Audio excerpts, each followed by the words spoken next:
direction. I think the school board, I think that the superintendent has been making some tough decisions, and I just feel like there's been a shift over there in the culture. It's not perfect because culture means people are involved in it. As long as human beings are involved in it, it's never going to be perfect. But it does seem to be heading in a direction that's going to be healthy for our children, healthy for our community. So I just commend them for that. I've also gotten a few calls. And one of the primary things I've gotten a call about is just, and I went down and saw it for myself. So just, if you ever go into Dahlgren and you're heading into the base, when you get kind of past China Garden there, it's, you know, and I was looking at the Potomac Elementary School, it's like they cut the grass all the way up to the ditch. Where I guess it's, I don't know if that's BDOT's responsibility, but you know, grass is like this tall, and grass is growing through the sidewalks, and grass is growing on the road side of the sidewalk. And it just, it looks a little bit dumpy, especially for the first day of school. I'd like to just maybe get that grass cut so when people are dropping off their kids, it looks like that we care about presentation, especially opening day of school. It was, you know, just cut it down, put some weed kill out there or something, but it just wasn't up to standards of what I would want King George to look like, especially in the Dahlgren area. That's highly trafficked. People are coming from all over to drive through there, and just like to see that kind of taken care of. But I appreciate everyone being here. We got a long meeting tonight. And Ms. Bender, you're up. Thank you very much. Can everybody hear me? Yes. Okay. I just wanted to say I did get to spend the day. Thank you, Ms. For the school board chair, Kathy Hoover, for inviting us to go. I did go to the high school on the first day and transition day, and it was cool to see all the students, and they were working through the new metal detectors. So I want to thank everybody that are part of it, and the nice shining faces, and good luck to all the students as they start the new school year. I also want to thank the school board chair, Kathy Hoover, and her friends who are all part of the old King George Middle School PTA, PTO. I'm not sure exactly if it was a PTA or PTO, for coming up with the idea of saving some bricks for the demolition of the middle school on Route 206. So stay tuned to see what they have to come up with those bricks that they acquired. I got to work on the King George Water Master Plan, which should be done by the end of September and early October. I answered concerns about the public hearing tonight from constituents and met with the applicant on Friday to ask certain questions, one specifically concerning energy use. I wanted to put out some information in reference to the Service Authority because there's a lot of misinformation out there. I wanted to give some facts for most of the citizens and the ratepayers. In FY25, the $15 million line of credit was paid off. The payoff amount was $1,299,736.47, which came from the Service Authority's general fund. This line of credit was taken out prior to the COVID ARPA funds for future needed projects. Most of those 2019 assigned projects have been funded by the ARPA money. Also for FY25, the principal and interest amount of $1,877,589.42 was paid on time. These funds are paid throughout the year because of different bonds and their due dates. As of May of 2025, all fines for past violations have been paid. These consent order penalties are from prior to 2023, and since that time, the authority and Emboden have been working with DEQ to stay in compliance. I also spoke with our new general manager, Mr. Hamilton, about looking into a rate study comparing the authority's rates with private and public utilities in the surrounding areas and the states of Maryland and Virginia. This was suggested in 2023 by our financial advisor, Dan Davenport. Also, as chair of the George Washington Regional Commission, I'll be adding to a future agenda discussion on regional water and industrial users. Since 2023, all over the state, I've been speaking on the importance of the aquifer, responsible stewardship of our rivers, and the fact that no industrial user should control the straw for residents to get water to drink. And concerning the restriction of water use for all data centers, which was brought up, that was included in 2023, and it was only related to groundwater use in the overall zoning and ordinance discussion and vote. And it might be something we need to look at sooner rather than later to address in our ordinance, as other surrounding counties have begun to look at the impact on water sources, and they are starting to work on putting that in their ordinances and zoning. And that is the end of my board report. Thank you. Thank you. And something I left off, and I just wanted to bring to everyone's attention as we visit down zoning and things of that nature in our county, that the median sales price for a house in King George is $577,000. That's 16% over where we were this time last year in 2024. So that's not I guess the theory that more houses makes houses go down isn't correct. It's the way I look at it. In addition to what you were talking about with the data centers, I'll never vote for a data center or approve a data center project that uses water out of the ground or uses water out of the river to cool its system. Can't speak for everyone on that, but I would never do that. This time I will close reports to members of the board and we'll move on to the consent agenda. Do I have a motion?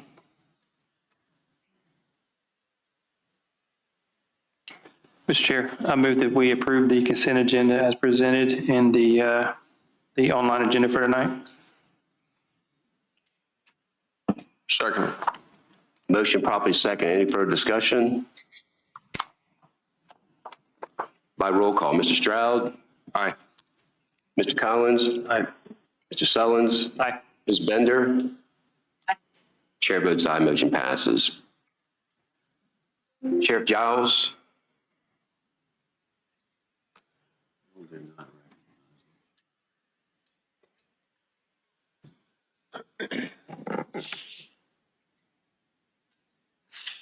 Thank you, Mr. Chair Sir. and members of the board. I'm happy to announce that our 911 center has been awarded a grant. The grant was awarded by the Virginia 911 Service Board, totaling $150,000 with no match from the county, and will fund purchasing much needed new consoles for our dispatch center. This is a reimbursable grant. The console set we are purchasing with the grant was $5,422.46 over the approved reimbursable grant of $150,000. In addition, the additional $8,200 is for moving the wiring and connections to fit the new consoles, totaling an additional $13,622.46. I'm requesting a motion to accept the NG 911 reimbursable grant of $150,000 and to transfer $13,623 from the contingency line in the general fund to Department 31400, account 8102 in the 911 budget to cover the additional costs not covered by the grant. So moved. A motion second. Motion probably second. Any further discussion? Does anyone have any questions for Mr. Sheriff Giles? By roll call, Mr. Stroud? Aye. Mr. Collins? Ms. Bender? Aye. Mr. Sullins? Aye. Chair votes aye, motion passes. Mr. Chairman. Yes, I sir. interrupt you briefly. I know that Lee recognized that Mrs. Bender was out ill and authorized her to participate electronically for the Board of Directors meeting. Could the chairman of the board do the same thing? It has to go in the minutes. Yes, sir. Yes, I do recognize that Mrs. Bender is not here due to a sickness in her family and that she will be with us remotely. And my second item Yes, sir. this evening is the resolution of the appointment of animal control officer and 2 deputy animal control officers. Before I get into the resolution, with the recent resignation of the supervisor for the shelter, the Pound, I researched some of the ordinance for the through the county, and it was first thing on the ordinance is that the board has to appoint the animal control officer and deputies. So I'm before you tonight to read the resolution to rectify that mistake from the past. So, whereas the Code of Virginia 3.2-6555 authorizes the governing body of each county to appoint an animal control officer and such deputy animal control officers as may be necessary to enforce the animal control laws of the Commonwealth and applicable county ordinances, and whereas 3.21 subsection A and B of the King George County Code established the position of animal control officers and authorized the appointment of deputy animal control officers to assist in the enforcement of state law and county ordinances pertaining to the control of animals, and whereas the Board of Supervisors of King George County recognizes the necessity of appointing qualified individuals to carry out the duties of animal control officer and deputy animal control officers in order to protect the health, safety, and welfare of the citizens and animals within the county, And whereas the appointment of animal control officers and deputy animal control officers shall have all powers and duties prescribed by the laws of the Commonwealth and the ordinances of King George County, including the enforcement of all laws for the protection of domestic animals and the investigation of animal-related complaints. Now, therefore, be it resolved by the Board of Supervisors of King George County, Virginia, this 19th day of August, 2025, that appointment of animal control officer, the board hereby appoints Derek Vanetta, to my right, as animal control officer for King George County, effective immediately upon adoption of this resolution, to serve at the pleasure of the board in accordance with the applicable law. Appoint a deputy animal control officers. The board hereby appoints Cassidy Gardner and Brianna Dillinger as deputy animal control officer for King George County, effective immediately upon adoption of this resolution, to assist the animal control officer in the performance of his duties. Authority and duties. The animal control officers and deputy animal control officers shall have the authority, responsibilities, and duties set forth under the Code of Virginia 3.2-6555 and Chapter 3 of King George County Code, as may be amended, including enforcement of all laws for the protection of domestic animals and the prevention of cruelty to animals.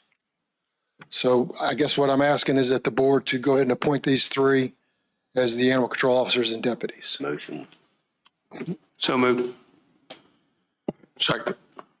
Motion properly second. Is there any further discussion? By roll call, Mr. Stroud. Aye. Mr. Collins. Ms. Bender. Mr. Sullins. Aye. Chair votes aye. Thank you. Well, motion passes. That's all I Thank you. have. Congratulations.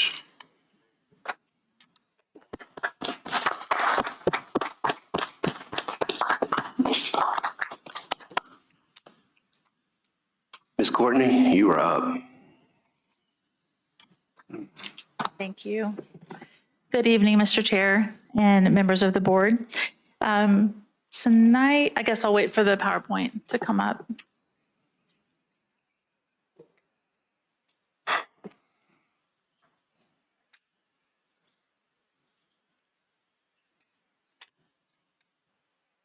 Okay. Tonight, I'm presenting a comparison of two human resource information systems under consideration for the county, NeoGov and ADP. This presentation will focus on the modules included with each system and provide the projected cost over the contract period. Here you'll see the executive summary of the cost comparison. Over the 5-year period, both systems present significant investments for the county. ADP reflects a higher initial cost, but a more gradual increase year to year. The NeoGov proposal uses a phased implementation approach and shows a larger percentage increase in subscription cost as the years progress. This summary gives a quick snapshot of the overall financial impact for both options. This slide outlines the modules offered by each system. Both NeoGov and ADP cover core human resource functions such as payroll, benefits administration, and employee records. This comparison helps ensure we are aligning system functionality with the county's operational needs. This slide represents the year-by-year cost profile for each proposal. The costs include the one-time implementation fee for ADP and a phased implementation fee structure for NeoGov. ADP's annual cost is based on usage, while NeoGov bills a flat annual fee per module per year.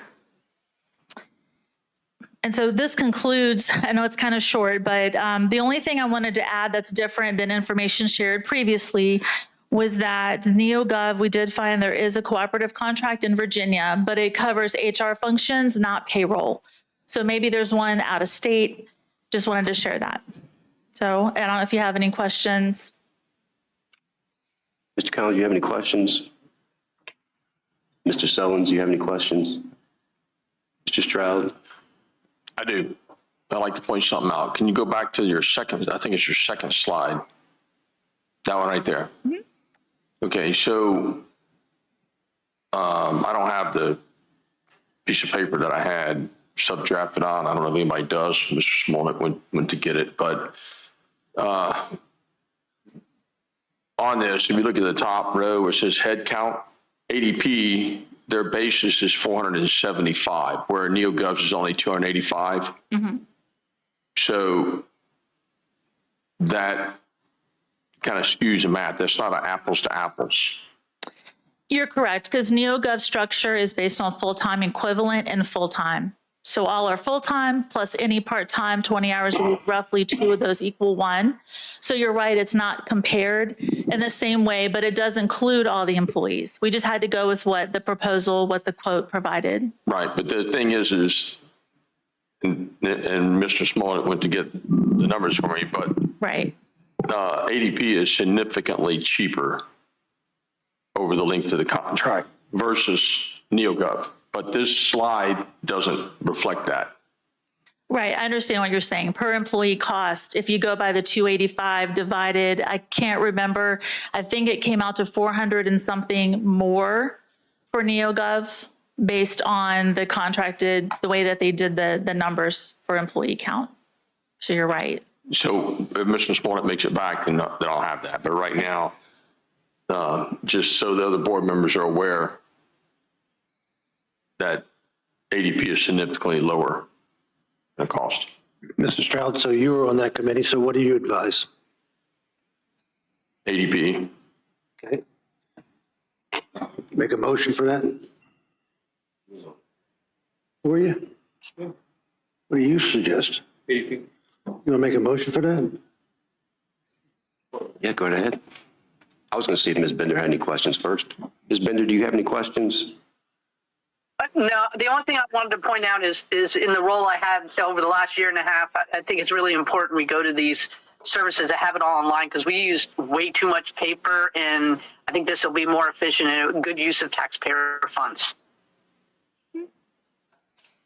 so again, the motion that I would like to make is that we approve the finance and HR to procure the ADP to perform the HR hiring, onboarding, the payroll, and the performance management modules. Did you also want to include learning management? Correct. And that was part of the quote, and time and attendance. Correct. Yes. What was quoted in there in the ADP's proposal? It's Actually, in both of them, but yeah, I do have it here, actually. Is there a module for work orders? no, not that I'm aware of. We didn't ask for that, but you're looking at the work orders for like the county work, like maybe engineering and such like that to track that. Yes. We didn't ask for that. Okay, thank you. So do I have a motion?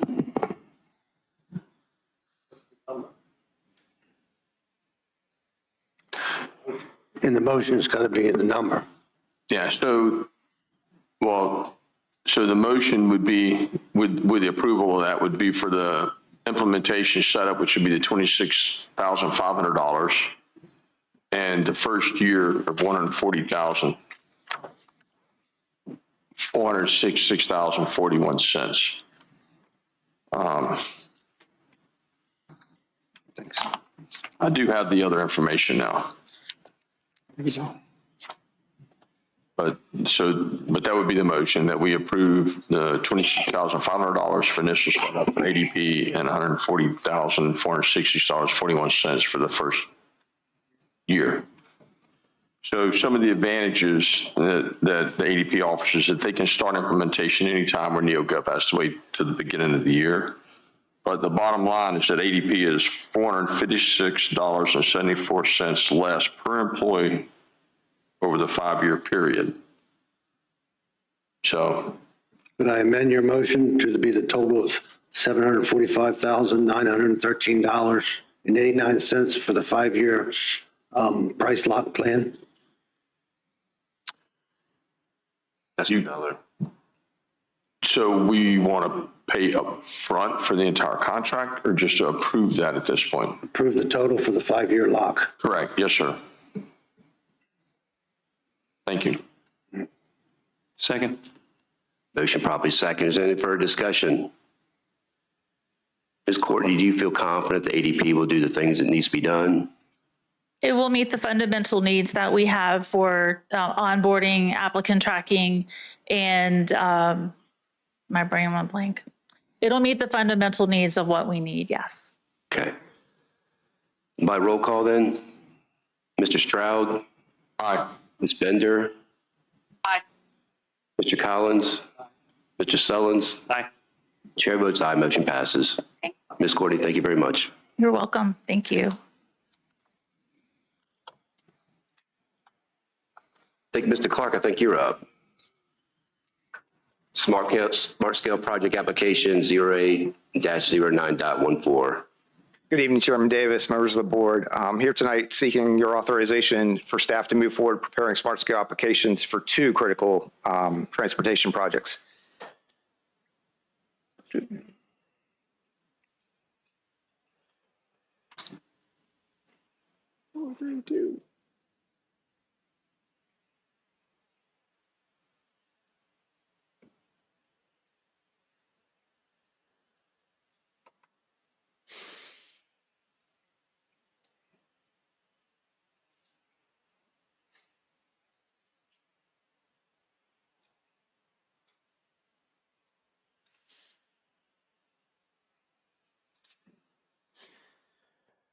So on August 5th, I was before you and we went over the smart scale application that the county will be working with, would like to work with GWRC and VDOT on.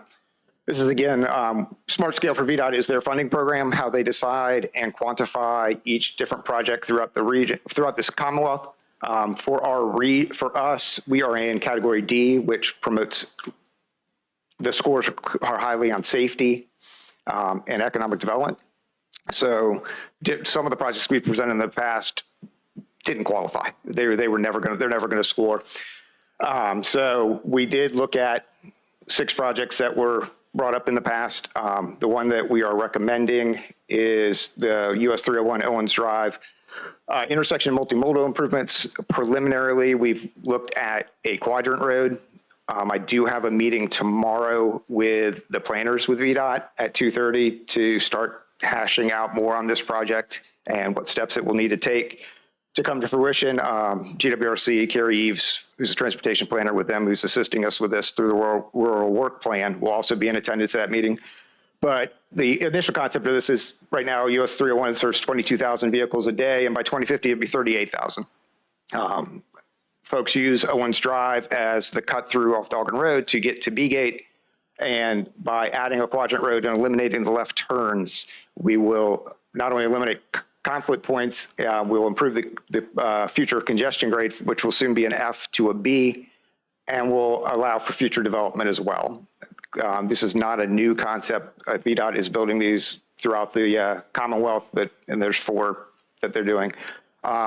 Also tonight with this, I don't have in these slides, I presented the 218 study, the project pipeline study that the Office of Intermodal Planning and something, it's an I, is working on for VDOT. And we will, the hope of that is it will also soften some curves, remove some tree vegetation and hills there's a bunch of different things there, but these are the 2 areas that we're looking to work with VDOT and GWRC on preparing these smart scale applications. So tonight I seek authorization for staff to continue to work with the George Washington Regional Commission and the Virginia Department of Transportation on both of these future smart scale applications. Mr. Sullins? Mr. Clark, can you go back to slide 5 and can you walk us through what's going on in that graphic? Sure. So you've got Owens Drive coming from the top of the map down to cross to B-Gate. What the blue lines around sheets are I believe are shared use paths. The green line would be a possible sidewalk. But what happens is there would be no left turns at 301 and Owens Drive. So if it's a 2-minute light cycle, we now have taken away the 15 to 20 seconds of those left turns, which improves the amount of time you have getting across the intersection going straight. So if I was coming south I don't know if it's officially south, but if coming down Owens Drive towards B-Gate and I wanted to go to Maryland, I would turn left onto the Quadrant Road and then be able to turn left after a stop sign onto 301 and avoid all the traffic going across Owens at B-Gate during rush hour. So we get those left turn folks that are going to Maryland off of that group. If I was say at the end of the day, I'm leaving the base and I'm headed out of the base and I need to turn left to go south on 301, I would actually turn right onto 301, turn left onto the Quadrant Road, turn left onto Owens, and then make a right turn. That's probably the most convoluted of the turns, is when you have to make that one. But again, it eliminates those conflict points and allows more through traffic during each cycle of the light. If I was headed south on 301 and I wanted to make a left into B-Gate, I would turn right onto the Quadrant Road, left onto Owens, and join that line, which is now extended because it has longer green. If I'm headed north on 301 towards Maryland and I wanted to take Owens Drive, just like the right turn out of the base, I would turn a left onto the Quadrant Road and then right onto Owens to head up. I don't know that many people make that maneuver. Typically, if you're trying to go that, unless they're going to somewhere on Owens, if you're going north on Dahlgren Road to get to this section of the county, you're probably going to turn left at Dahlgren Road and go straight up there.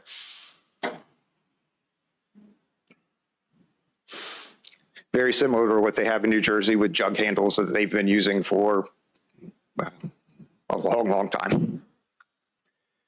I don't think New Jersey has B-Gate traffic in the morning. They don't, no. There's no way I'm in favor of that. I'd like to make a motion that we authorize staff to continue taking action and work with the Virginia Department of Transportation and the George Washington Regional Commission on the development of the US 301 Owens Drive intersection improvement project for submission to Smart Scale Round 7 in 2026.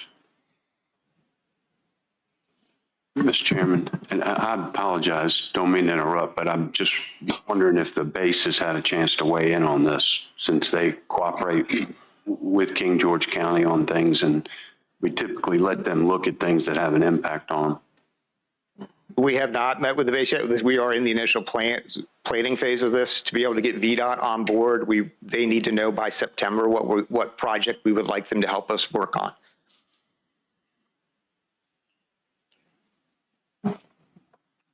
So there's a motion on the floor. Mr. Chair, just in that also the request for the 218 project and being able to take that forward as well. 218 going towards Cowdon. Correct. It's the area between Bloomsbury and Lambs Creek Church that they're doing the study on right now. And they're just trying to take out some of the curves in that road. Is that correct? Yeah, it will soften the curve. The preliminary phase 1 study's done, and it will soften the curves, remove vegetation and hillsides, improve shoulders. Those kind of things is what we're looking at. We need to continue to move through that to get that developed into a smart scale project. Is there any cost to the county in either one of these? At this point, no. Time that staff is spending in, but there's no actual, we're not cutting any checks. So at this time, no, but will there be? Smart scale does not have to have a match. It doesn't hurt. It tends to help if you have match when it's presented to the Commonwealth Transportation Board, but you don't have to have match at this time. So why do you need a motion? Collins? Why do you need a motion for the continue work with them? So he can work with them and then reach out to the base? Why do we need a motion for that? VDOT has requested that because of the problems we had with round 6 and not having the projects presented on the board's radar and having their support going into it.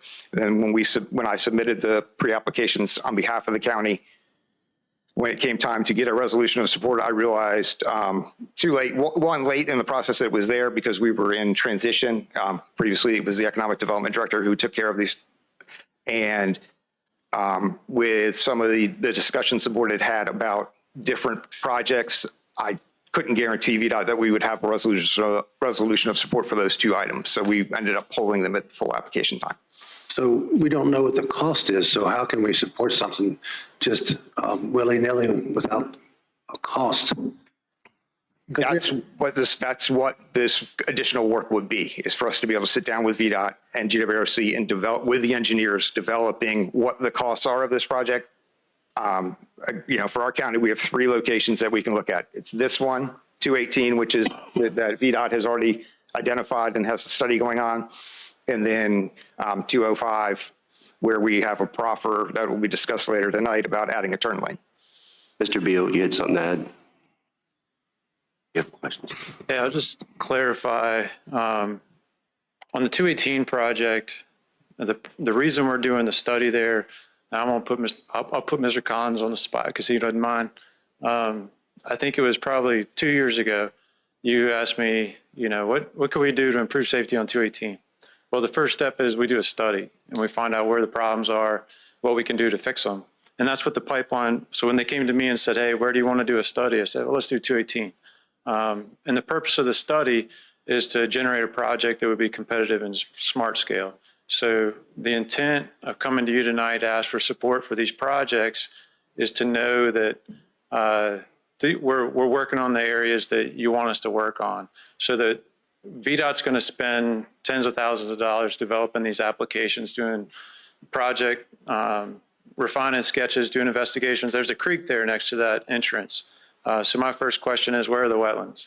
And if we have to slide that back towards the intersection, does it work? But in order to do that investigation, we're going to start spending money.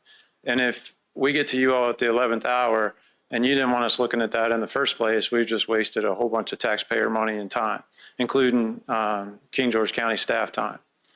So the purpose of coming to you early is to make sure that we're working on the locations you want us to work on, so that as long as things progress in a reasonable manner, and we come back to you and keep you informed along the way, that we're still working on the areas that you want us to work on.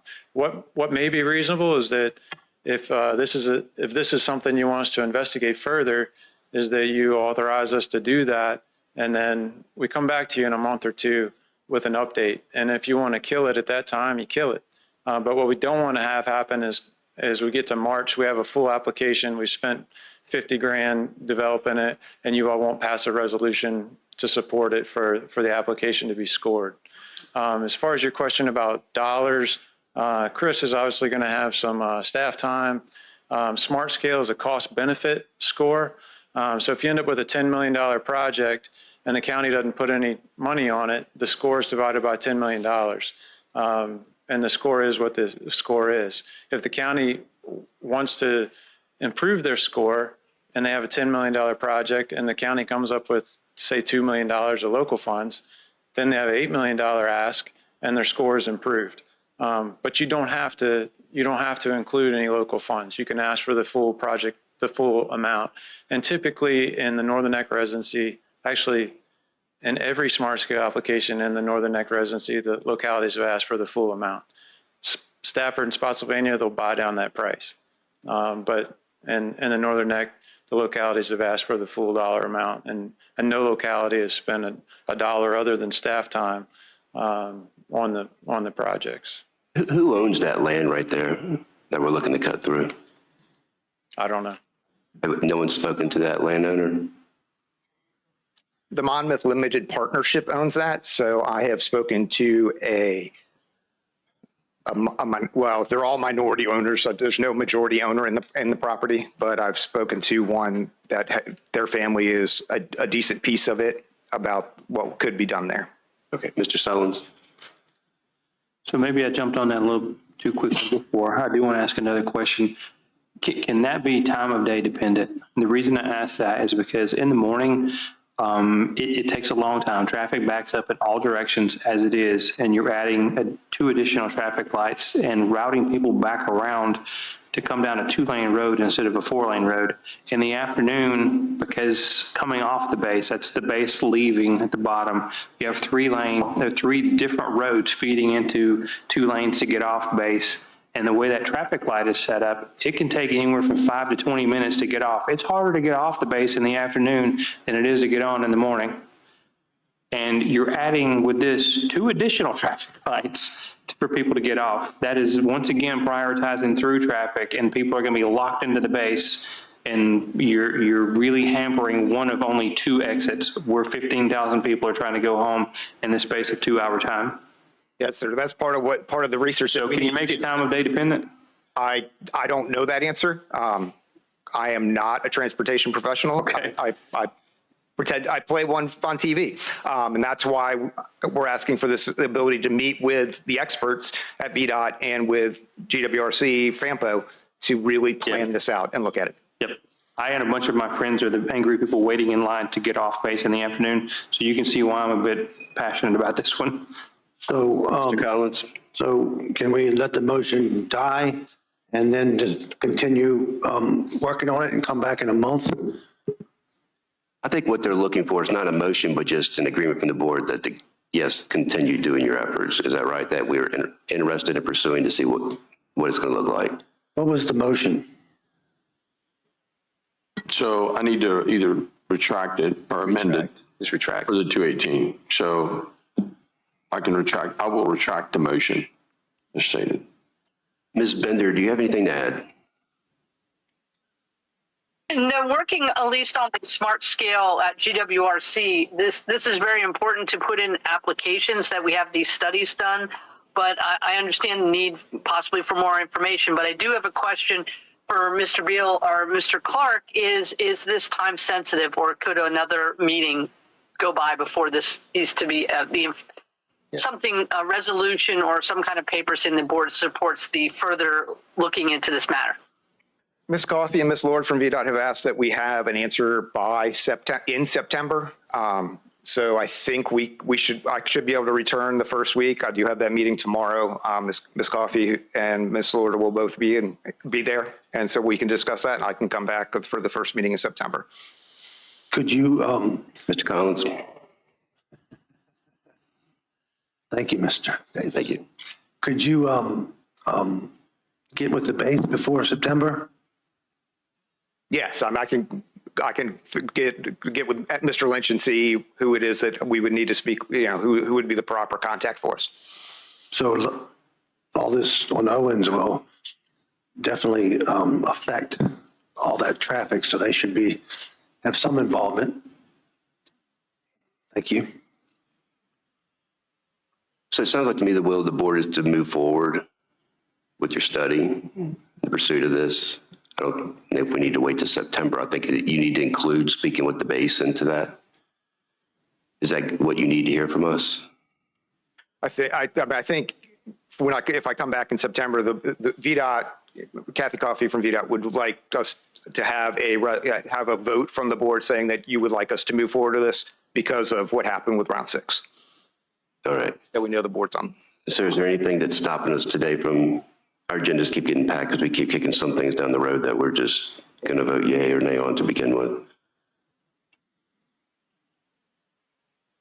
What's your question, Mr. Davis? Well, is there something we can do to move this along so it's just not something that keeps stacking our agendas with things to go down the road if we're just going to tell them to continue this research?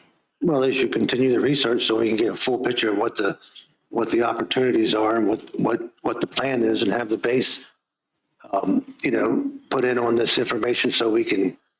So I would say that you would kick it down the road until we get some more information, like you say. Well, the thing is, I'm not requesting approval of this to be the design or anything tonight. Yes. Ms. Coffey, who is the head of the district at the President's office, would like us to have board authorization to move forward on this, to research this intersection in particular, as it is one of, if not the highest bottleneck in the county. So what you're looking for is just the fact that we're interested in you doing more study for the possibility for this to take place as opposed to wasting your time on it. So that's what gets us to the next step, as opposed to waiting until September to say, yes, we want you to continue your research. Okay. So we're not looking to implement anything. You just want to hear from the board that, yes, please do that. Yes, sir. But their request was that there would be a formal vote. All right, then I need a motion again. And really the motion is just around continue the research into the possibility of this happening, correct? This and Route 218. And Route 218. And what we can do there. We're not spending money. We're not doing anything. We're just moving it along. And then we haven't said yes to anything yet as far as when you come back with your study. But we're just saying continue your research. Correct. The whole project would come back. That we're interested. right? So we want to do a motion for that? I'm not interested. All it is to allow them to continue. You're not approving the funding. They don't know how much money it's going to cost until they get done looking at it. That's what they're trying to do. They just want to know before they spend the money that this is something that we would consider, even if we say no to it in the future. Right? Yeah, but we want to come back. We're gonna have this meeting tomorrow, and we'll do some preliminary investigation. I think it sounds like to me you want us to work on it, but you also want us to come back to you and give you more information when we have it. That's right. And then you want to make a final decision as to whether or not you want to support it. You know, it's a chicken and egg situation because we don't want to spend the money, but we got to spend the money for you to make a decision. So I think we need to come back when we have more answers, but before maybe the pre-application window opens in March. So we have a few months to work on it and develop the applications. But we need to finalize that list because it's a lot of work. There's modeling we have to do. Mr. Sullins, to your point about the signals, you know, they would be timed such that you sit at one, but not more than one, so that you get a red light one time and then you move through the next one. So there's a lot of modeling that has to happen to see, you know, how it flows and if it works. But you know, it hadn't been done yet. It's just a concept at this point. I think the thing is it's a problem. And if we don't do something, it's going to continue to be a problem. I think the other thing, big picture, is if we're working on this, we're not working on anything else. So if there's another area in the county that's more pressing to you, we need to know about it so we can work on that instead. Because our resources are limited. This is what we're going to work on for King George. If we get to the final answer and you don't like it and don't submit it, then it'll be another 2 years before you submit any other projects for Smart Scale. So we need to make sure we're putting your priorities, you know, at the top of the list. And that's why we're here, to make sure this is your priority. And where does this put projects like Potomac Drive and things that are already issues? Potomac Drive, we have a maintenance project that's just separate from Smart Scale. We don't have any other project for Potomac Drive as far as widening or drainage or whatever. I'm still going to try to get that pipe put in. I'm waiting on an environmental permit. Okay. Do you know how long that's going to take? I'm still getting emails about it because we've got an unreasonable amount of rain. I would say weeks and not months. Okay. Mr. Chair? Yes, sir. I mean, I know you briefed us a while back, but the concern with Port Conway and the amount of traffic on Port Conway, because that's a huge issue. Because one, we've got the large trucks going through there, and which we're probably not going to get rid of anytime soon because of the mining out there. But we have now with the subdivisions, Hop Yard, and then everybody cutting through town and using that to get to 301. If there's I don't know what could be done there, but that would be the concern that I've got. And this doesn't affect that either, right? Would that be in competition with this? It could be. If there's a VTrans need, I'd have to look it up. So there's no VTrans need, Chris says, on Port Conway. So it wouldn't be eligible for Smart Scale funds. I think in one of the first part, we've been asked to focus on VTrans needs that are priority 1 and priority 2. Within the Northern Neck residency, there are only priority 1 and 2 needs in King George County. And I think there may be 4 or 5. So those are the locations we want to focus on. I don't have that list in front of me. I think this is one of them. Do you have them?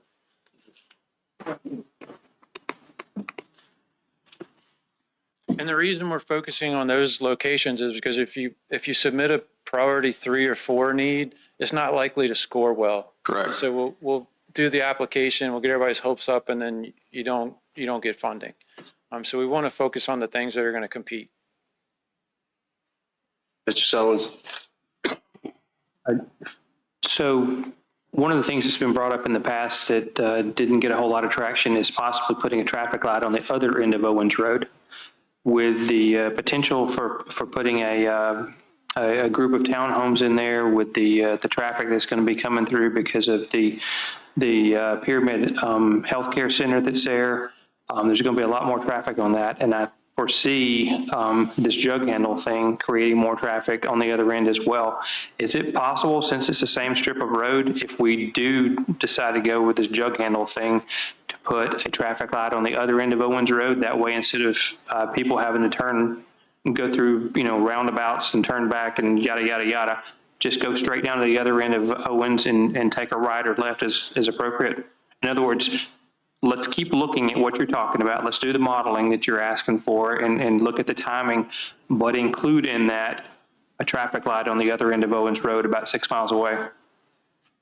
I think he's talking about the study, because at some point in time, a traffic light's probably going to go there, and what's that going to look like? Yeah, we could look at, if it's 6 miles away, I mean, we could look at a signal warrant analysis at that intersection to see when it may be warranted, but I think it would be separate from this effort. I can just do that. I can just get traffic engineering to look at that separately. The other thing too, I mean, like you asked who owns it, and I understand that's an important consideration. But these applications will go in 2026, and then they'll be scored, and then the CTB wouldn't approve funding until 27. And then they'll get on a 6-year plan, and they'll be on years like 5 and 6 of the 6-year plan. So this project, we're looking at it today, but if it gets awarded, it's probably not built until, 31, 32. So who owns it today? Maybe 2 or 3 owners between now and when it actually gets built, or when we actually buy the right of way. So it's a big picture question as to how do we fix the intersection. And I understand there are a lot of little details that go into that, but it is a priority 1 need, so it's one of the highest needs in the Virginia's transportation plan. Thank you. Yeah, I see it as a pretty low threat to approve the action tonight. So again, I will make the motion that we authorize staff to continue the planning on both this as well as the 218 project. Second. Motion properly second. Any further discussion? All in favor say aye. Aye. Aye. Chair votes aye. Motion passes. Thank you. 0809-15, Mr. Beal. Good evening. It's good to be back with you all. I have my report. Do you want me to go over that? Just maintenance. I did want to thank the county emergency services. Steve Lynn had a hurricane emergency operations preparation meeting this morning. That's an annual thing that the county does, and I appreciate being a part of that to explain the things we do and how we prepare for hurricanes, and appreciate the local partnership and everything that the fire department does to help us clear roads in emergency, as well as the sheriff's office. We've been busy doing different things. We did some shoulder grading on 301. We've removed brush on Teetotum and Caledon, as well as Route 3. We replaced the pipe in Bayberry. Working on grading gravel roads. We did Kings Mill and Big Timber. And my buddy reminded me tonight we need to get on Canning Way. We did some ditch cleaning on Millbank Road and Washington Mill. We repaired a median on 301. And then we worked on signs and work orders countywide. We talked a little bit about mowing earlier. We are working on the second cut of the primary routes right now, and that include a litter pickup. And we did spray the concrete medians there on Route 3. So hopefully that look improves. The county does do some manicure mowing, which we don't do on Route 3 and some of those medians where the crepe myrtles are on the east end of Route 3 before you get to 301. We certainly appreciate any help we can get with any kind of maintenance, but if there's something that you all want to manicure or get to a more aesthetic look than our bush hogs cut, we're certainly willing to work with you on that. On the schedule, we're going to grade Schoolhouse Road. We started removing brush on Eden and Berry Wharf. We had an equipment breakdown, but we need to finish that. And then we'll get to Will Loop, keeping up with potholes and work orders and signs. We have asphalt repair to do on Caledon near the park. We still have the pipe to put in on Potomac, pending an environmental permit. And we have some ditches to repair on the hill on 206, as well as a slope and a subdivision on Pratt Place.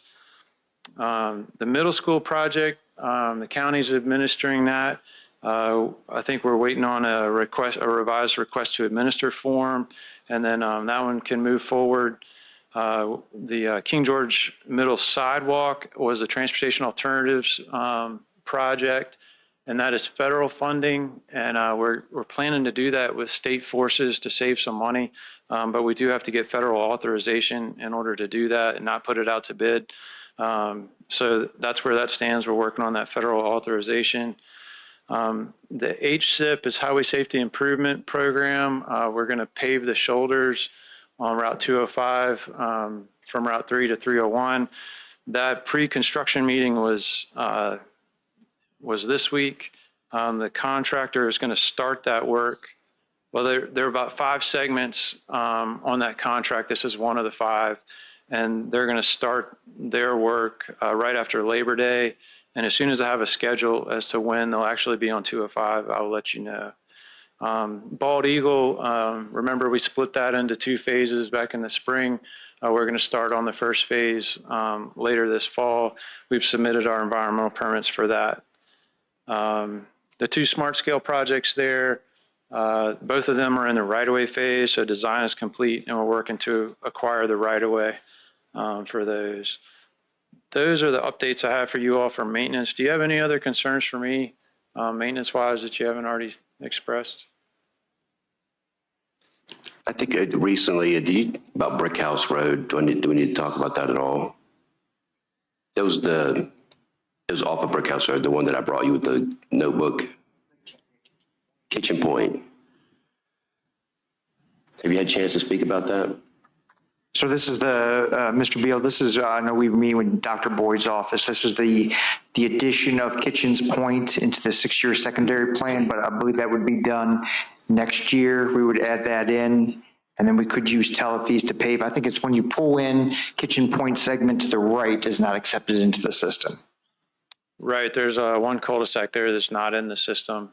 We'll work on preparing an estimate for you so that we'll be ready to add it to the secondary 6-year plan if that's the board's desire. Yes. It's been since 1998. It just hasn't been on the list because there weren't enough housing, but now there is. So, and I realize we have to get it up to code in order for you guys to take it over. Any other questions for Mr. Beal? Mr. Chair, I do have a question for Mr. Beer. Yes, Ms. Bender. I have a question because I've had a couple of residents express concerns about the backup when the base lets out on the left-hand turn that going into Windsor Drive. Have you looked at that intersection? And excuse me if it might be part of the Fire Station 2 improvements we have to do from VDOT, but is that being looked at or addressed, or is that something we need to put on your radar? So that would be something that you all could submit as a smart scale project. I don't think that's anything I can fix with maintenance funds. That intersection did have some recommendations that came out of the 301 arterial preservation study. Off the cuff, I don't remember exactly what the recommendation was, but I know we did look at that left turn. Yeah, I think that was from 2017 when I first came on the board, but that has become a problem, especially gets backed up, and I've seen one too many accidents and people jutting out to the right to get around the backup. So it's just something I want to put on the radar. Okay, thank you. Any other questions or comments, Mr. Beal? Thank you, sir. All right, I do have Mr. Collins. So when they're talking about that intersection, so the trucks that are going north, they run the light all the time. So you have to literally, if you're coming from either other direction, you have to just sit and wait because I've seen them run it 10, 15 times. There's going to be a major wreck there. Maybe if there was a warning ahead, red light ahead, they wouldn't try to jump, run that light. Thank you. Mr. Beal? I made some notes. I'll look at it. We do have an addition and abandonment at the middle school. That's the sketch there. So I don't remember what year the middle school did the addition, but when they did that, they took the bus loop, and at the bottom of the page, the blue line is where it connected before the addition. And they eradicated that, and they're using that parking area. I think it's part of the parent drop-off now, the blue line, and it's no longer the bus loop. That was Route 9951, and it no longer connects to 206 there on the bottom end. So the bus loops are given route numbers, and they're eligible to be included in the VDOT system for maintenance. So we met with this school superintendent, and they requested that we add the new bus loop in replacement of the old bus loop. So you have a resolution before you to do that. We're abandoning the blue portion of existing 9951 and adding the new portion of the bus loop there.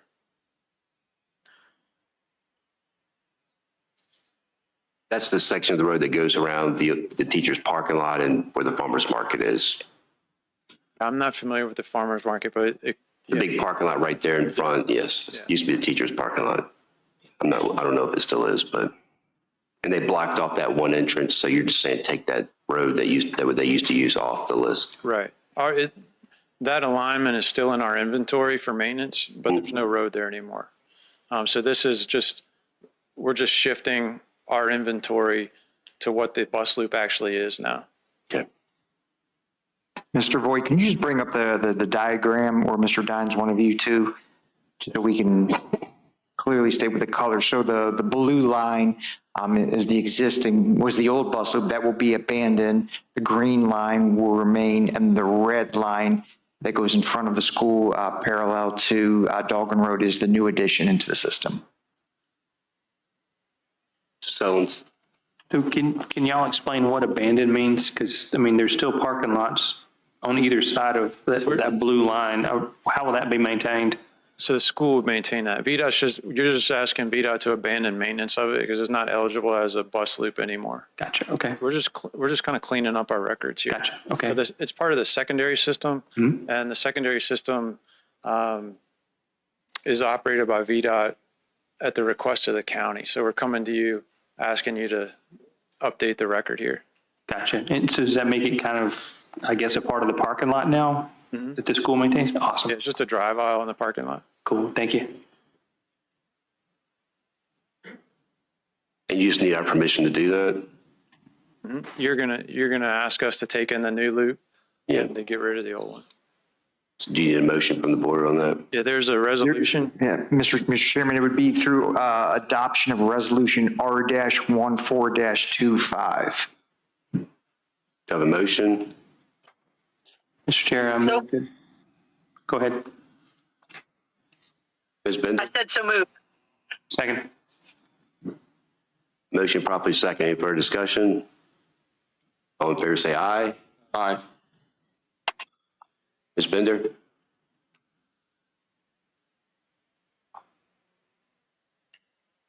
Chair votes aye. Motion passes. I'll get her vote. All right, I think that's it. All right, thank you. Have a good night. Bill, thank you. Mr. Robotham, I will now turn it over to you for Board of Directors.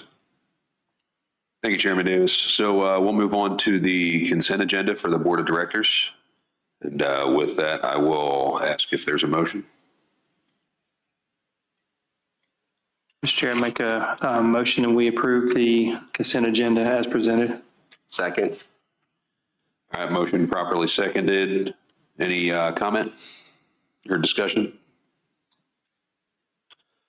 All right, so roll call vote. Mr. Collins? Yay. Mr. Sullins? Aye. Mr. Davis? Aye.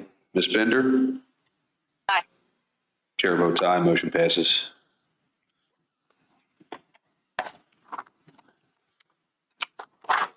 All right, with that, we will go on to the presentation. This is the Bowden monthly report.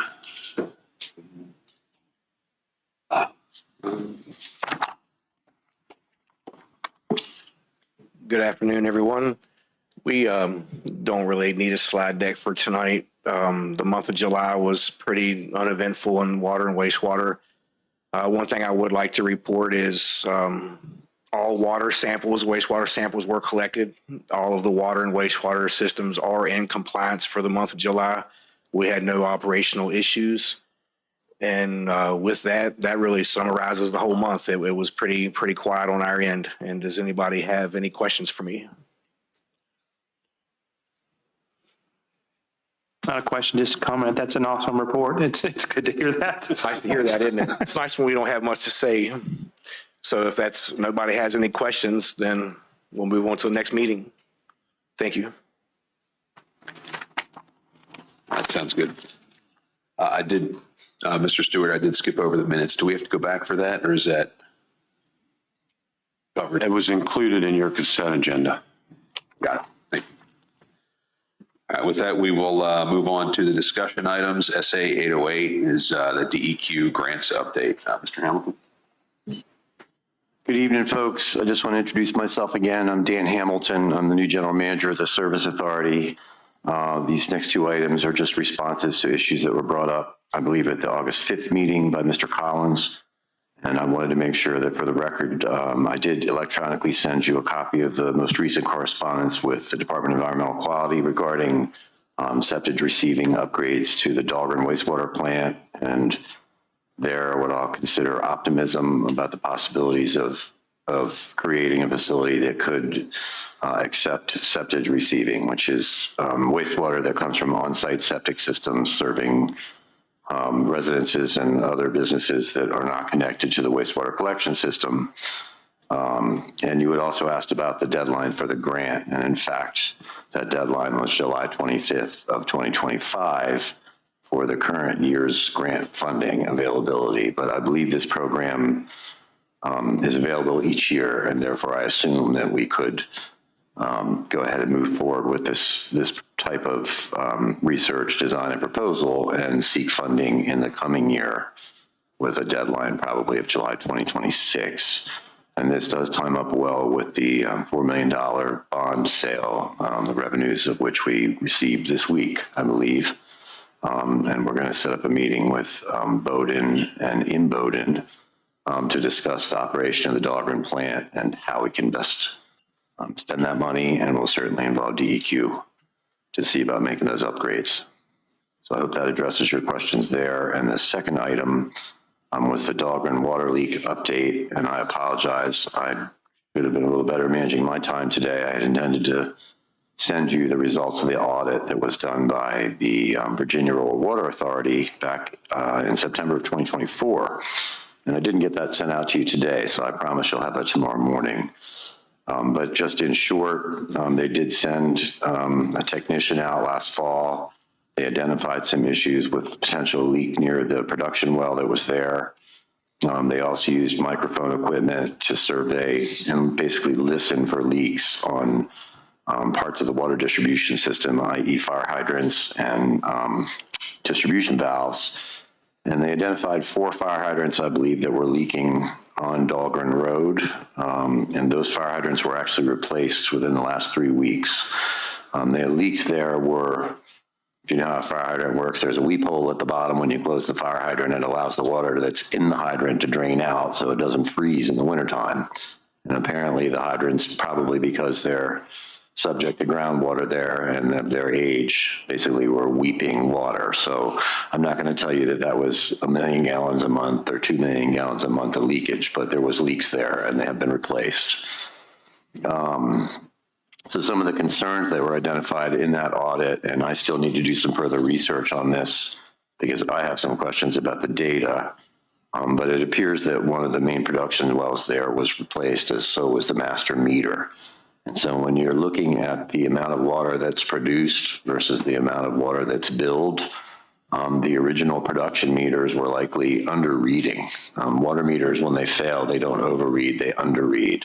So it's very possible that what happened is, or one of the issues that we're seeing here is related to the fact that the new meters are more accurately reading what's being produced, and that may or may not be lining up with what we're billing. And some of the data there is not aligned with data that we have available now from 2025. So there are some other things that need investigation, some of which have been investigated. Lines that are running, water mains that are buried and running through wooded areas that aren't easily evident, potentially abandoned structures that have leaks that are not being observed. And I need to kind of audit the data and give you a better update, but I will provide you tomorrow morning, and again, I apologize, with that report that we have and a kind of a summary of what I plan to look at in the near future. Because that's certainly an issue. If we're making more water than we're using, we're wasting, and that is an expense we don't need and a resource we don't want to waste. So I hope that satisfies at least your immediate inquiry. So can I ask you a question? Of course. So other than the DEQ grants, there's other grants available. I would suggest that you have a legislative priority and speak it with our local senator at the end of the table here. So not at the moment, but yes, I know you're talking about. So he can have those. He can see those through for us. There is also a Virginia Water Quality Revolving Loan Fund, I believe, I'm sorry, there's a grant fund as well as a revolving loan fund. Yeah, I don't want any loans. Pardon me? I don't want any loans. I hear you. I want free money. Free money. Yes, sir. Yes. I will pursue every available, alternative. I think you saw the chart that was attached to that email, and basically there are 4 items there, and 2 of them are kind of the same thing, but they're different parameters, and I will definitely pursue those. Okay. Thank you.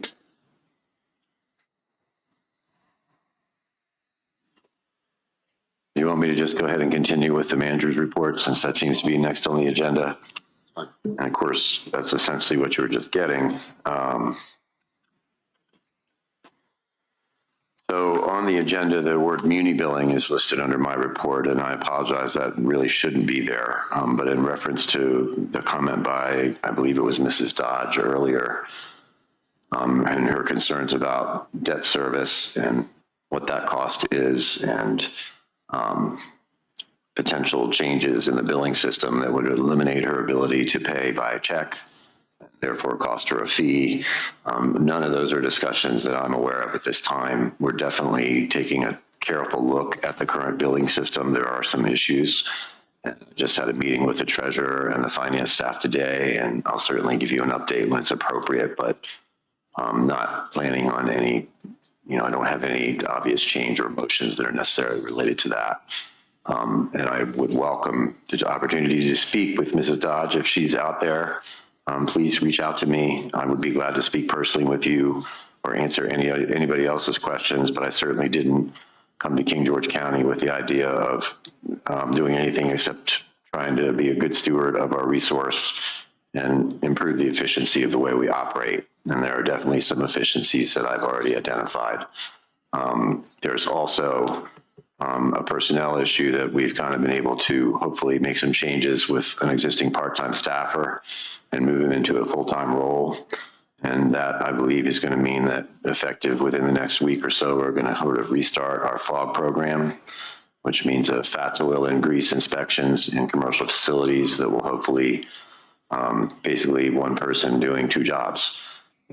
That's, like I said, in the early stages, but we've moved this person from part-time to full-time. We're not creating any other positions. We're not asking for any more money with respect to that, and that is in place. I'm also, as I said 2 weeks ago, I'm really in the mode of where I'm just observing, trying to figure out how things are done, develop relationships with the internal county staff. I did also, as the gentleman from VDOT said, attend the the Emergency Operations Center meeting today with regards to preparedness for flooding and hurricanes. And I think that's something everybody should be aware of, since obviously we have a very large hurricane out in the middle of the Atlantic right now, and we don't really anticipate any impacts. But as somebody who's a steward of that drinking water and the wastewater, if you don't have drinking water, you don't have fire protection. And so it's very important that we coordinate with the fire department and the other emergency response personnel.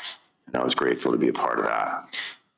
And other than that, I don't really think I have a whole lot to offer you, other than I'd be glad to answer any questions. I do and will commit to, I plan to prepare basically a 45-day report. I started just over 4 weeks ago. My intention is by the first meeting in September, not the second, probably the 16th, because I know that's going to be a busy one.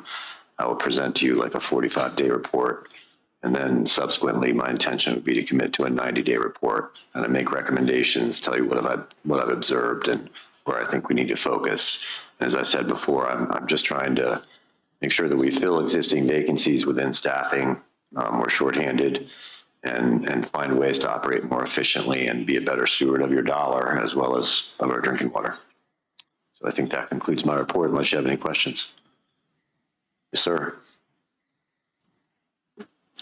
So there were a couple things that we talked about, I think, at the last meeting. Well, one thing we talked about was, is it possible to look at billing the water on a lower level amount instead of 5,000 gallons at a time? Can we look at a lower amount? The tiered billing? Yeah, you and I talked about that. Yes, sir. Do you mind including that in your report? And absolutely. The other is one of the customers has asked us a few times, can we restore the online billing that he was able to use before, where he would just set it up and it would automatically come out and he didn't have to worry about it each month?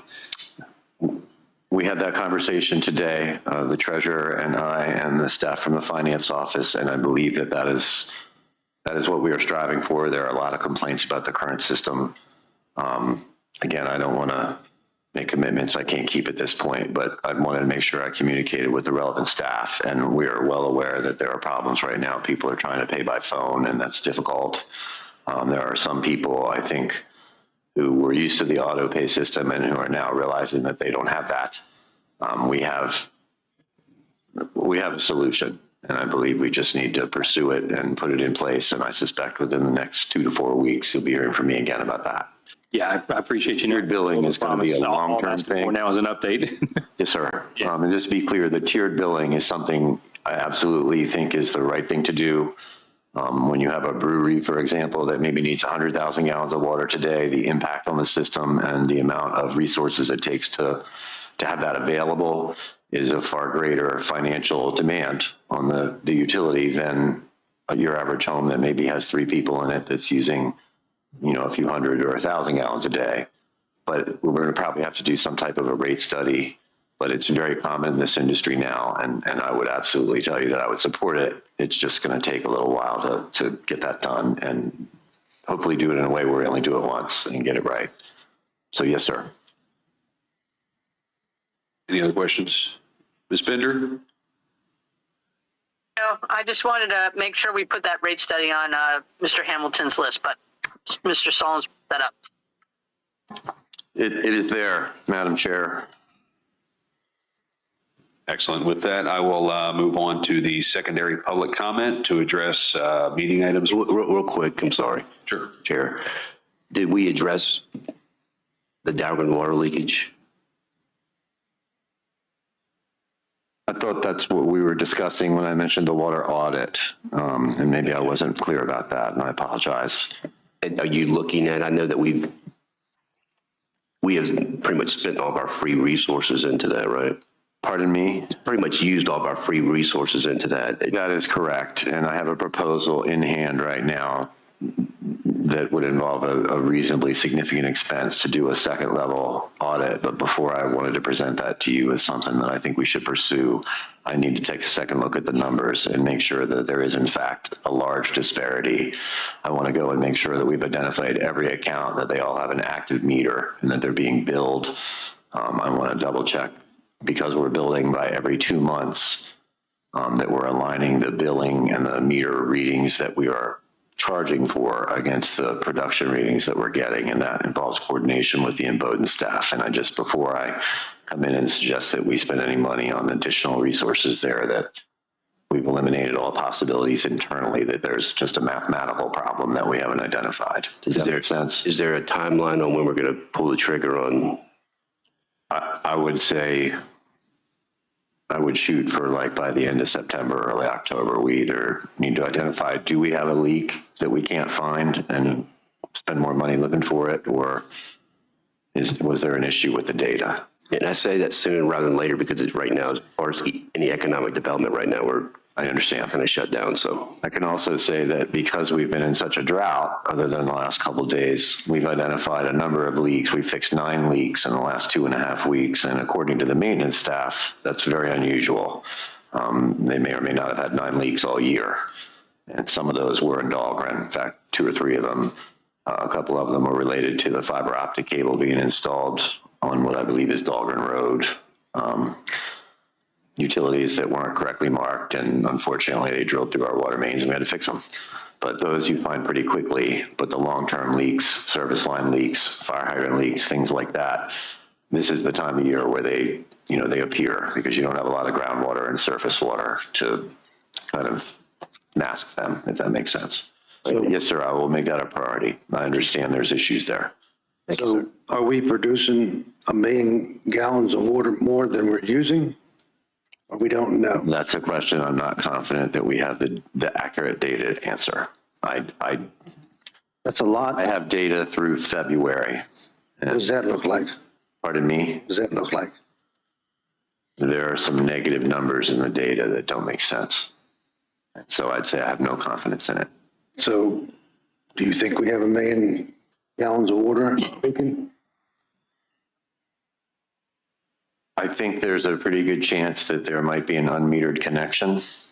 I think 1 million gallons of water, unless it was leaking directly into the creek or the river down there, you would see and you would be aware of at some point. Somebody's going to walk through the woods or stumble across a home that's been empty, that's got squatters in it or something. But I mean, when you take 1 million gallons a month and you divide that by 30 days and divide it by 1,440 minutes in a day, it actually doesn't take that much of a leak to create that much water.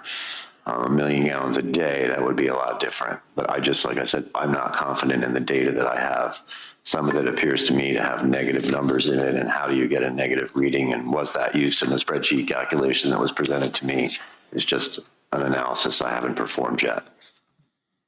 And I promise in the short term, you'll get an answer on that, whether the existing data is accurate.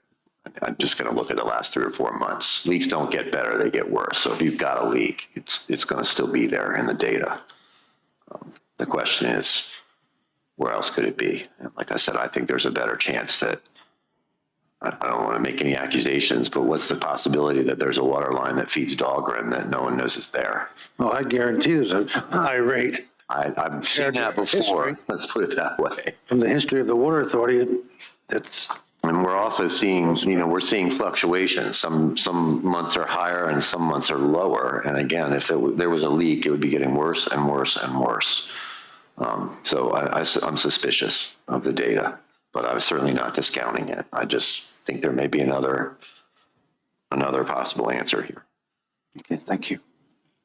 I guess my question around it is, do we have the tools to find it?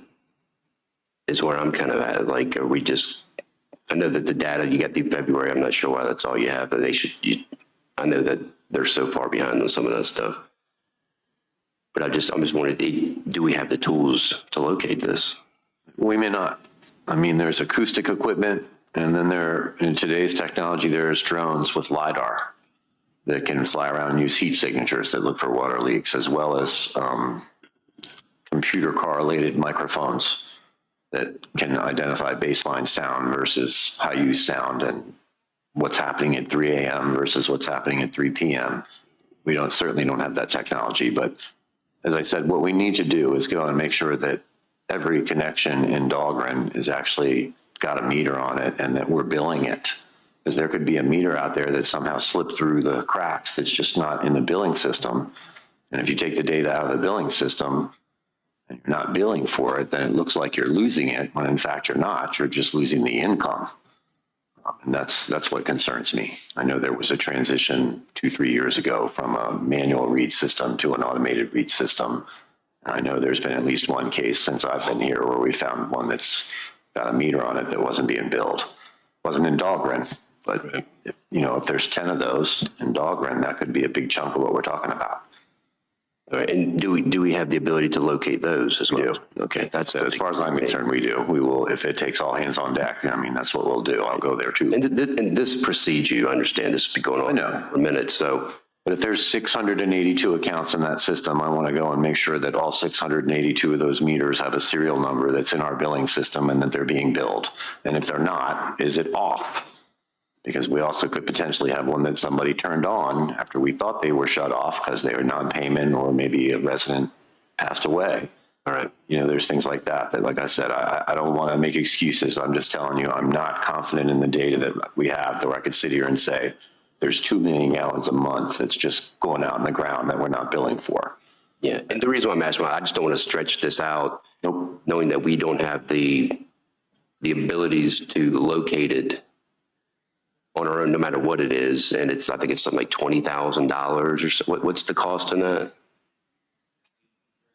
18 grand. So you're looking like, and we hate spending money, but if you're looking at 18 grand on a problem that's been going on forever, that's costing us more money than what it would cost to just bring someone in to find it. So I don't want to just keep stretching it out. That's what Yes, sir. No, there's definitely a cost benefit here. I just want to be clear too. There's one other thing that I've seen in the past, not here, but there are places where the fire system is hooked to one pipe that is not metered, and the residential system that feeds the same structure is hooked to a meter, and someone who knows what they're doing simply taps into the fire side of it and takes water for free because they did illegal plumbing, it was never inspected, and it's unmetered use. And I've seen that before. So again, there's a lot of possibilities here, but we definitely should be able to. You just brought up another question for this may or may not be, this may be something for you too, but so I go down Washington Mill, 616, and there's small creeks. It's a Machota Creek is what it is. So I'll go by there and there'll be contractors, whether it's power washer, whether it's a concrete, whatever, but they're literally getting out and throwing their pipe into the creek and filling up their vehicles. I've seen this now twice early in the morning. And do I just need to call the police on that when I see it again, or what do I need to do? Yeah, that should not be occurring. People, we can look into that. That should not be occurring. If people are pouring water, they should. I'm not sure for the service authority here, but other localities, there's a meter you would put onto a hydrant to get the volume of water that they're taking from the system, and they're billed accordingly. But just by putting it into a stream, no, that's not acceptable. Well, wait a minute. You saw them withdrawing water from a stream? Yes, I saw the individual parked on the side of the road with this big water tank with his hose pulled out, dropped into it, filling up his tank right out of the small section of Machota Creek. Okay, so that wouldn't be stealing resources of the service authority, but that would be suspicious depending on what they were doing. I can tell you that there is something called a bulk water meter that I've never seen another system that doesn't have one other than this. And I know that right now VDOT, and I'm not pointing fingers, but they send trucks down here to maybe spray irrigate, grass seed they just planted, or to use a jetter to clear a culvert. And they come in and they just call and say, we're getting a load of water. And apparently we're billing them based on the size of the tanker that they told us they had. Any other jurisdiction where I've ever worked, there is a bulk water meter that also has a backflow preventer on it, which keeps what's in the tank from contaminating the water system. And they have to come in with the meter once a month, and we read the meter and say, you bought 12,000 gallons, and they pay a commercial rate. You're not set up for that here, and that is definitely something that needs to be addressed. I don't think anybody in Dahlgren is stealing 1 million gallons a month for a year or two, right? But that is definitely a problem, and it would be great if everybody paid attention to who hooked up to a fire hydrant, because that's free. It's not metered. Right. It reminded me to talk to you about that, Mr. Smoldick. Thank you. Thank you, sir. All right, with that, we'll move on to the secondary public comment. So comments will be limited to 3 minutes per person in order to afford everyone an opportunity to speak. Please provide your full name, district when submitting your public comments so it can be properly recorded and included in the public record. Do I have anybody that has anything to say to address the Service Authority? Anybody online? All right, with that, we will move on to adjournment. Do I have a motion? Mr. Chair, I move that we adjourn the Board of Directors to Tuesday, September 2nd, 2025 at 5:30 PM in the boardroom of the Rivercomb Building. Second. Motion properly seconded. All those in favor? Aye. Aye. Aye. Chair votes aye. Motion passes. We are at Service Authorities adjourned. Thank you, sir. So we'll move on to public hearing 08-10, 08-11, 08-12, 08-13. The King George County Board of Supervisors will now hold a public hearing. It's been properly advertised to receive public input regarding the matter. First, I will have staff speak, then I'll have the applicant speak, followed up by members of the public speaking, after which I may have the applicant step back to the podium. Ms. Leduc? Thank you, sir. Good evening, everyone. I'm just going to give a brief overview of the several applications before you before I invite Mr. Over up to speak. Representatives from Dahlgren Innovation Hub have submitted several applications that are being presented before you this evening. The first is an application to rezone with proffers approximately 479 acres of land located on the west side of Route 301, generally at the intersection of 301 and Washington Mill Road, to industrial. The second is a comprehensive plan amendment to add tax parcel 17-24 to the Claydale primary settlement area. If the properties do get rezoned to industrial, the third application is for a special exception permit to construct a data center campus, to authorize an increase in building height greater than 50 feet, and to allow an increase in the 10-foot height limitation for walls and fences to allow for screening of outdoor equipment. The last request is not a public hearing item, but it's for an exception to the Highway Corridor Overlay District regulations to allow for more than one entrance onto Route 301. In support of these requests, the applicant has provided a zoning and generalized development plan with a written narrative, a phasing plan, a transportation impact analysis, which has been reviewed and approved by VDOT, a voluntary proffer statement last revised August 18th, yesterday, and a noise analysis. The full application package has been reviewed by our third-party engineers and all county and state reviewing agencies. These same professionals will continue to review this project should it proceed to the site plan stage. The Claydale settlement area in the comprehensive plan is designated for commercial and industrial development. The Planning Commission considered these applications at their meetings in June and July and voted to forward recommendations of approval on all of them. There are several ordinances that the board will need to vote on this evening should you choose to approve the applications. They are ordinances O-09, O-10, O-11, and O-12. Please note there was a minor revision to ordinance O-11 to clarify in condition 3 that the maximum building height requested with the special exception is 70 feet. I'll now turn it over to Mr. Over, and Mr. Vaughn and I are here to help you answer any questions that you might have. Ms. Leduc, you said O-9, right? Because I only have it 10-8. So it's 9, 10, 11, and 12. Is that right? Correct. Yeah. And those, Mr. Chairman, those ordinances are encompassed in the staff report. At the end. Yeah, they're embedded in the staff report. It wasn't on the agenda. The 09 wasn't. That's why I asked. Yes. All right. Thank you. These guys again. Thank you, Kelly. Good evening, Chair Davis. Good morning. Members of the board, staff, and members of the King George community. Thank you for the opportunity to present details on the Dahlgren West project tonight. This is for me. There we go. This is our team. You know, it really does take a village to bring a project like this to the point that we're at tonight. And I'd like to say thanks to everyone in our team and how we have, from the beginning, prioritized community outreach, transparency, and a collaborative effort with staff, the Planning Commission, and you, the board. Dahlgren West is a proposed data center campus strategically located on approximately 485 acres in King George on the north side of Route 301. We have designed the project to be a good neighbor with enhanced setbacks and significant open space, preserving the natural character of the site and maintaining sensitivity to existing environmental conditions. These measures are intended to minimize visual impacts and protect the landscape that defines King George County.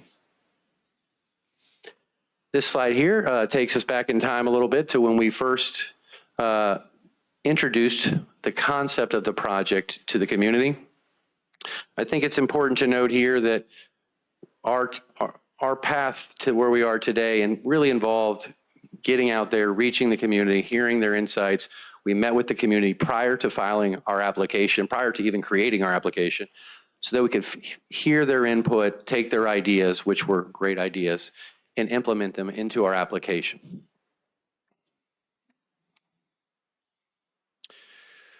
Here you see a calendar of events, of the main events that we've had along the way. The initial community town hall, we filed our application, we did another town hall, planning commission, sent out extra outreach to make sure that we're just touching everyone in the community and everybody was aware of what's going on to the best of our ability.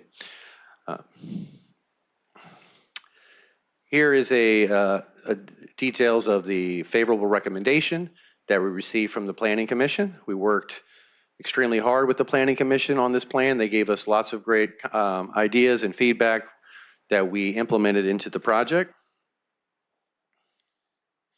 Now I'll get into some of the details. The existing zoning, the project has a mix of zonings, including industrial, agricultural, and commercial. Adherence to the comprehensive plan, the Planning Commission determined that this project was substantially in accord with the comprehensive plan, which calls for this portion of the land located on 301 to have commercial industrial uses. Special exceptions. This board acted to require special exceptions for all data center projects so that they could control how they come, where they come, and what they look like, and how they impact the community. Here on the left, these dots that kind of indicate some of the items that we were required to implement into our project so that we could be in accord with this special exception, which the Planning Commission has deemed that we have. Special exception for height. We have requested a maximum of 70 feet with 65 feet for buildings within 250 feet of the right-of-way. This is for 2-story data centers. We have gotten full approval from both planning staff, VDOT, and the Planning Commission with regards to our second access point.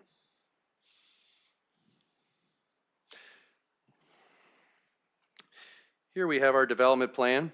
Dahlgren West will be designed as a smart campus format, allowing for the efficient use of land and infrastructure and resources. You can see here that we provided for a minimum of 250 feet of building setbacks. That's well in excess of what is required.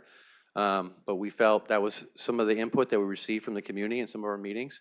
We also proffered to leave 100 foot untouched all the way around the outside of the existing landscape. And we moved the buildings internal to the site the best that we could and separated them so that we could keep the natural features of the land and the site. Open space and trails. So here you can see we have a minimum of 40% open space proffered, which is just over 200 acres, which is a significant amount of considering it's almost half the site. Additionally, something that we early on somebody asked was, could we have access to a trail?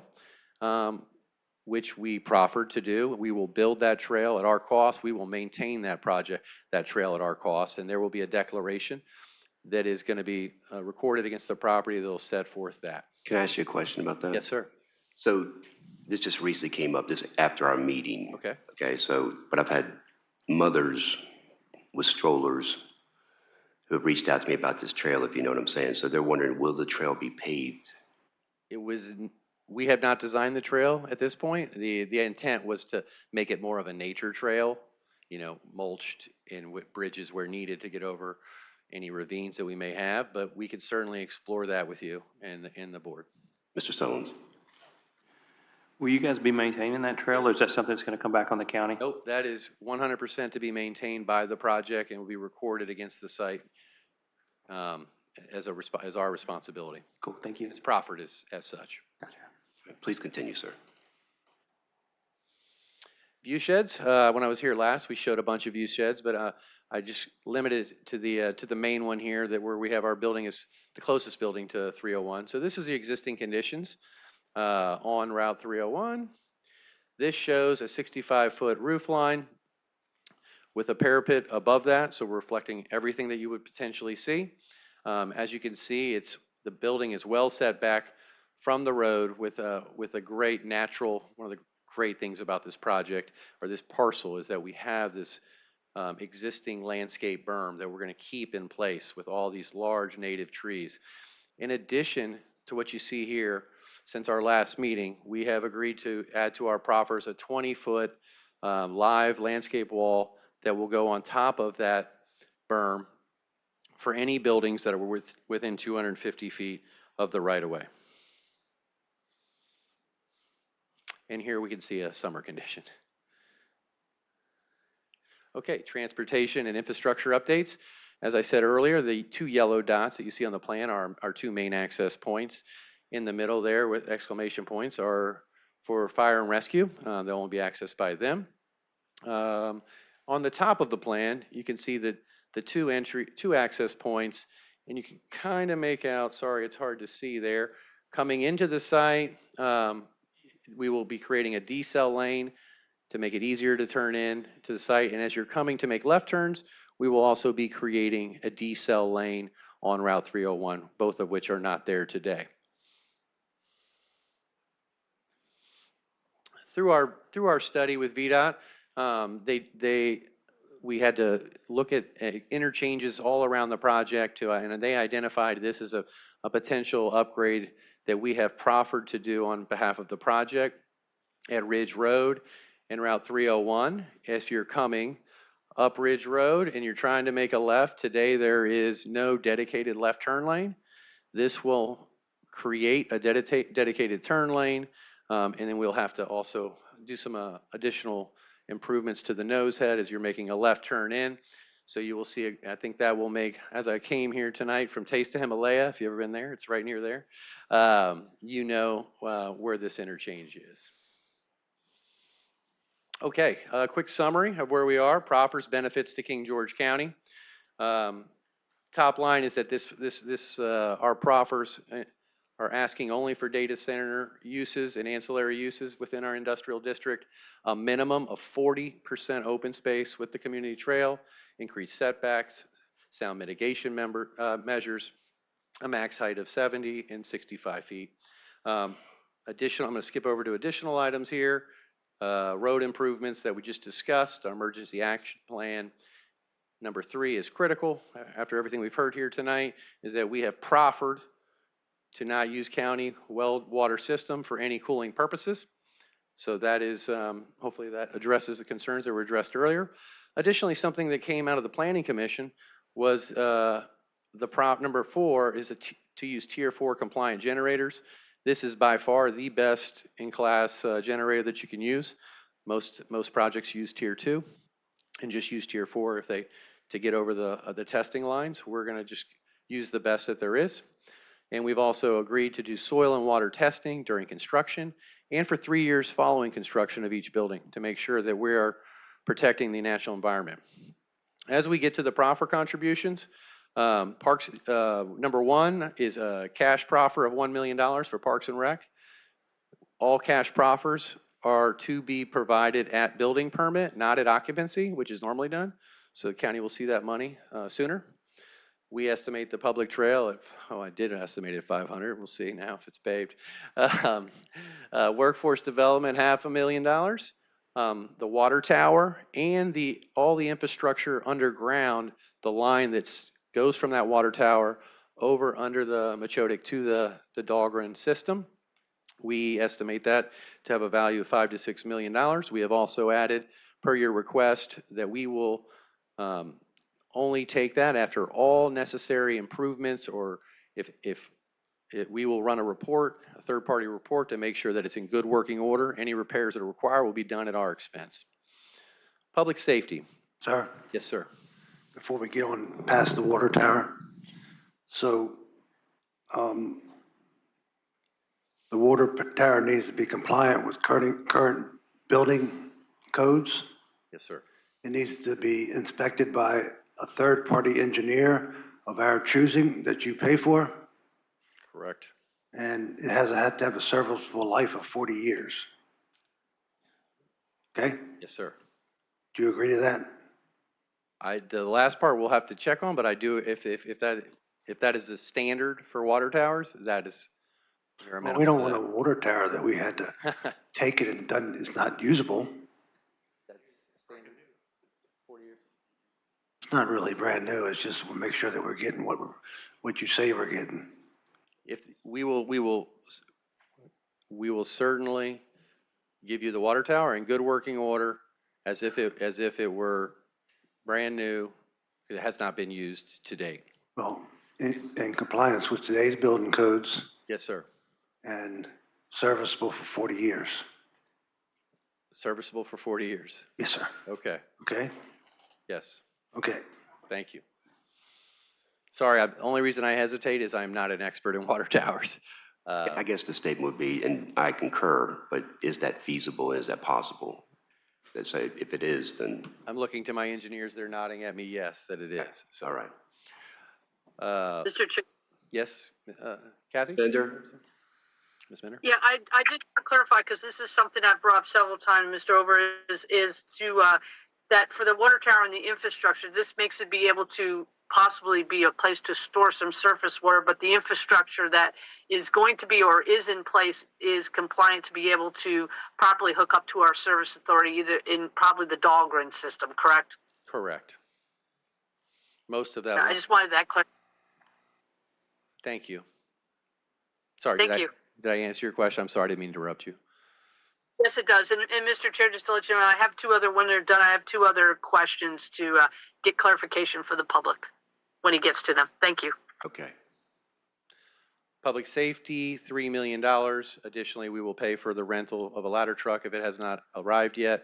All of the cash proffers are available to be used by the Board of Supervisors at their discretion. I'd like to state also, I'd like to add a number 6 on here that we have added since our last meeting with you all after consideration of what we can do for the county, and that will be a capital facilities contribution of $1.5 million cash that will be issued prior to building permits as well. And additionally, $100,000 cash escrow for any legal fees that the county may have with regards to this project into the future. And finally, we, at the request we are also looking to donate a 1.5 acre industrial parcel down 301 for the county to use at their discretion. So those were all new proffers. If you total that up, it is approximately just over $12 million in value. Now we're going to move on to the numbers of this project and what we can do for the county fiscally with the tax revenue. With that, I'm going to call my partner, Ross Lichtenhouse, to the stand to get into those details. Thank you. Thank you. Thank you. To the stand. Sounds like a. I feel like the slap chop guy. Like, wait, there's more. Mr. Chairman, I'm sorry. I was trying to listen to the gentleman, and I wanted to make sure I understood it because it's important if you're going to amend these proffers. Would that have been under paragraph 3A6 Roman? Would that be a Roman numeral 6, where you're adding a capital facilities contribution of 1.5 million?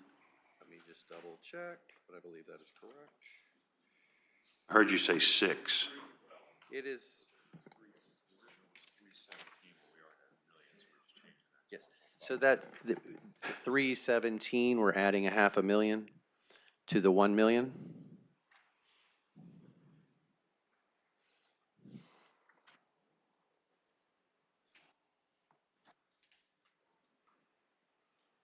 What paragraph is that? That is in paragraph 3:17. So under 3, section 3, site design, paragraph 17. It's the last paragraph. Cash proper for capital projects. Page 8. Thank you. Thank you.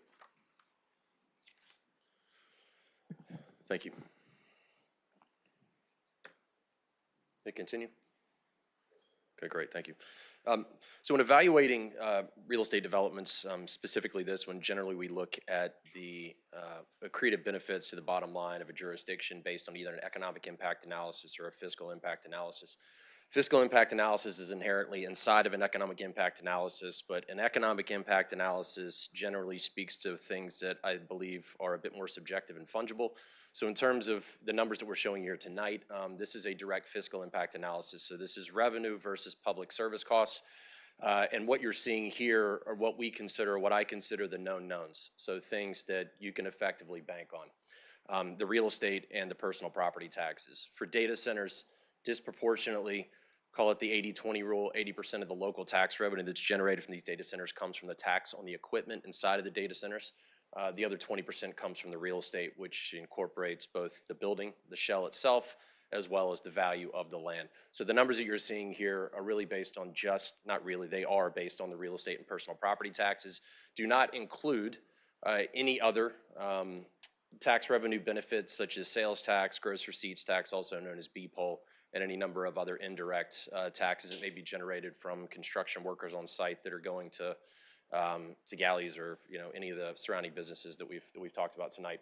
But what we did estimate, in addition to the real estate and personal property taxes, are the number of jobs, both in terms of temporary construction, as well as the full-time equivalents that are produced on a building-by-building basis.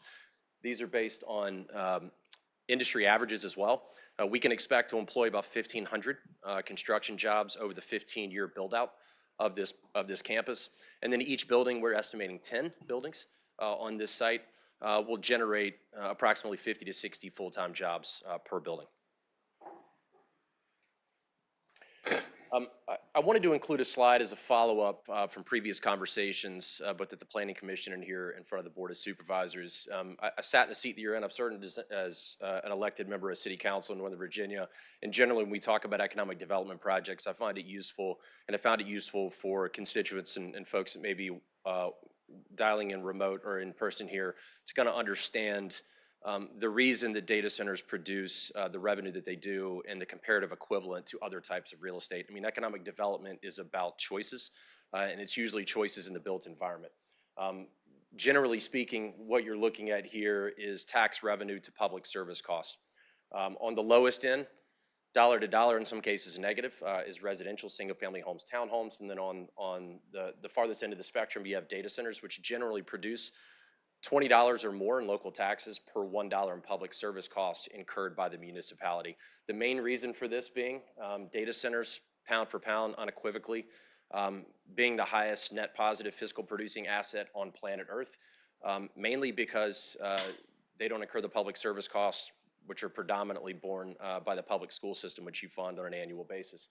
Residential, obviously, a lot of kids live there. It's expensive. Those range anywhere from $8,000 to $20,000 per kid per year.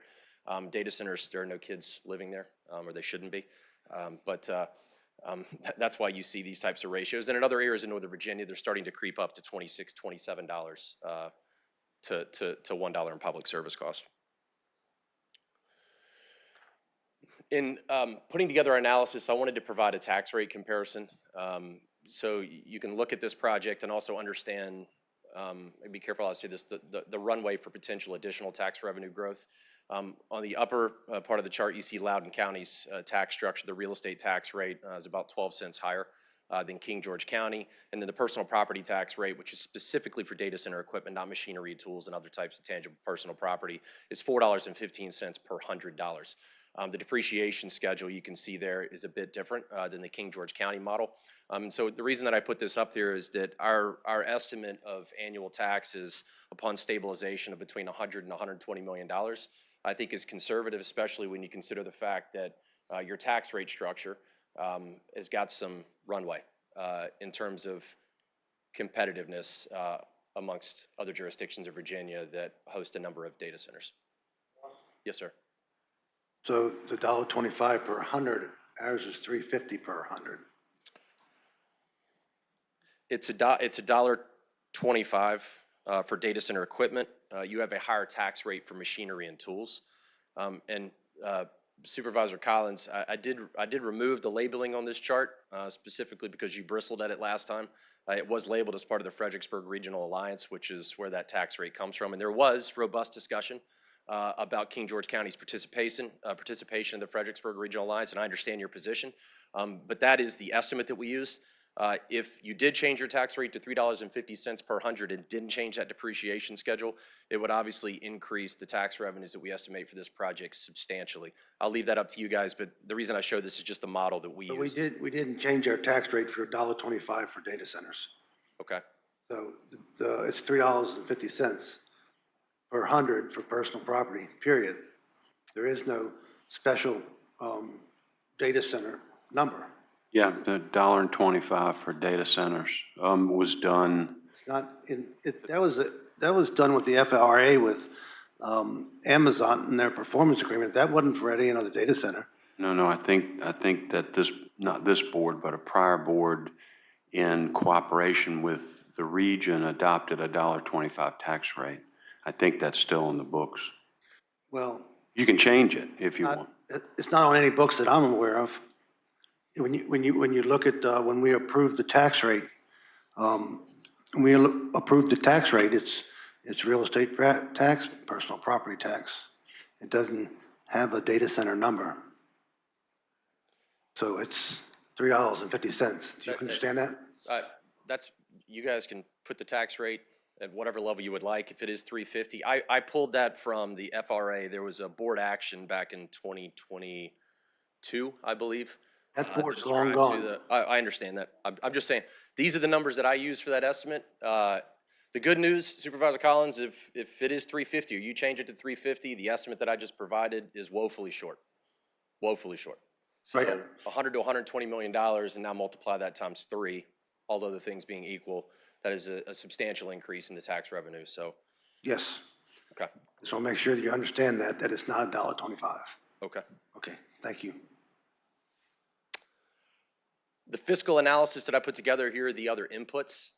One thing that I do want to point out is that the land valuation, which is subject to the real estate tax rate of 68 cents, that is taxable at this next reassessment. King George County is currently going through its quadrennial, I think you guys do it every 4 years, reassessment.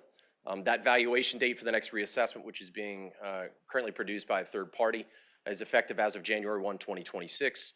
If the board decides to approve this project tonight, you can expect the earliest accretive tax increase related to this property for this approved project to be recognized in 26.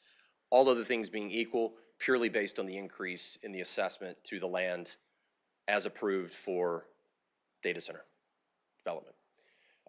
The other inputs that we used to develop both the real estate tax and the data center equipment valuation, which is subject to the personal property tax, $600 a square foot for the shells themselves. And then for the personal property data center equipment, $3,000 per square foot on average. Those numbers have continued to increase rapidly, especially with the advent and advancement of artificial intelligence.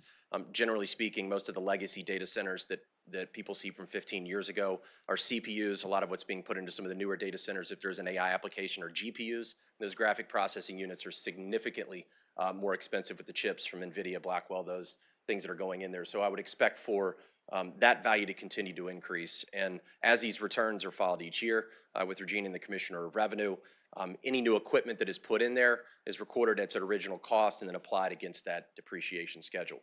The other growth factor that we used was a simple 3% for inflation according to the average CPI, and that applies to all numbers. And then we use 15 years until full stabilization and occupancy. Again, this is going to take quite some time to build out the full 6.9 million square feet.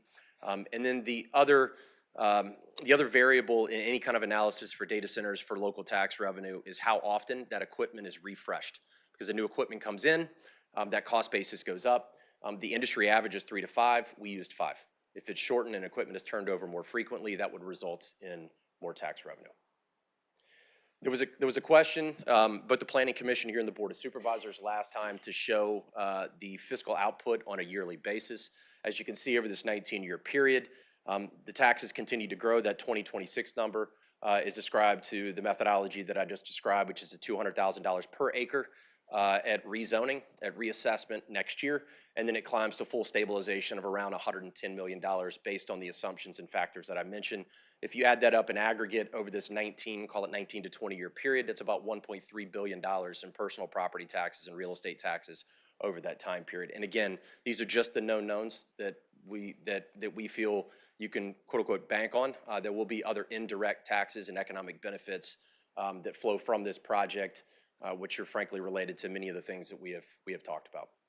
So I'm happy to answer any questions about the tax revenue, any of the inputs, the methodology, and other questions that you may have. Well, Mrs. Bender had a few questions. Ms. Bender?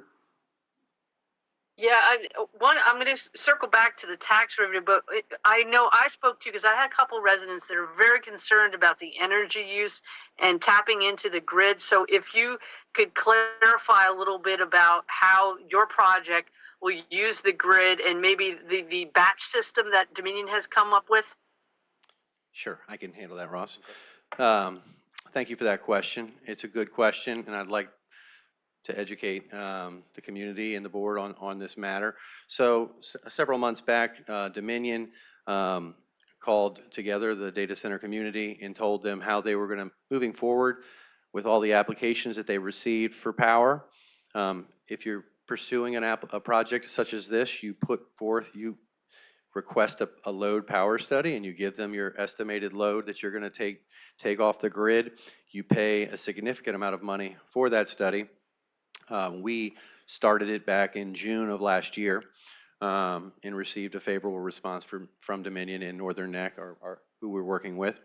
So what Dominion has done is they created a batching system to handle these future loads, taking all applications that they had and that were already approved and as I understand it, putting them into what they call batch 0, and then creating batches of 10 projects moving forward, and I believe they're up to north of batch 15 at this point. So all of those projects on the back end are looking at power deliveries of 10 plus years. So that is how Dominion plans to control how much power gets allocated. They are then regulated by PJM, which is a regional authority that manages multiple states in the Mid-Atlantic region.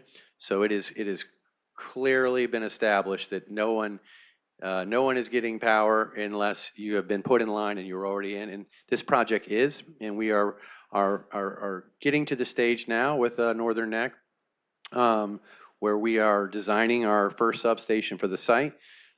We, as the developer, are responsible for the entire cost of that substation on the site, which is north of $50 million. We pay for that. There's no cost that gets passed through to the consumer, and then we additionally pay for our power. So, Ms. Bender, does that answer your question? So It does. Thank you. And I think somebody has a response. I have a tax revenue question after that, if somebody else has a follow-up. Mr. Collins has a question, I believe. So you're in batch 0, right? Yes, sir. Okay, so you're ready to go. We are ready to go, assuming. And you'd have to put down a deposit with Northern Neck, right? Yes, north of $20 million. Right. And the cost for the substation is about $59 million? Approximately. Which will not go for the Northern Neck customers or Dominion customers? No. Okay. And one more thing, when you were talking about the proffers, you didn't mention the training for the fire department, that you will pay for their training, and you will also pay their wages for that training. Correct. Okay. That was, I'm sorry, I forgot that one. We did add that since our last meeting as well. Thank you for bringing that up. Ms. Bender? Yes, I would like to clarify on, I know in other projects, we might not have the community development staff enough to be able to support, all the permitting and all the work. And I just want for clarification, did you have something in there addressing that there might be, that you would pay some cost of added staffing or at least a third party to help us with this process? We did, we added the $100,000 for legal expenses. We are certainly willing to pay for third-party review costs associated with this project as we move forward. That's typically involved with permitting and not in a proffer per se. But I'll leave that to Mr. Smolnik. Mr. Chairman, it is allowable for them to pay for site plan review by a third party as long as we do that under an expedited process. And I assume that they're going to want an expedited process 100%. with the amount of money they've given to Northern Eck and others. So yes, we have a mechanism set up in community development to do third-party review of an engineering firm within the region, and they'll actually take care of that cost. Thank you. Thank you. I just wanted to clarify that. And then another question I had from someone in the public is, some read you're addressing the sound. How are you addressing the sound to make sure that that we don't have problems like that in the Great Oaks community up in Prince William, or things that people might have read in the news? Yes, so we address that in a multiple of ways. First, you all have a code requirements of 55 decibels and 60 decibels during the day and at night. With that, and with our design of our project, we hired a third-party consultant to prepare an initial analysis of the project, making some assumptions on what type of HVAC we would use, and they came back and showed that we met the standards. That was just a preliminary review. Under our proffers, we are required to do additional reviews with each building and then have them tested at the site before we are able to get occupancy for any building. So all buildings must meet the noise standard of the code. And we're doing that, one, with the way we have oriented the buildings, the screening that we will be doing around the equipment. Additionally, the way that we centralized the buildings within the project so that they are far away from any surrounding community members addresses that problem.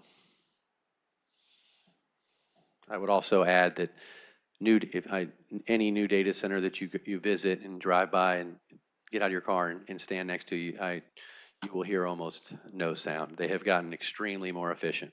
I like to liken it to when you got your first big screen TV. The big screen TV was 8 inches thick, and after about an hour, you couldn't even go near it. It was so hot. And over time, what happened? They got lighter, they got thinner, and they used less energy. And that's what's happened in the data center industry over the last 10 years. It's really exciting what's happening, and we're very excited to be a part of it. And I want to appreciate you answering all the questions, because over this process, I've asked you a lot of questions, and I know my colleagues have also. But one other thing I wanted to bring up, and just for when I've spoken to supervisors in Loudoun County and Prince William, one of the things they stress is to make sure that whatever proffers or money we generate, that we consider looking at having buckets of money that could be invested, that we could set aside for school construction, for operating expenses for our schools, or for the county offices, or the service authority in debt. So one of the things I would like to, Mr. Smalley, we look into in the future is, so some of the revenue we would get to make sure we put aside so that it is invested in maybe buckets of money or little funds to make sure that we don't, like in Loudoun County, they built a lot of schools but didn't save the money, and then they had to raise taxes. So that would be something I'd really like to look at to make sure we do. But I might have a couple of questions after I hear public comment. Thank you so much. I would like to note that in Loudoun County, they have lowered their taxes over, I believe, the last 8 years from $1.32 or 35 per hundred, now down to 80 cents per hundred. That is a significant decrease, and that is directly related to the tax revenue they are receiving from the data center community. So, Mr. Smolnik, I would disagree with Ms. Bender. It should go in the one bucket, and the Board of Supervisors decide where that money goes. Shouldn't be allocated specifically for an investment unless the board decides it, or allocated specifically for schools unless the board decides it. So it's up to the governing body to determine where that money goes and not have a specific fund. Yeah, I concur only because I'm not a big believer in just spending your money. I think that we should let our money make money for us. So at some point that we, whether or not it goes in the buckets or we make that decision, but as long as we're clear that I'm not looking to get money and just start spending it I want to invest money to keep that money making money for us. Mr. Sullivan? Mr. Chair, that's not what I exactly said. It Yes, would sir. go in funds Yes, that ma'am. invest money, so we'd have set aside so we are not short in certain areas. But that is several different opinions. I just wanted to clarify, I wasn't saying spending the money, it was putting it in separate funds to be invested for that category. Thank you. Yes, I think we did understand that. Thank you, Ms. Bender. Mr. Sullins? No, I was just going to echo what she just said, that we're not pre-spending it, we're kind of pre-earmarking it, but we are investing it so that it will earn money in itself. It's just that it's kind of earmarked for maintenance or something else, so that, as always, you know, whoever's the board at the time can make those changes, but this is going to force them to think about it, talk about it, and decide, as opposed to just letting it tumble out as sometimes it seems like it does. Well, the board already spends 54% of its budget on the schools. So I don't think that will change any, and I think it'll probably increase with these type of projects. You know, we know what's on the horizon, and well, let's finish this public hearing first, and then I'll. Yeah, thank you. Nick? Yes, if there's no other questions, I mean, that You can let him concludes our. come back up and Yeah. if anyone has any questions about tax issues or anything like that. That's what you were looking for questions about. Sure. I mean, I can talk about other things, but. Okay. Mr. Chairman, Stewart? before you go to public hearing, it's come to my attention that proffer number 17 is not online for the public. Is it? I cannot find it. I've got a copy from Ms. DeLuke. Apparently they just did that. Yes. So if the board would allow me, I'd just like to read it for the public so that they have that information as well to comment on, since it wasn't online for. Please proceed. Thank you, Mr. Chairman. Number 17, cash proffer for capital projects. The owner agrees to pay $1.5 million to the county upon the county's issuance of a building permit for the first data center building. There's a typo in that, should say to be used for county capital projects at the sole discretion of the county, King George County Board of Supervisors, or for any other public uses at the board's discretion. And that's just so everybody has that now, because it was not posted online because it was such a new addition. I know some of the property, I think it was being presented as a new convenience center. Is that correct? Were we talking about that? Well, I believe the way that language in the proffer is stated is it's Just under 1.5 acres. yeah, 1.5 acres for Industrial for the domain. county's use. You know, We made it broad per your request, yes. Thank you. That would probably be what it would be. Yeah. But that's not, they put it in there so we could use it for something else. Parking to get the trails, you don't ever know, right? Well, I think they're going to have parking for the trails. I asked them on Friday, you're going to have parking, and you're going to maintain the parking, and you're going to maintain the waste, and you're going to maintain all that. Correct. And I have confirmed we are fine with 40 years. I've talked to our team. Okay. Any other questions? All right, thank you both. This time I'm going to open the floor up to public comment. Please limit your comments to 3 minutes per person to give everyone a chance to speak. State your full name and district in which you vote. The only person I have signed up today to speak is Mr. Shaw.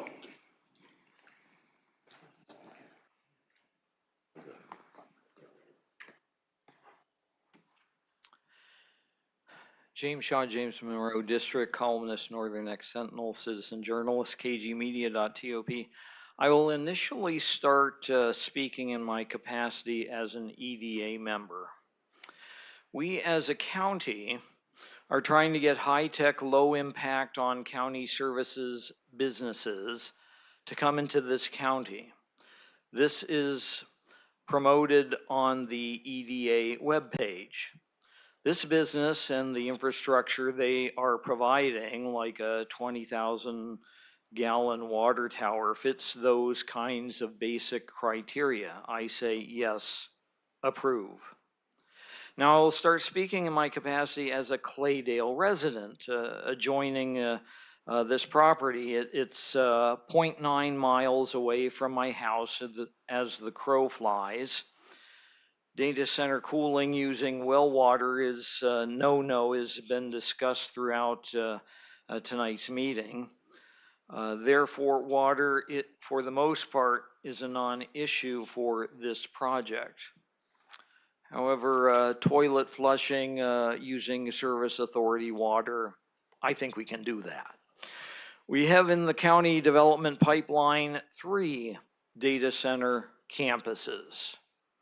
The comprehensive plan shows next to no room for any more beyond those 3.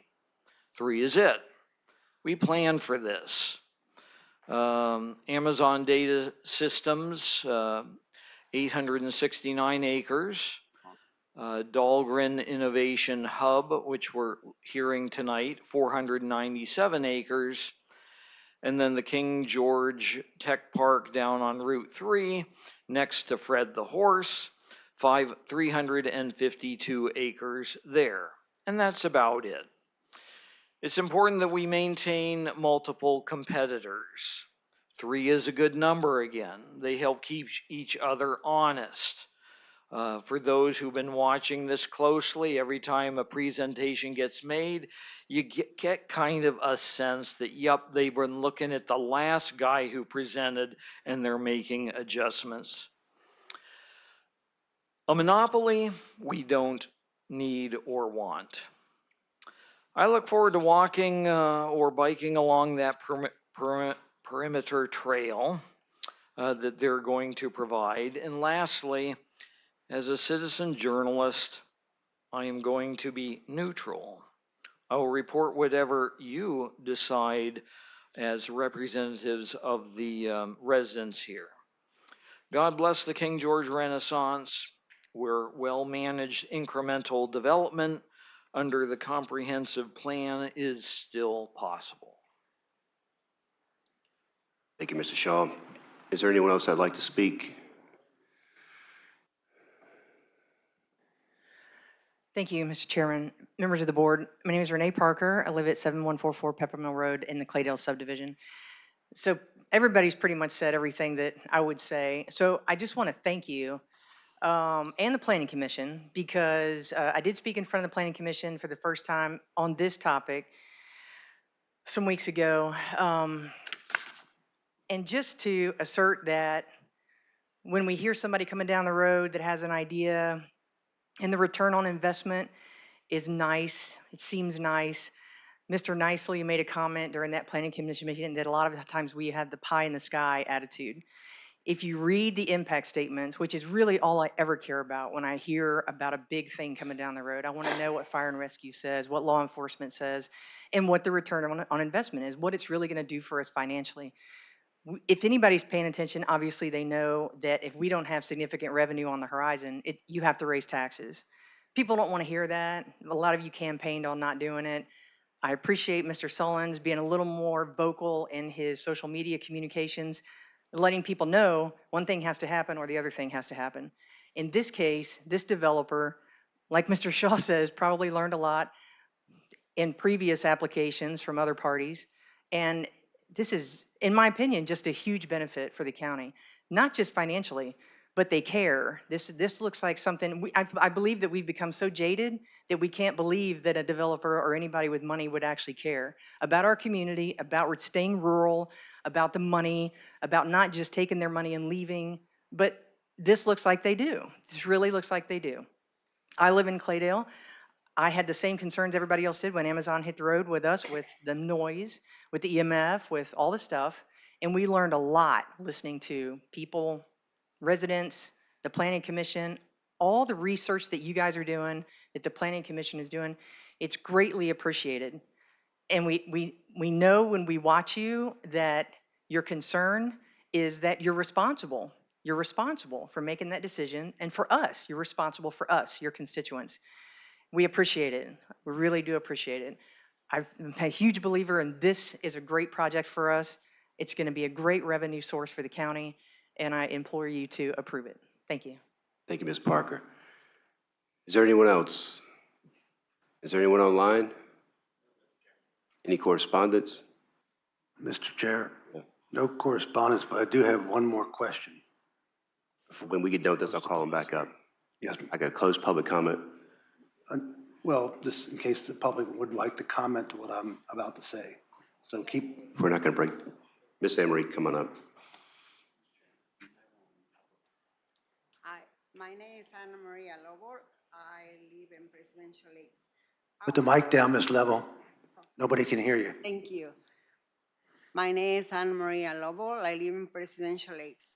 I want to ask you to think very careful about these data centers. I'm worried about the electricity and the water and the impact and the people coming to work. Already our roads are terrible. They have accidents, 218, 301, 205, 206.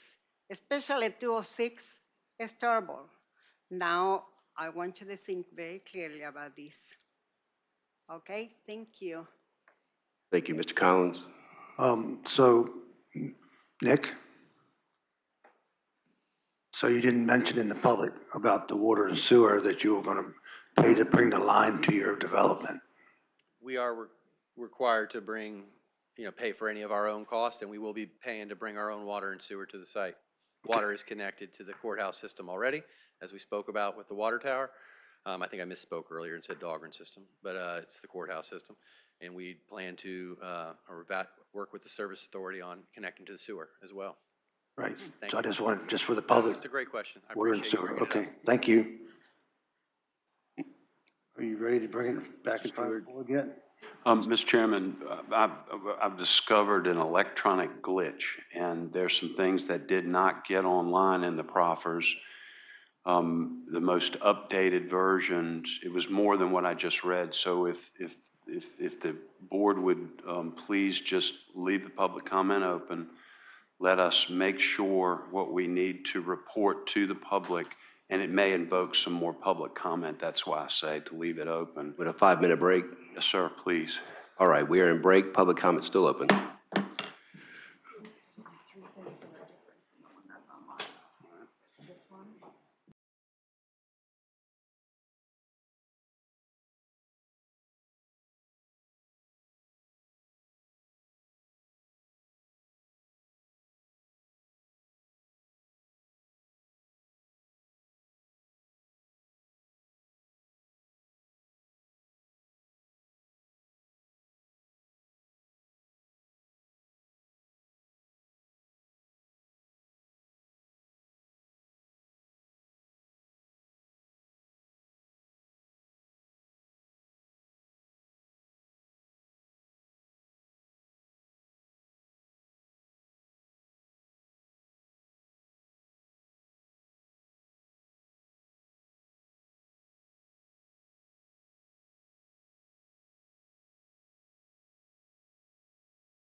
Come on, Sean.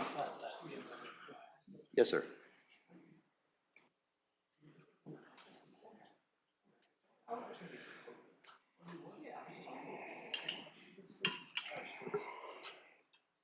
All right, thank you. So the reason why we kept public comment open, I'm going to turn over to Mr. Stewart, let him explain, and there may be some more of the public that want to comment after that point in time.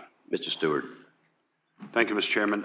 Ms. Leduc is making some copies for the public, but what happened was the very latest version today, there were some changes that never got posted, and the public has the right to know what's in the proffers so that they can actually comment on them during the public hearing. So I read Roman numeral 5, paragraph 17, and that was the $1.5 million for capital and projects for the county. Excuse me?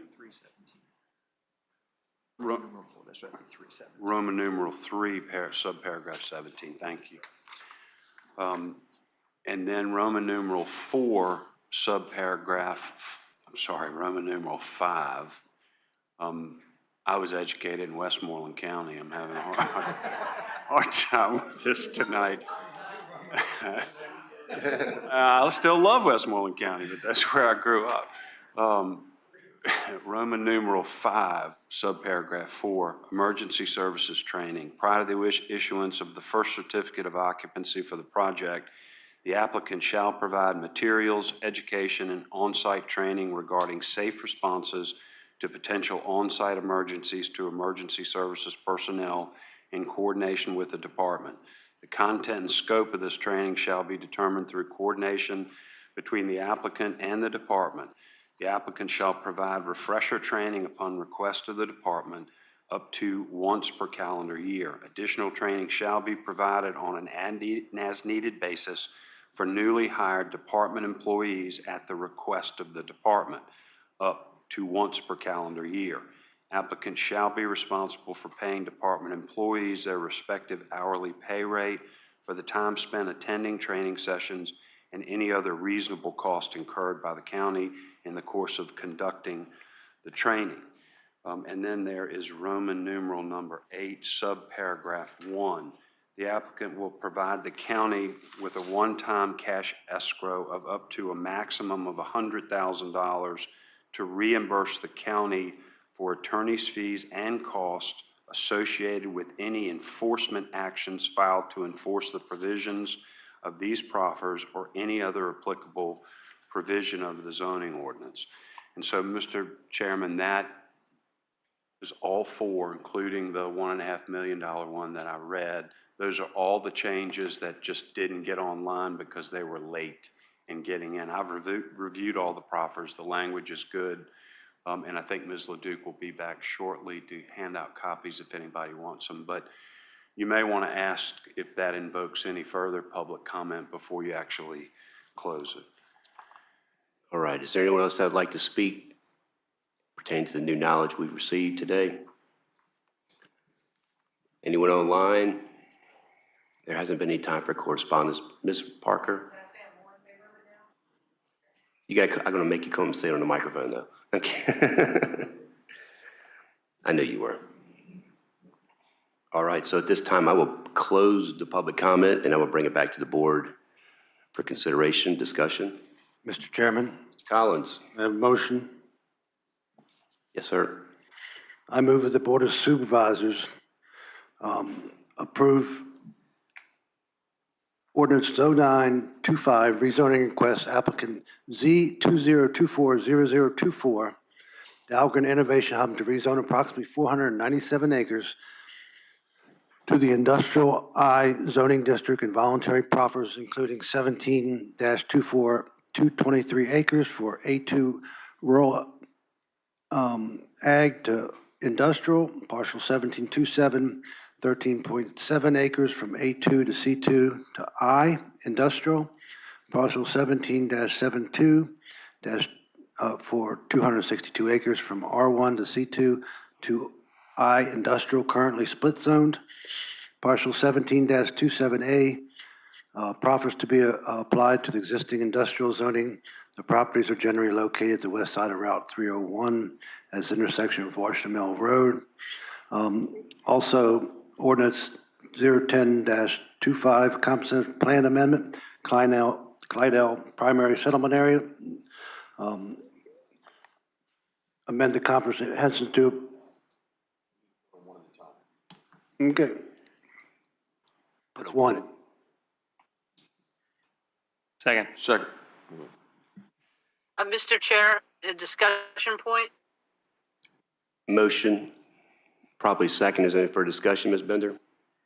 Yes, I just wanted to clarify. I think there was a couple of emails we were sent that the people asked to have them read. I just want to make sure that we did that, or at least put them in the public record. Ask that those be put in the public record, Mr. Chairman. Yes, public record.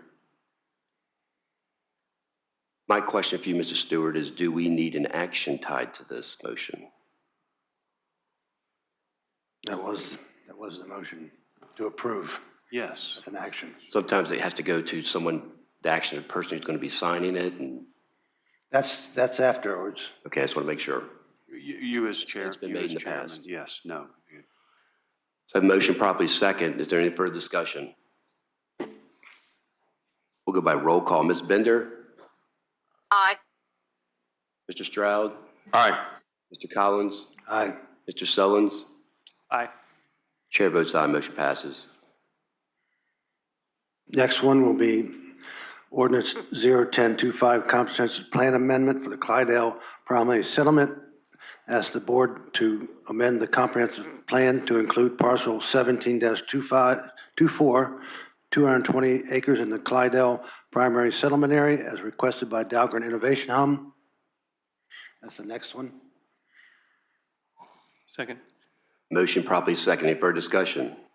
Yes, please. Mr. Sullins? I just want to clarify that we actually did read these in the public record. There was one from a Mr. DeVries that asked for us to read this. Is it sufficient to just post it, or should we go ahead and read it out loud?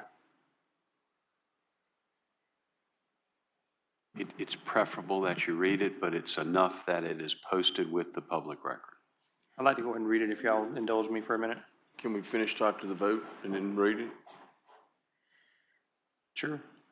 We have a motion on the table, don't we? Yes. Let's close the motion, then we'll let you read. That's fine. Motion properly seconded. Any further discussion? Ms. Bender? How do you vote? Mr. Stroud? Aye. Mr. Collins? Aye. Mr. Sullins? Aye. Ms. Bender? Yes, aye. Chair votes aye. Motion passes. Mr. Sullins? Thank you. This is from Mr. Ross DeVries, 14472 Hillcrest Drive, Dahlgren District. He says, I write in opposition to, and I'm basically these zoning requests and the comprehensive plan amendment by Dahlgren Innovation Hub. This is a very intensive and incompatible industrial use being dropped on top of predominantly R1 and A2 residential uses, bringing 24-hour-per-day noise and frequent air pollution from air coolers and diesel generators and a huge demand on energy resources, providing no direct benefit to the county at large. Who beyond the applicant has asked for a new industrial area or data center in this district? It is essentially spot zoning to benefit a single applicant. This is not even compatible with the technology zone based on the common understanding of that term, which ostensibly applies to the split zone parcel. There is no R&D or significant office component, nor is there an anticipated level of employment that would provide compounding economic development in the area. No other commercial business is likely to be needed to support it locally. The proposed proffer regarding sound mitigation appears to be intended to address noise. It only states that the applicant will meet the requirements of the noise ordinance. Meeting the requirements of the noise ordinance is the base minimum performance for everyone. Nothing is actually being proffered here. You all know perfectly well that the staff does not have any real enforcement powers in the event that the noise levels are exceeded. There's nothing in the application that speaks to any actual mitigation scenario of a violation of the ordinance. Only that a business association will submit their own annual reports to the zoning administrator. The applicant does not address any sort of self-regulation among what may be several distinct businesses running multiple centers under the auspices of the association's covenants.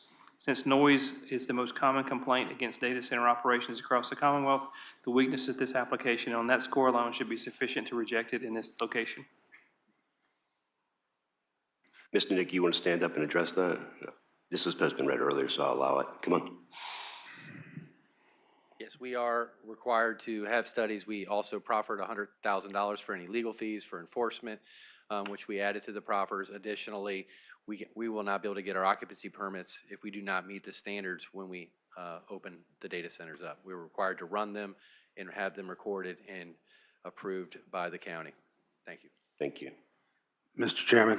Mr. Collins? I'd like to make a motion, special exemption application Z 2024-0025 Dahlgren International Hub. 00225. Thank you, sir. Consists of data center and accessory uses on approximately 497 acres. Permit increased building height beyond zoning limits. Permit walls and fences up to 50 feet in height to 70 feet. It was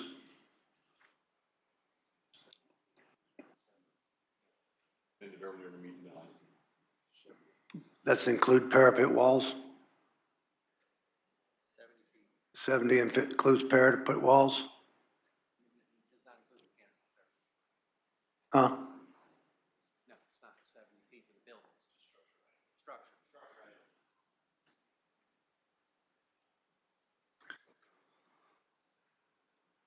70 feet in height to screen outdoor equipment. The property is generally located at the intersection of 301 and Washington Mill Road. Includes tax parcels 1724, 1727, 1772, and 1727A. Approved the special exemption is contingent on approval of rezoning application Z 2024-00224. Additionally, applicant has requested a finding pursuant to Virginia Code 15.22232 that proposes electric substations are substantially in accordance with the King George County Comprehensive Plan. Mr. Chairman, I'm just clarifying, I didn't hear the language, and I want to make sure you actually moved to adopt that ordinance before you read everything. That was your intention? If I got them out of order, I'm just going by the sheet. No. You actually said I moved to adopt the ordinance. Special exception, yes, I did. The special exception ordinance. I didn't, I'm doing it now. Okay, thank you. Motion properly second. Any further discussion? Ms. Bender, do you have any discussion? No. Then I'll ask you to vote. Aye. Mr. Stroud? Aye. Mr. Collins? Aye. Mr. Sullins? Aye. Chair votes aye. Motion passes. Mr. Chairman, I have another motion. Yes, sir. I make a motion to appropriate $2.25 million to King George Public Schools for the purpose of engineering for the new elementary school. It's not on the sheet. Don't worry about it. It's not on the sheet. Mr. Chair, I think Highway that corridor? though Ordinance should be a number little- 01225 Highway Overlay District, HCOD, exemption request the board request by Dahlgren Innovation Hub LLC for an exemption to the Highway Corridor Overlay District standards for the properties associated with the Innovation Hub project. The specific provisions and requested exemptions will be available for public view as indicated. Second. A motion properly second. Is there any further discussion? Yes, I would like to clarify, since Mr. Collins dropped two attempted motions there, what is the actual motion? I'm going to rescind that last motion for the schools. Do the one for the highway corridor zone, and I'll be back to the schools. It's just the highway corridor. Proceed. That's all we're voting on. Did I have a proper second? You heard us. Motion properly second. Any further discussion? Ms. Bender? Aye. Mr. Stroud? Aye. Mr. Collins? Aye. Mr. Sullins? Aye. Chair votes aye. Motion passes. Mr. Chairman, I'd like to make a motion. Yes, sir. I'd like to allocate from the general fund $2.25 million for the design of the elementary school.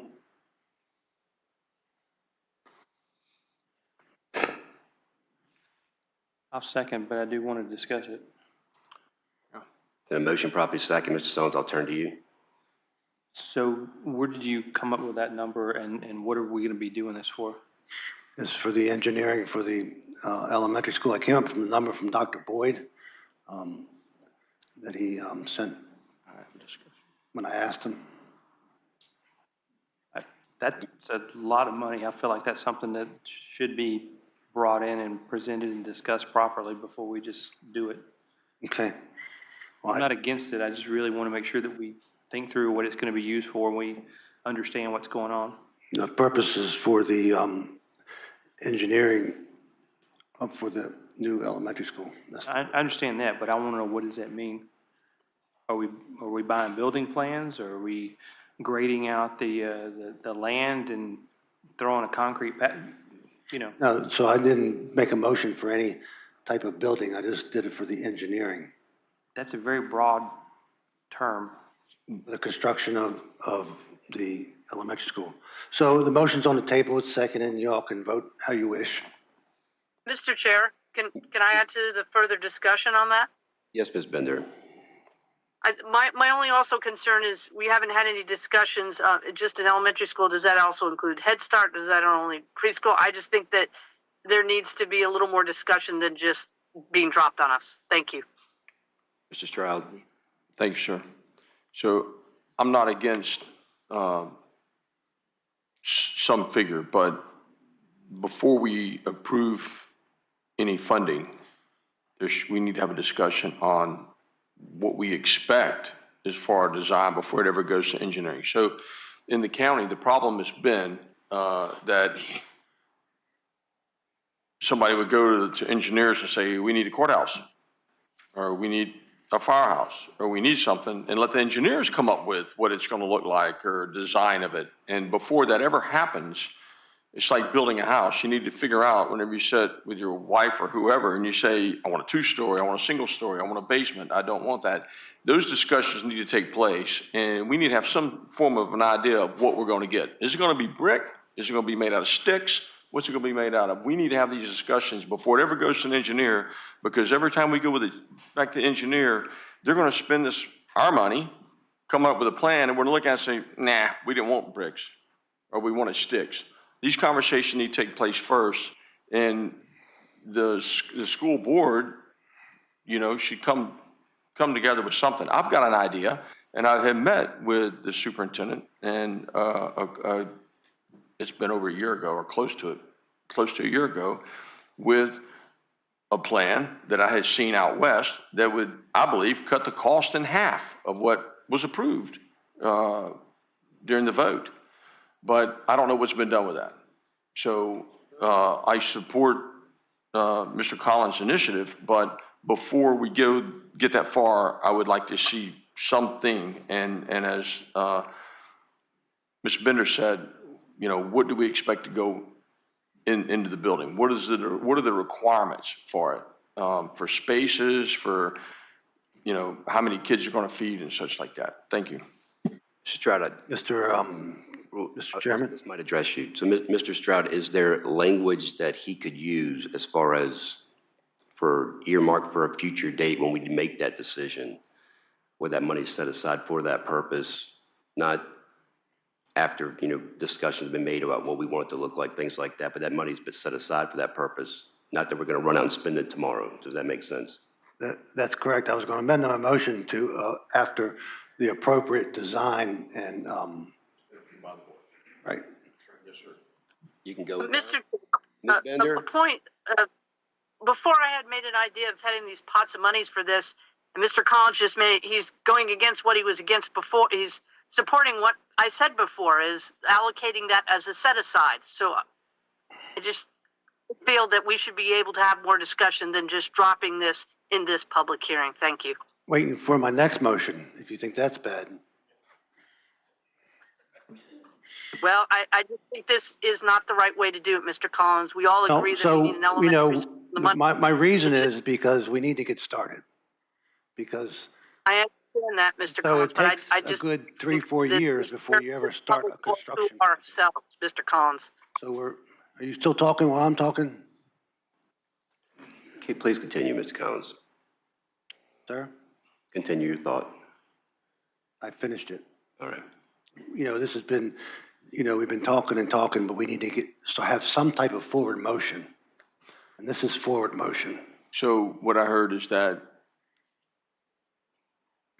the motion that's on the table is that we allocate $2.2 million towards engineering once we have agreed, the board has agreed what those plans and can agree on what those plans should look like. Yes, sir. Some sort of a basic design. Mr. Sullins? So you asked him what language would make him more comfortable with it. I would be more comfortable if Dr. Boyd would come in and give us a presentation on this. You had a chance to talk with him on this. I appreciate that. I haven't. I don't have a clue what we're building toward here. So I would very much like to see some kind of presentation to discuss what are we actually doing. Another couple of weeks is not going to kill this. And I get it, you want forward motion, but dude, this is a bottle rocket with a stick broken off right now.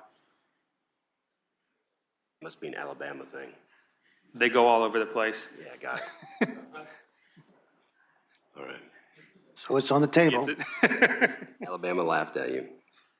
All right, so motion's on the table. I'll start with you, Ms. Bender. In this current iteration, without further discussion and presentation by Dr. Boyd, I say nay. Mr. Stroud? You can do it. Don't listen to the devil on your shoulder. Just make it down to the chairman to make the final decision. Nay.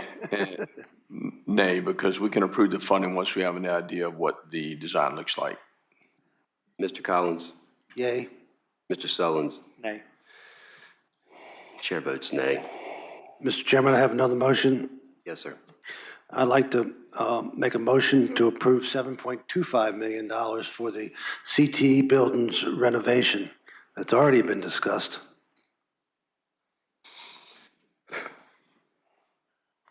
Is this, oh, let's see, someone wants to make a second. $7.25 million. We did allocate that part. We didn't allocate it. That's what they say it's going to cost. But that's also to revamp the current building. Yes. Right. We could probably build a brand new building for less than that. No, the new building will cost $15 million. If you made a brick. Sir? You made a brick. Can we see what makes up that estimate?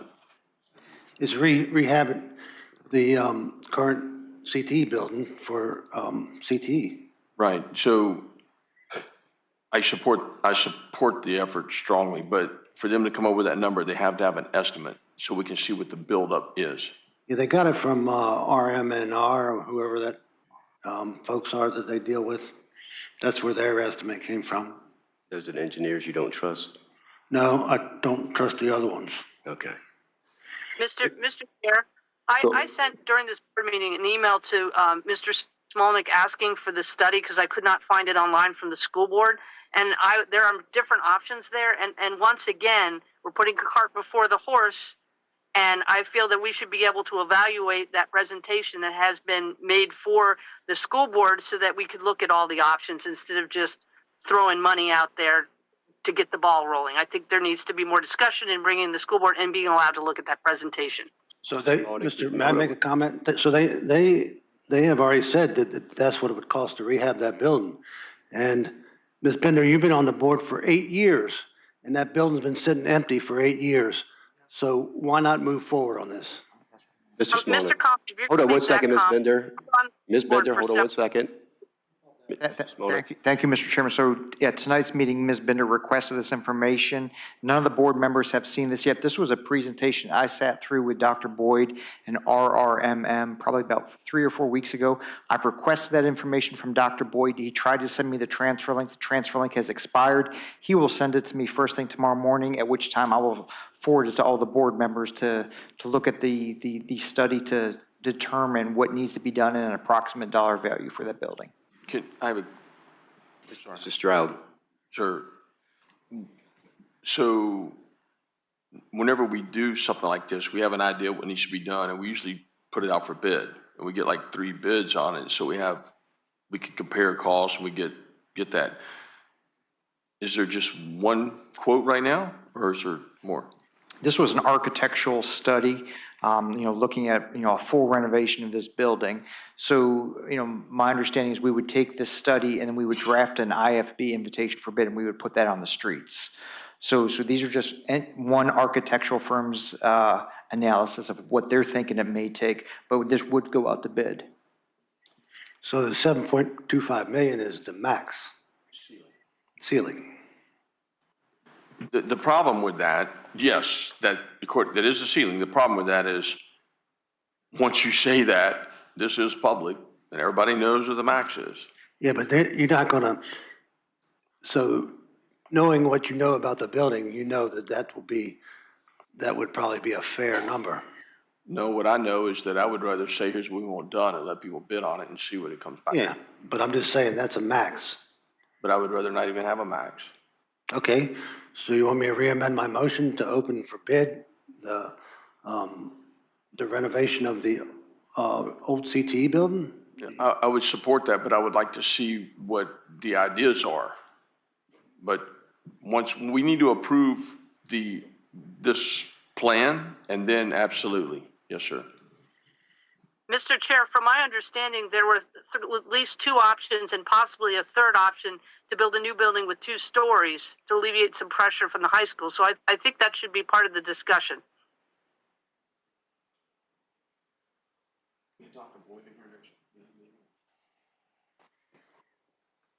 So it's on the table. I don't have a second yet, do I? I thought there was a second. Nobody has a second yet. You can vote against it if you want. So I give it 5, 4, 3, 2, 1. Motion dies. Lack of support. It's nothing to do, by the way, with not being for it. It's just this is being thrown on us right now at this board meeting without any discussion from you concerning any of this before we stepped in here. Well, Mr. Sellens, you have something to say? Yeah, there's also a level of transparency that we have to address here. I mean, we're getting a nothing but a nice, big, round number. We need to understand what's behind that number. The public needs to know what's behind that number too. This is not transparency at all if we were going to go forward with that.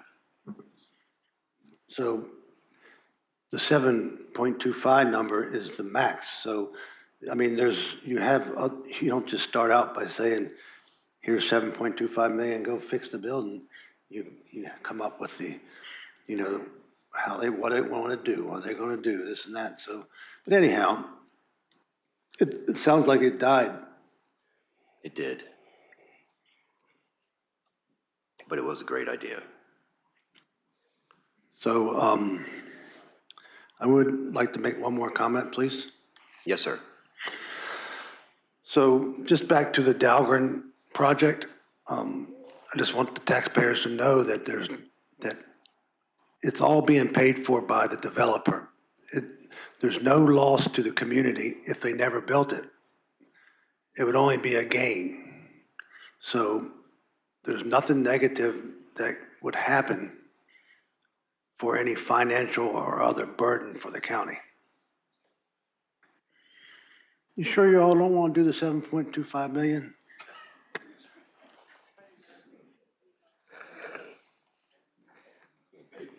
I can't take it no more. Are you guys giving us 7.25 million or something for this?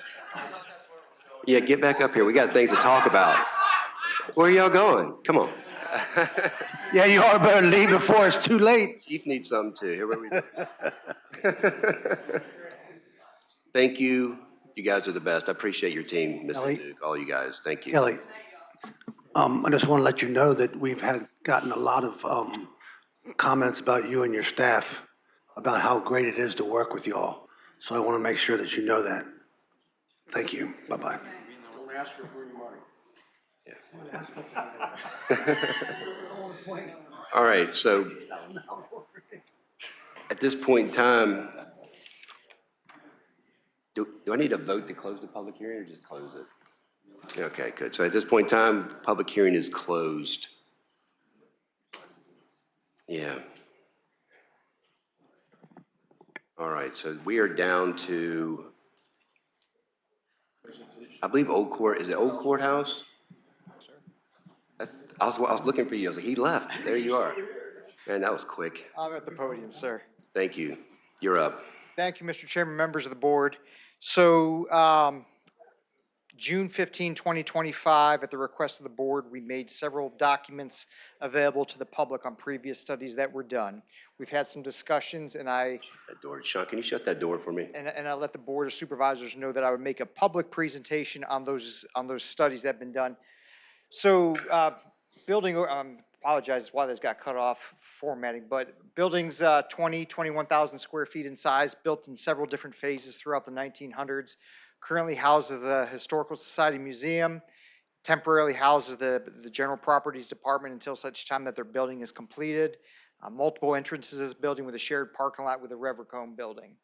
So some of the previous studies that were done, the first two in 2012, I looked at these. There was a construction cost estimate and a space needs assessment. I think the construction cost estimate was $500,000. We know it's not going to cost that. So I'm throwing these two studies out just due to the fact that they're 13 years old, and we know that that information is very dated. However, the studies that I really want to focus on for purpose of this presentation, the third one down, Environmental Services Report by ECS that was done in 2023. There was a space needs analysis done by Mosley Architects also in the same year. And in April of this year, we commissioned another indoor air quality assessment just to make sure to get a real look at that.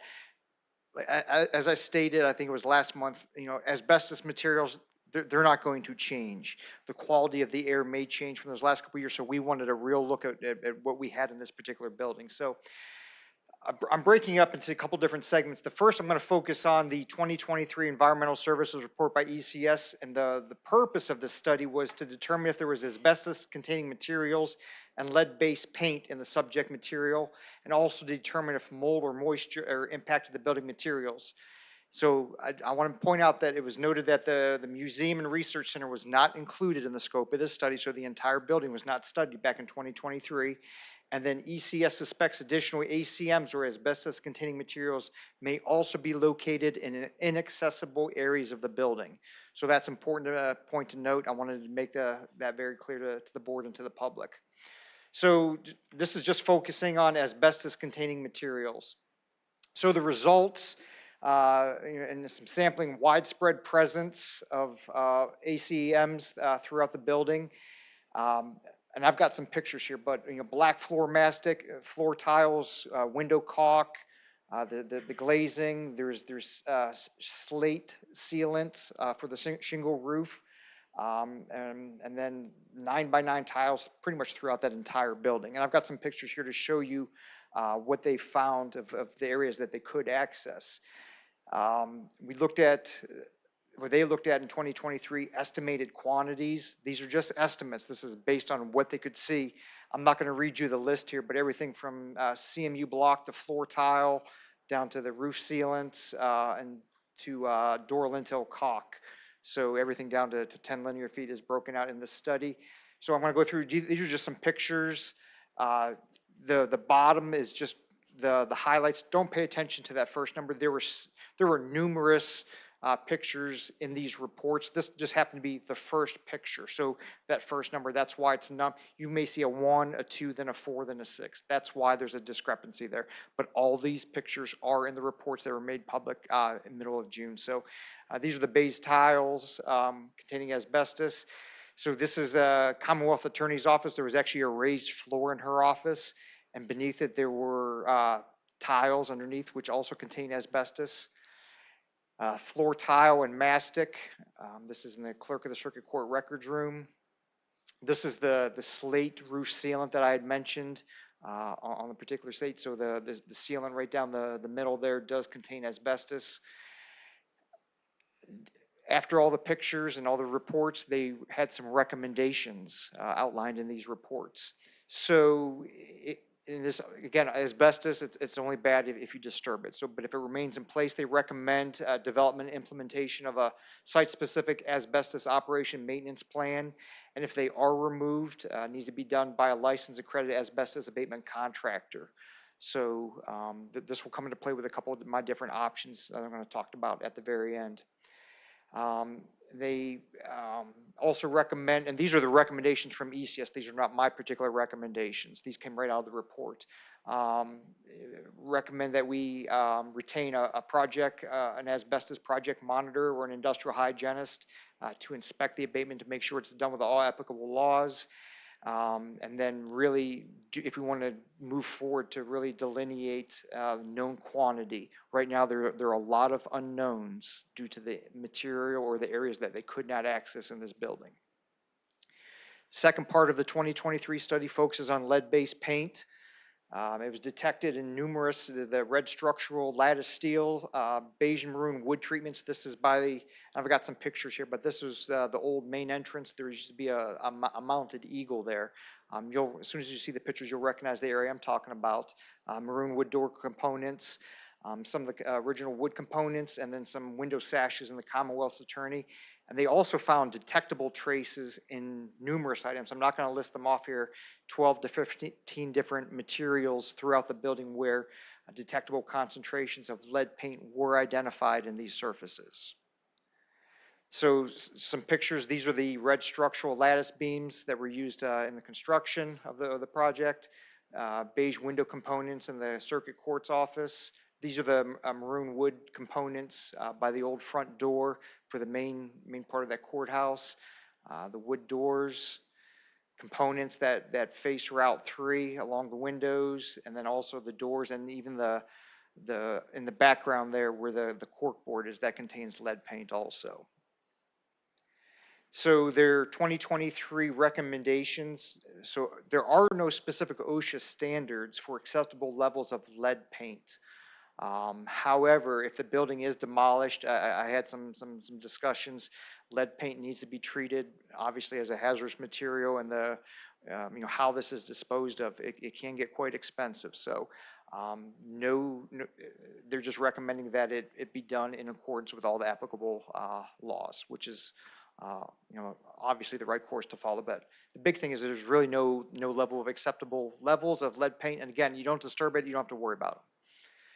So mold and moisture, this, I'm going to jump forward. This is the 2025. This is the most recent study that was commissioned, also done by ECS, and to really look at, to conduct visual observations and sample for mold and moisture throughout the building to see the levels of mold and try to identify what has caused this particular mold. So laboratory, this is a general statement. In general, total airborne interior mold spores were determined to be less than the total mold spores on the exterior, with the exception of the judge's chamber document storage room. So you look at this and it's great. No, that's just the total airborne mold. I'm going to go into some, and I'm not going to try to pronounce some of these. These are a couple different individual mold spores that were identified. And they indicate, the first one indicates potential uncontrolled or active moisture sources into the building. And the second spore that was identified indicates a potentially longer term moisture intrusion issue with the courthouse. So the overall findings, widespread mold contamination in the HVAC system, ceilings, desk, and furniture, significant moisture damage on the plaster wall, ceiling, drywall, and flooring, elevated fungal spore counts, particularly in the judge's chamber and the Commonwealth Attorney's office, and then evidence of significant water intrusion in several areas. Now I know it's my understanding that there have been some changes over there over the years to prevent water from draining into the building, but this is, again, right from the ECS report, word for word. So going through some pictures of the 2025 study, this shows some mold observed on the HVAC supply. This is at the public entrance where the public used to enter into this facility. This is an HVAC vent in the women's bathroom. You can see the mold that is accumulated on that. This is the back of the HVAC supply in the circuit court records room. Mold in the circuit court records room, and they did a tape sample lift here also. This is the table, a photograph of the table at the public entrance. You can see the mold growing on the table in the particular building. This is moisture damage for the plaster wall. Again, some more water damage for the plaster wall in the circuit clerk office. Mold on the HVAC vent in the circuit court records room. And this is some moisture damage on the plastic wall in the juvenile domestic court's office. So from the 2025 assessment, there were some recommended or action items. They recommend a qualified HVAC tech or an engineer assess the system to determine whether or not it's properly functioning. I believe those systems were installed 2018, I believe is the one they were installed. The second bullet point, review the maintenance and filter replacement schedule to determine if it's sufficient. Now, I worked with Mr. Muncie. I pulled 2 years of the train PM records, and those filters have in fact been being changed on a regular cycle over the past 2 years. And then they're also recommending that perform a thorough duct cleaning. The building envelope, there's some recommendations with that.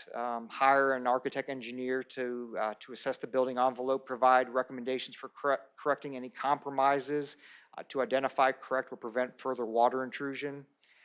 Ventilation, they recommend a ventilation study. There's a certain volume of air that needs to be in and out of that building per person, 10 cubic feet per minute of fresh air per occupant. And they recommend, ECS recommends that a qualified mold remediation or drying contractor be retained to properly remove mold impacted materials. So options for consideration, where do we stand right now? And these are just some recommendations. I'm open to any discussions by the board. I just want to try to give you some guidance on some initial thoughts on how I read these reports. So option one, we can follow some recommendations from ECS to further evaluate this building. I've already talked about these, but here's a list of what they're recommending. That's one option. Option two, we can move forward with a full building renovation. I know there's been some discussion on the board looking to renovate this particular building. To do this, there was a space needs analysis done by Mosley Architects. Should the board want to accept that as valid, then they would do so. Otherwise, maybe if you want to do another space needs analysis, some of those departments, I looked at it. Some of those departments, may not be the best area for them. You may not agree with the size of the departments and the projections. That's for the board to decide whether or not to accept the space needs analysis from 2023 by Mosley Architects. If you want to go this route, issue an invitation to bid to renovate the structure. However, I want to make you very aware of this. Change orders are very likely if you take this route, because the study said we have not studied every area of this building. So I want to make that point very clear. That's a good question, Mr. Modick. So what percentage of the building has been studied? Do you know that? Well, I know the museum has not, but there are other areas that could be behind walls. Take, for instance, in the Commonwealth Attorney's Office. If they never pulled up that floor, they would have not known there were tiles underneath that raised floor. So the level that these previous studies have done have not dived super deep into this building. So there could be unknowns out there. I just want to make everybody aware of that. All right, so do we have any idea what the cost would be for a complete study analysis of the building? Well, that's one option we can talk about. And I guess really my third option, for the board to consider, if the board wants to go ahead and you have to ask yourself, is there any historical significance to the structure? I had a talk with a historical society yesterday. Were there any cases that have gone to the Supreme Court that were heard in this case? Matt, there's really nothing, the information that was provided to me, there's nothing historical. It's from the 1900s. We're not looking at a 250-year-old courthouse where there's some landmark cases that were heard here. So question the board has to ask yourself, is there any historical significance to the structure? If you decide to demolish it, the museum's going to be displaced. Where will they go? You need to wait till General Properties is in their new building. So that's another item to consider.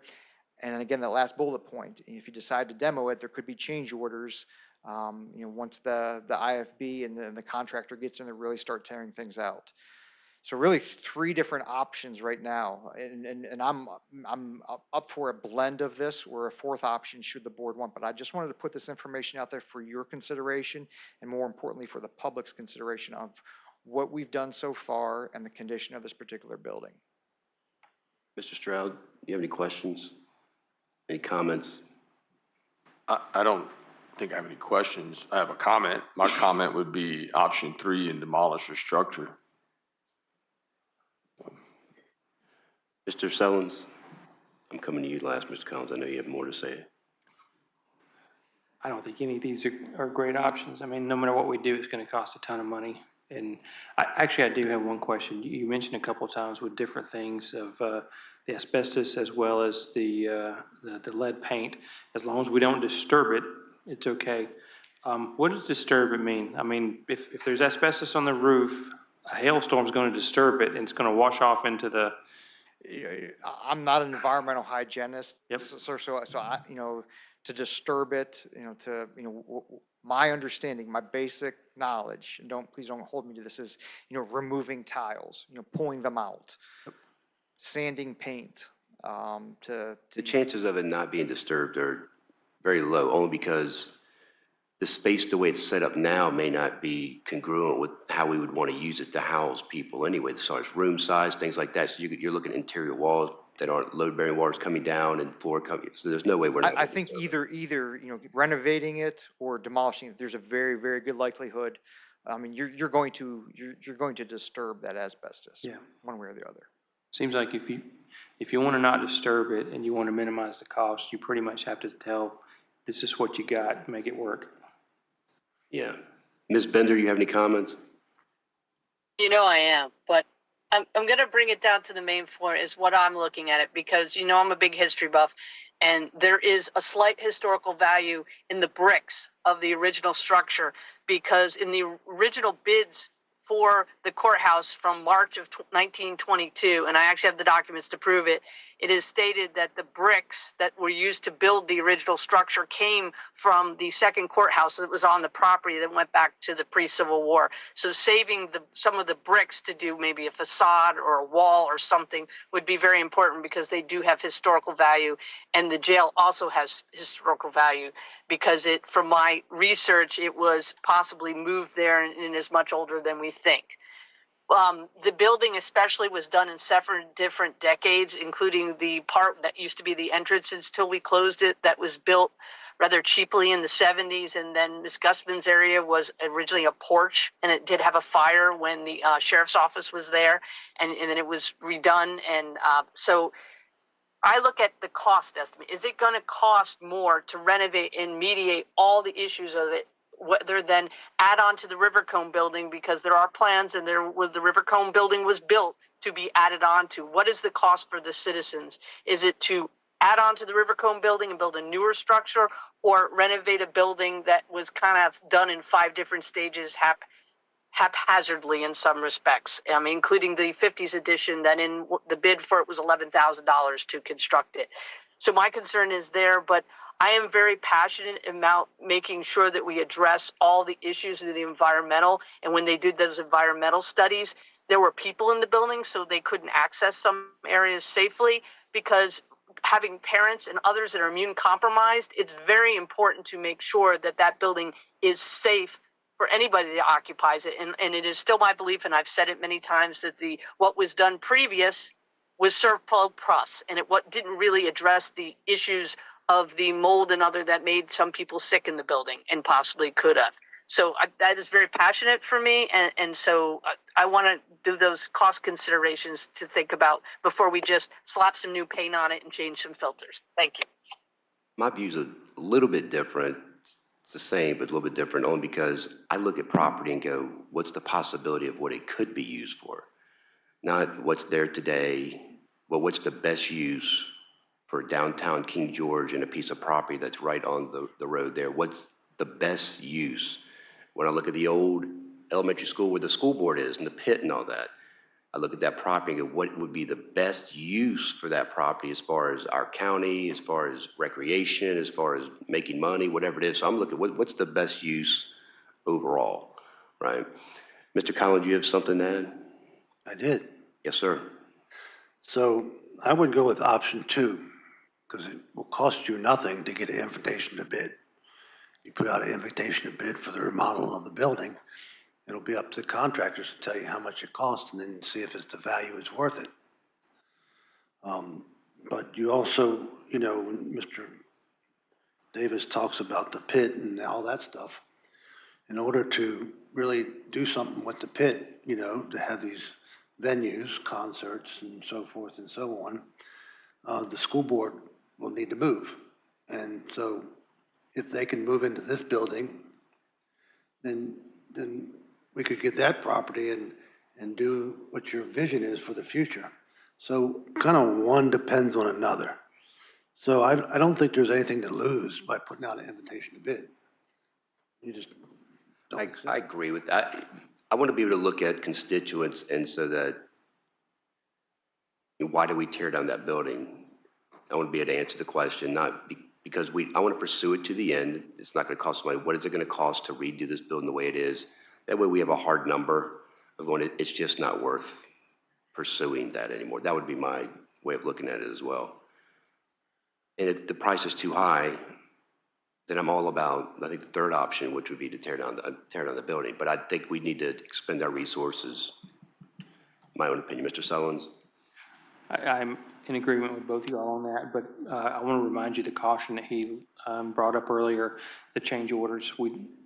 I'd like it if we can somehow, I don't know what that entails, but try to minimize those. I realize there's a lot of uncertainty there, but we can ask for a bid and get, a low bid based on what they know, what we know, and then that end up coming in way, way over budget. But yeah, it doesn't cost us anything to go out there and ask for a bid. I think that we need a new study. I think. I don't know, but I think that maybe we might have to look at a complete analysis of the building, what it would look like, because that's all tying into cost. Mr. Stroud? Yeah, thank you, Mr. Chair. So, I don't like throwing good money, towards something bad, or, it's going to waste. And you may say, well, put it out to bid and it doesn't cost us anything. And that's true. It doesn't cost anything. I guess if time doesn't have a value, and in this it probably doesn't. But as a contractor, I really don't like submitting bids to organizations that have no intent to award the work. It's a waste of my time. And it's a waste of their time. It's misleading. But if you say, well, we may intend on awarding the work if it's low enough, well, then they come in with a low order and you're going to get those change orders, or they're going to come in and rip down some walls and really tear some things apart to see what they're bidding on, because right now they don't. So, by the time, for you to unseal it, to open it up, to disturb those things you don't want to disturb, for them to be able to see, just be aware that that's going to happen. For them to be able to produce the bids, so you may have to move general property somewhere, or these people out of there, or seal it up so the people aren't in there once they disturb it. But, I didn't talk a lot. I just said I'd rather tear it down. I didn't say that there aren't some valuable pieces in there that should be preserved. I like cool things, but that space that area, I think, could be better used by the county for a community area. Like whenever we had the food trucks out here that day, we didn't have enough space, and we're in a parking lot, but that was a good event. But, if we can't find somewhere for the whatever employees we want to put there, then that's where we have to do the addition onto the existing building, and it matches and it fits and it opens the area up, and we look better, and we're spending money towards moving. I don't like using the word forward, but at least moving the county to a place where it's more appealing. It's something people can be more proud of. And I'm not saying people aren't proud of the old thing. I'm just saying that put the money towards something newer and better if we need that. And, and it's not going to happen overnight. It doesn't need to happen overnight, but at least it's a plan. But that's my 2 cents. So, Mr. Stroud, King George's history with buildings. We just tore one down that at one point could have been used. At one point could have been used, but 20 years later, you see what's happening. So that's why I say it's not going to hurt to get an invitation to bid to see if it's worthwhile to renovate it. If it's, $30 million, the answer would be no. If the answer is for $5 million, the answer should be yes. Given all the things that's known, but I mean, these things are not uncommon in old buildings. Everybody know, I mean, the middle school, when they renovated that, floor tiles, ceiling tiles. Now, there's nothing you're going to do with the roof. I don't think you're required to do anything with the roof, as far as the asbestos tiles up there, the slate. But you don't have to tear down every interior wall, and you can do a general visual inspection to see, you got water that's coming in, fix the leak, tear it out, fix it. Same thing you would do with a house, I think on a larger scale. You're probably going to replace the roof to get the asbestos out of there, but. No, so the leaks, if you went over there and looked, there's leaks in certain areas. I mean, they're pretty obvious. It's leaking up there. You go fix the leak. Keep the asbestos. You fix the leak on the roof, and then you take out the wall section that needs to be repaired. Well, you said the asbestos is in the sealant on the tile of the roof. I know. You're not going to take the roof off. There's asbestos in other tiles and other buildings all over the country of same type. You're not going to mess with them. Just leave them there. When you fix a roof, if you look at that roof, there's not much slate on it. Most of it's a facade all the way around. Most of it's a flat roof up there. Matter of fact, 98% of it's a flat roof that it's just regular rubber roofing that's been, they've already put a rubber roof on there at one point, so it's not like it's going to be asbestos rubber roofing. You just fix the leaks to see how much it costs, see if it's worthwhile, and then you make those decisions from there. I'm with you. I mean, I'm not against that. I still believe, though, that part of our discussion should be what is the intent with the building anyway? Because whenever you go inside there, because it was built at different segments, it's not built, it's not like having, a normal building. It's got all these different sections, so it makes it hard to just move people into there and then be able to function, organizationally in the building that way. So it's a bit of a challenge there as well. I hear you. But so if you look at the building and all the entrances, there's about 8 entrances, outside entrances, a front, there's the side, there's the, where the Commonwealth, where the Sally Port is, where the judge's chamber is, and over here by the Commonwealth attorneys. So if you just looked at that at face value, there would be 8 different ways to get into separate offices, separate, the treasurer's office or the school board office or whatever. You don't have to reconstruct those entrances. There's plenty of entrances. What you would need to do is section off the interior to be a feasible manner. And that shouldn't be really a tough go. We would need to be able to tell whoever's going to renovate it, we need to be able to give them an idea of that, because that's going to be a cost to that. Taking the walls down and moving the walls and such. If you start taking the walls down, though, you understand that most likely every ceiling tile in that building that drops down is going to have to be replaced.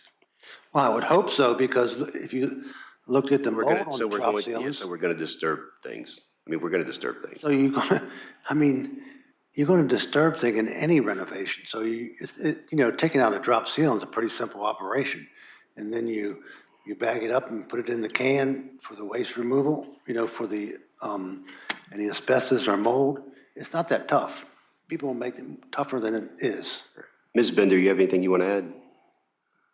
I just wanted to make one suggestion if we do this study so that we do it thoroughly, that it also, the cost of adding on to the River Cone building is also investigated so we can evaluate the cost, with redoing that building or whatever we do with the building, doing part of it, and then the cost of doing the same thing by knocking down the building and then adding on to the River Cone building. So we have all the facts and figures to make a good decision. Why do we want to renovate the River Cone building? We're going to have to add on to it. No, that wouldn't be a renovation. That would be an addition. No, she said, when we renovate the Rivercomb building. Well, if you misheard that, I will clarify what I said, is adding on to the Rivercomb building to put in the recommended offices or school board that we wanted, as opposed to renovating the old courthouse, so that we see all the numbers. So we have a side-by-side comparison, Mr. Smolnick. That's going to be, we're talking about having a, You got to engineer that. right. So that's a whole different ballgame. So the whole sit and wait, it doesn't do nothing but make bad things happen. Yeah, but Let's just. we need a let's just needs start- assessment. What do we need? Well, I think there's a needs assessment that's already been done. Okay, matter how you- How many offices, how many team rooms, conference room, restrooms, how many of those are we going to need? That's the needs assessment, because. Well, you already have a needs assessment, right? Yes, the 2023 space needs analysis by Mosley was included in that June 15th summary of all the different studies that were done. And what was the cost? No, it was just a space needs analysis to talk about how many conference With a rooms. school board, I don't believe this, I don't have that document, I don't think the school board was in that. well, that isn't going to serve us a lot of purpose then. So you have a needs assessment for the county offices. And then, so the needs for the school board, you take the number of employees with their work profile that, superintendent gets more space, and there's all kinds of rules on how much space you get. And then you determine how much square feet is in the courthouse. Will it fit that square footage? It's not really rocket science. It's not that tough. You don't have to spend millions of dollars to see if something's going I'm to not fit. saying spend millions of dollars. It's something that Mr. Smolek in his next, meeting is find out from his staff, who would potentially need to be in the building. And that would help set us, okay, we need this many people. He can come up with that. And then we could figure out, kind of get an idea of what would fit, what wouldn't, and the needs. I mean, I think you get an idea. I'm not talking about, necessarily, well, you can get an idea. But that's not an engineering study to figure out, because all the engineers are going to do is ask him. They're going to ask the people that are going to be in there how much space they need. And of course, they always tell you much more space than necessary. There's square footage for different types of duties and responsibilities. It's like classrooms and elementary and high school. There's a certain amount of square foot for everything that occurs that you have to have. So, I mean, you can ask Dr. Boyd how much space you need for all his employees from the school board. Mr. Chair, I also want to point out that the space needs analysis was done by Mr. Miller and not Mr. Smolnick. So there might be different ideas of how he wants to orient his staff. So that I kind of throw out that space needs analysis because it was done by a previous county administrator. Well, I don't think it's rocket science is all I'm saying. It's not, but I do know that, social services is one that we talked about. And I know that they're already saying that they need more space where they're at, that they're outgrowing that space. So you're looking at social services, you're looking at school board. Who else are we looking at? Engineering, IT, the people that are leasing right now, having a central hub for all that. Well, I mean, engineering IT is pretty simple. You have, I understand, but I'm saying we're just counting. engineering, you got what, 2 people? Right, 2. Right now we do. Right. May change. Everything changes. Right, but we also have a bad habit in King George of building things, and we're at capacity by the time that we move in. And then, so I don't want to repeat that stuff either. So I'd like to get are you comfortable with putting those numbers together, what exactly we're going to need? I can, yes, I mean, I can do it. It's not going to be as detailed as, the professionals who do this, because I've sat through space needs analysis, and they ask every single person, what it takes, but rough estimates, absolutely, I can get that to you. Okay. I can look at square footage from the school board and, talk with Mr. Franklin, see what they have right now and what they need. Well, the school board, they're in an old school and they have, a 20 by 30 classroom for one employee. That's not going to happen here. And then also you have the museum who's requested additional, is this keeping the museum as they are? Or is this an expansion of the museum? I know they were making some presentations to the board, Yeah. maybe a well, couple months ago. How much space would the school board, how much social services, how much for the engineering? Just, Yeah, I can get some rough estimates, yeah, absolutely, like an org chart, absolutely, yeah. an org chart, start kind of figuring it out. And then I think the museum is something separate and, We're not building a piano. All right, so the rough estimate's going to work just fine. And the museum, Mr. Stroud, so their plan of taking the whole wing over is not really the best use of the space. I mean, for them to have the Commonwealth Attorney's Office and the big dispatch room, that would be different. But they don't need the whole wing. Are you familiar with that building? right, I know what you're referring to, but I'm talking about, I know right now the museum is just that one little building, the one little end. Yeah, they definitely need more than that. So, right, but does it stay there and just maybe you can build onto that and have the museum stay where it's at if you decide that, hey, we want the museum to be a separate thing, people can come and go, they go and visit it and just extend onto that. I don't know, we don't know how much asbestos and stuff is in there. They didn't look at that. So, Correct. so it may be okay. Maybe it's not. Maybe we need to build a new. So the Historic Society is one of the older buildings in this complex. So for there to be asbestos in there is much better chance than other places. It's an old building, it's an old jail. So if you take that building and you would let the Historical Society have the Commonwealth Attorney's section, and you could still have a public door there, and they could have a public door that goes through both ways, and that would be their place. So it wouldn't be the whole section, just the Commonwealth Attorney themselves and the dispatch, if you're familiar with that building. There's a whole bunch of offices that come down that hallway. What you're saying is maybe retain part of that building to be the museum. I know Mr. Sullivan said something he wanted to add. We had so much momentum going earlier. What the heck happened? All right, thank you. No, that's not it. Oh, that wasn't it? Okay.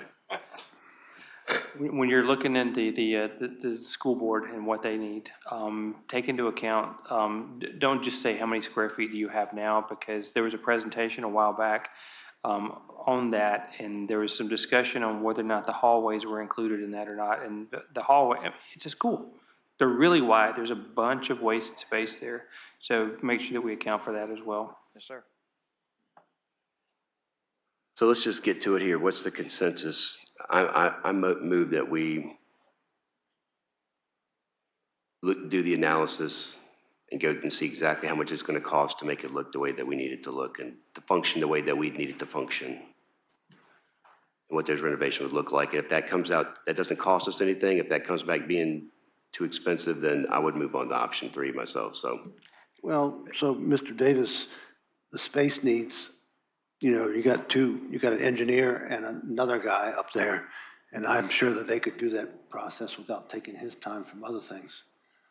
Yeah, Mr. Chairman. Well, I'm sure, when I talk to Mr. Smolik about doing something, it doesn't mean that he doesn't delegate that to somebody else. He has a tendency to take He has the power to delegate all he will. And I will look at square footages. I mean, what I don't want to end up having is, but by the time we bring those offsite in here, plus social services, plus school board, we need 35,000 square foot of office space in a 21,000 square foot building. That doesn't make sense. Right.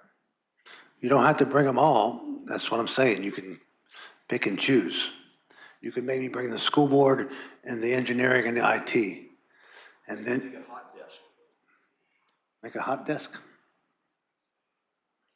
I think the whole idea was that we're bringing everything to a central location that we can and get rid of lease spaces. So that's where we started months and months and months ago as being the goal. So now we're getting away from that. So let's see what we can do. I've got some ideas also. All right. Let me put some things on paper for you all. And I've got the direction that I need though. All right. How long you think it'll be? Just why can't I ask that question?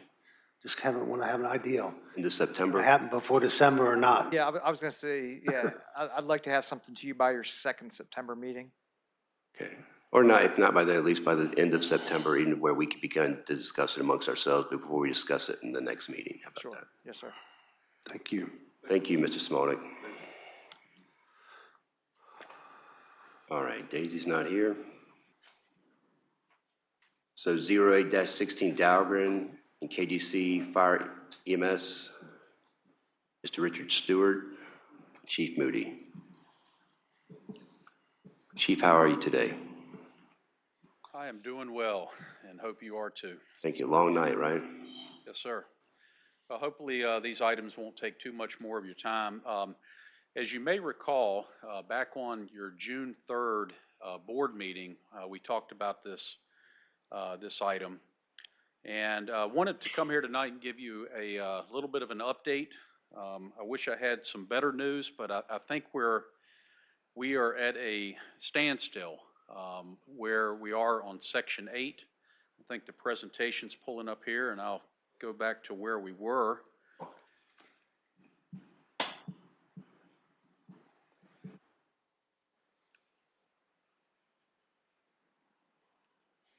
Okay, if you recall, it was at number 8 that was the sticking point.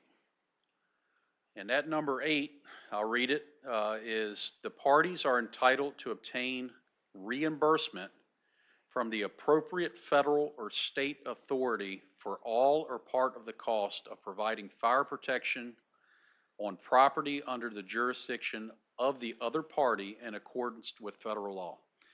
So just a real quick background, we've had a mutual aid agreement with the naval base in King George County that, as far as we know, dates back to the 1950s.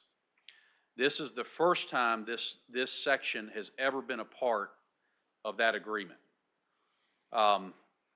When they proposed that to us, I found out about a month later they proposed that to Charles County, Maryland as well. And so going forward, this is going to be in the Navy and all the Navy agreement. When we reach out to the Navy Legal Counsel says it has to be in there as part of a federal law. And that federal law is the Anti-Deficiency Act. So recapping to where we were back on June 3rd, the board's discussion and action is that if Mr. Stewart would work with Navy Legal Counsel and try to get some kind of resolution to that section.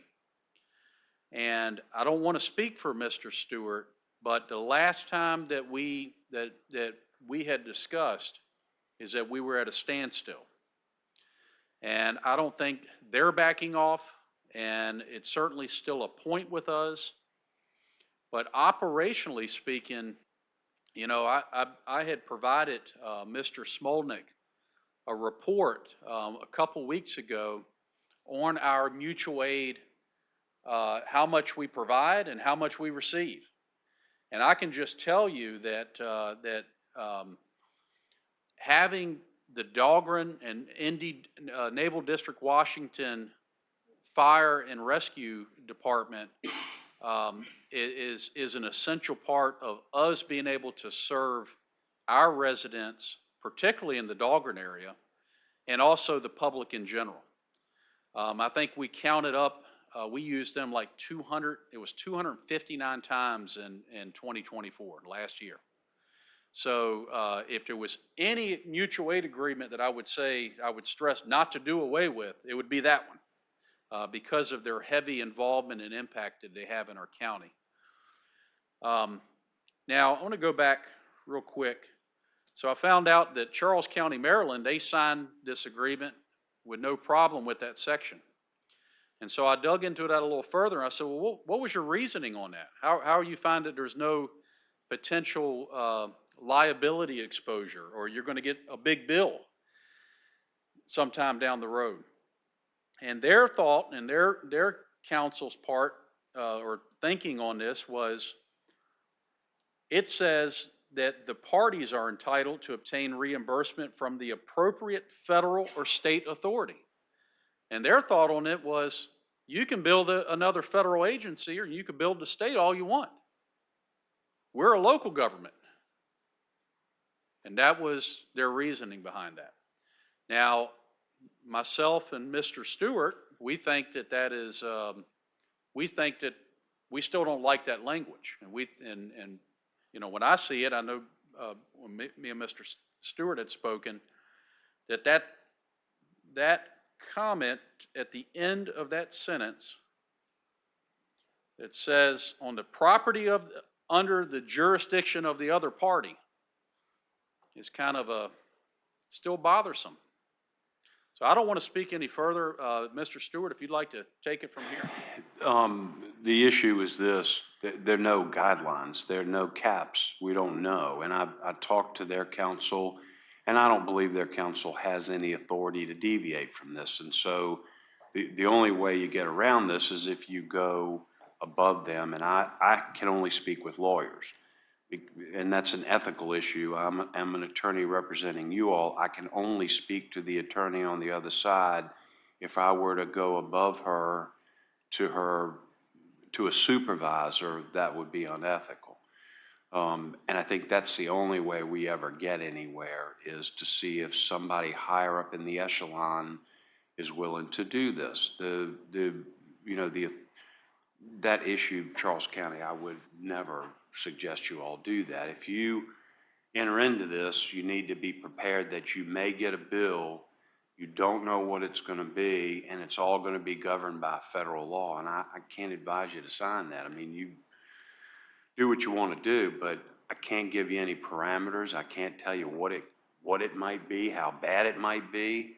That is very concerning to me. So right now there's a MOU. This is a new one. And I think Chief said the other one's expiring, or it had. I mean, my suggestion to Matt was, let's approve it with the changes that we've made. And we can sign it and send it to them and see what they do. Making those provisions. Forgive me if I don't know this, but so a call goes out like the fire. Do you call Dahlgren, or they just respond? We call them. Okay. I know that. Yeah. Did you call Maryland that day when they came over? Or did they just respond? We called them as well. Okay. I didn't know if they they're just on got an it. automatic dispatch response for a certain call or incident protocol. Okay. So like the trailer fire on West Lane, there were more fire trucks there than they were all down West Lane, all down Igo Road. And Dahlgren was there with their big old truck. Did you all call the big old truck, or did they? We did. That call had a few other nuances. It was called in as a explosion in a house with a person trapped inside. So we didn't know trailer at the time. We didn't know two-story house with a basement, etc. So, you know, there were some unknowns there from the beginning. And once we got there, and we find that it's in that case, a single wide trailer that was pretty much all far gone, then we started scaling back. Did more than one of them show up besides the big truck? The ladder truck. I can't recall. I think we just had one. I was on that scene. I was on that call, but I don't call there was any other ladder truck other than the. No, I mean any other fire truck from there. I can't recall. There were I know we had way one. more fire trucks than King George even has. There were lots of trucks there. Yeah. So I was just wondering, and that property is also where no hydrants are at. So that has another separate Right, response protocol. right. Mr. Sullins? I got a couple questions, and they're kind of related, but maybe not directly, so bear with me. The language, when I first read this, my interpretation was exactly that of St. Charles? Charles County. Charles County. Exactly the same. You know, they can get the reimbursement from federal or state authority. We're neither of those. We're local. So what makes you worried that they're going to come after a local county government? I think we could be interpreted to be an authority of the state, and it's also for protection on property under the jurisdiction under federal law. And I don't practice in federal courts. I don't know what the federal law is, so I don't know what it says, and I'm not going to try to interpret that. Gotcha. Okay. But I wouldn't do it in reliance on that and trying to say, no, we're not the state. You can't come after us because we're the ones signing the agreement. Is that something that the attorney on the base could answer for us? Would we feel comfortable that she's knowledgeable enough to be able to provide this information? She represents the base, and so she wouldn't be allowed to give us an opinion. Okay. Then the other question was if we did, I mean, I know it's going to depend on the size of the fire and how long but what are we talking about in terms of cost? Are we talking about labor hours? Are we talking about material costs? Or, I mean, what's the risk here that we're taking? Well, let me say that It's not specified. That's the other thing that concerns me. There's nothing to define what cost is. Okay. So I don't know, under federal law, they could say, we bill out at $2,500 an hour for a particular truck. I just don't know. Yeah. So how many times do we go on the base? EMS and fire? it's definitely a small, I can get you the numbers. I think we have it. I might ask one of my team if they can pull it up while we're talking about it. Do they have an EMS on base? They do. One? They do, yes, one. Advanced life support? Yes. Yep. Made a lot of strides over the years. Yep. But if they had an emergency or something, God forbid, an incident that has happened around the country, I won't name, something like that, then would probably be there to assist them. I'm sure. Why don't you just leave out that section and agree to that and see what happens? That's my suggestion. If we can revise it the way we believe it's appropriate, sign it, send it to them and see what happens. Well, sign it without that section and send it over. Maybe they'll catch it, maybe they won't. I wouldn't phrase it that way. Ms. Bender, do you have anything you'd like to add? You all adopt what you're willing to sign, is the way I would phrase it. Or we're making crazy threats. Let's just tell them if they don't take it out, we're going to do that jug handle thing and lock everybody on the base. Don't do that.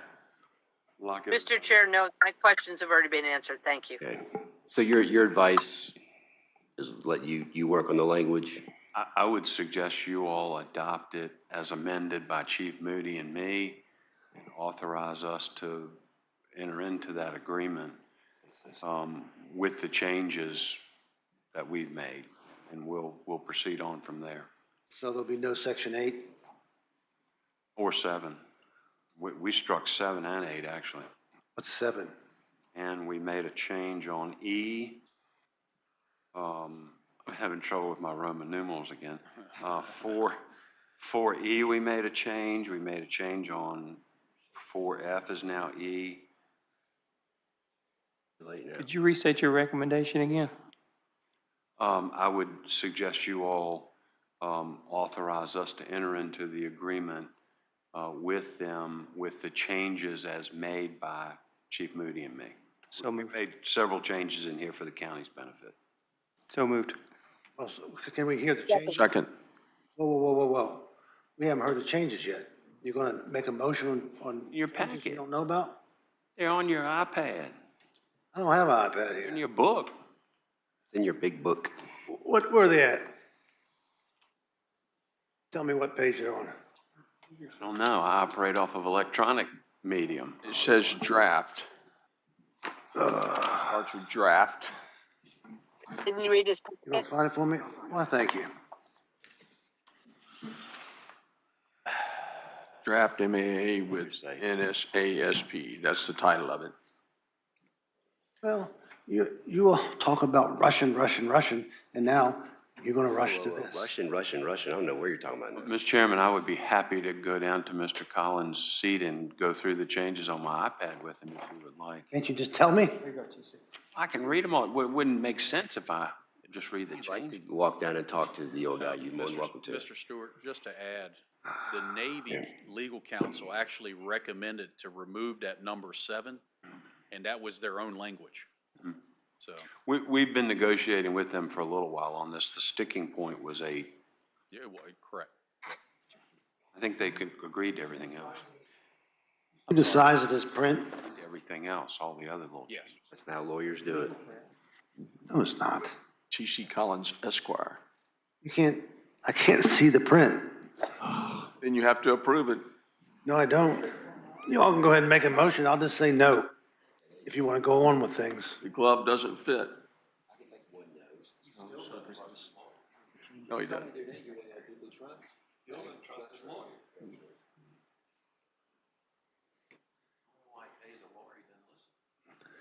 Why don't you go ahead and vote? I seconded it. There you go. I have a motion properly second. Is there any further discussion? How do you vote, Mr. Stroud? Aye. How do you vote, Ms. Bender? Aye. How do you vote, Mr. Collins? Nay. How do you vote, Mr. Sullins? Aye. Chair votes aye. Motion passes. Thank you. I think you're up again, correct? Yep. Before we get started, Yep. given that we've got an hour and a half left, I think we probably need to extend again because we still got 2 closed sessions. Yeah, but these guys will keep him in here longer. Yeah. I think he'll be all right. All right. If we get to that portion, then we'll do it. How about that? So this won't take long, right? May not. Be here as long as you need me to be. It might be because I got 9 different Questions? special orders or SOPs that I'd like to discuss. Okay. That's why they give it to us, so we can discuss them. Chief, you're up. Yep. So good evening once again, Mr. Chairman, members of the board. So I'll try to make this as quick as possible. I know you have quite a bit more left in your meeting tonight. Tonight, I basically want to just provide an overview. I'm joined with me by some of my leadership team here to my left, and thank you for their attendance. So I want to give you just a little quick background, talk about the SOPs, the general orders, policy and guidelines, emergency plans, medical protocols, volunteer bylaws, and franchise agreements. And last week, I gave you one of these. Each one of you should have one of these little thumb drives. And I actually put it on our department thumb drive, so you know when you see our logo, you know what it is you got a hold of. On that little thumb drive, you have over 1,000 pages of policy, plans, and procedures. And we tried to put that on there where it's easy for you to navigate, and you can, if you have questions, you can kind of go right to it and look through these plans. So, real quick, if you just give me a quick second, I want to take you down a stroll down memory lane. I'm a firm believer that if you don't know about the history of your organization, that you really need to learn about it. And just some important dates about our organization. 1946 started the first incorporated chartered volunteer fire department in our county. 1954 was the founding of the Dahlgren Rescue Squad. 1960 was the starting of the Company 2 station that ran out of the Texaco building, Texaco gas station in Dahlgren. 1966 was the start of the Company 3 in Fairview Beach. That was the first Fairview Beach station. 1970 was the first time we started paying a firefighter. So a lot of people have this notion that paid firefighters is something new. First paid firefighter dated back to 1970 in our county. 1999, the Department of Emergency Services, this is a county department, was first first came together. In 2000, the volunteers, the KGFR, and the Fairview Beach merged into one organization. Later in 2005, the Dahlgren Rescue Squad and the King George Fire and Rescue merged. And in 2008 is when we actually merged them all together. We still have a volunteer department, but we have all of the rescue, all of the fire, the paid and volunteer operate under one set of policies and procedures, under one mission, under one vision, and under one leadership. And so that's where we're at today. We have 67 full-time fire and rescue personnel. We have 30 volunteers and about 10 part-time personnel. As I stated, one mission, one vision, one set of core values, and I'll go over that with you, running about over 4,300 calls annually. So organizationally speaking, if you don't know who you are, you really don't know where you're going. And so we have if you go to any one of our 3 stations, when you come through the door, you're going to find a plaque on the wall, and it's got these 3 things right here: mission, vision, and core values. And all of our personnel, when they take an oath and they join as a member in our department, this is what they're a part of. And so all these policies, plans, and procedures you have, we go back and look at that and we say, how does that relate to these core values and this mission and vision of the organization? And that's in line with the county administration and ultimately the Board of Supervisors, this body's mission and vision for the county. All of our vehicles, all our trucks, our ambulances, you're going to see this slogan that we adopted years ago: our family protecting yours. And I know it might be a little cliche, but that's what we really mean. Earlier tonight, you saw a family here, a work family, but it's a family. And our family is protecting other families in our community. And so that's a slogan that we adopted, and we mean what we say. So just getting into the ordinance, so our department and our operations is promulgated by an ordinance, just like you have a zoning ordinance and you have solid waste and you have different ordinances in your King George County Code. Our chapter is mainly 6.4, chapter 6.4, and this goes over the purpose, goes over the definitions, it goes over the leadership, it goes over the bylaws for volunteer organizations, and particularly here where we're at tonight, it says that, the chief shall establish standard operating procedures. And number 7, be reviewed and adopted at least annually, and a report and a copy to the Board of Supervisors. Now, under Mr. Smolnick's direction, you're going to see me again here next year. And next year, I'll give you updates from where we are this year. So, so that's what you have to look forward to with myself and my team. Also, in the county HR policy, okay, this is the County Human Resources Policies and Procedures Manual. Department directors have they are tasked to issue, and see right here, issue departmental policies and procedures and operating procedures. So all of your departments should have operating procedures on how they conduct business to the county. So just an overview of the SOPs. We break them off into different sections, and I'm not going to read to you 1,000 pages of SOPs. I think we'd have to extend it to tomorrow night if we started that. Just want to give you a quick highlight and a very high-level overview of these sections. So under the procedure part, you have a general administrative career, a volunteer section, a routine operations section, a training section, an emergency operations fire and EMS, and then special operations sections that we had started. In the career section, we get into working hours, physical exams, the hiring processes, the daily routines, how do we operate shift trades, emergency recalls, part-time employees, light duties, when a person has jury duty, any type of other kind of civil duty that would be. In the volunteer section, we have the application process, the membership, junior membership, the courtesy POV lights in people's cars, leave of absence, and the personal property exemption. That's one of what the board provides. Routine operations where we really get into the bread and butter. And this lists everything from the chain of command to code of conduct and ethics, public relations, information system, safe haven law. Safe haven law is if somebody drops off a baby at the fire station and walks away. We are considered under state law a safe haven location. I've had people ask that. That's why I wanted to touch on that specifically. Background investigations, urine and drug alcohol testing.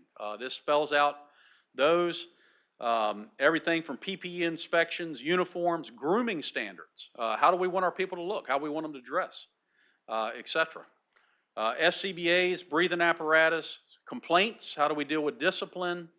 Everything, a lot of this stuff, bed bug policy is in this routine operations.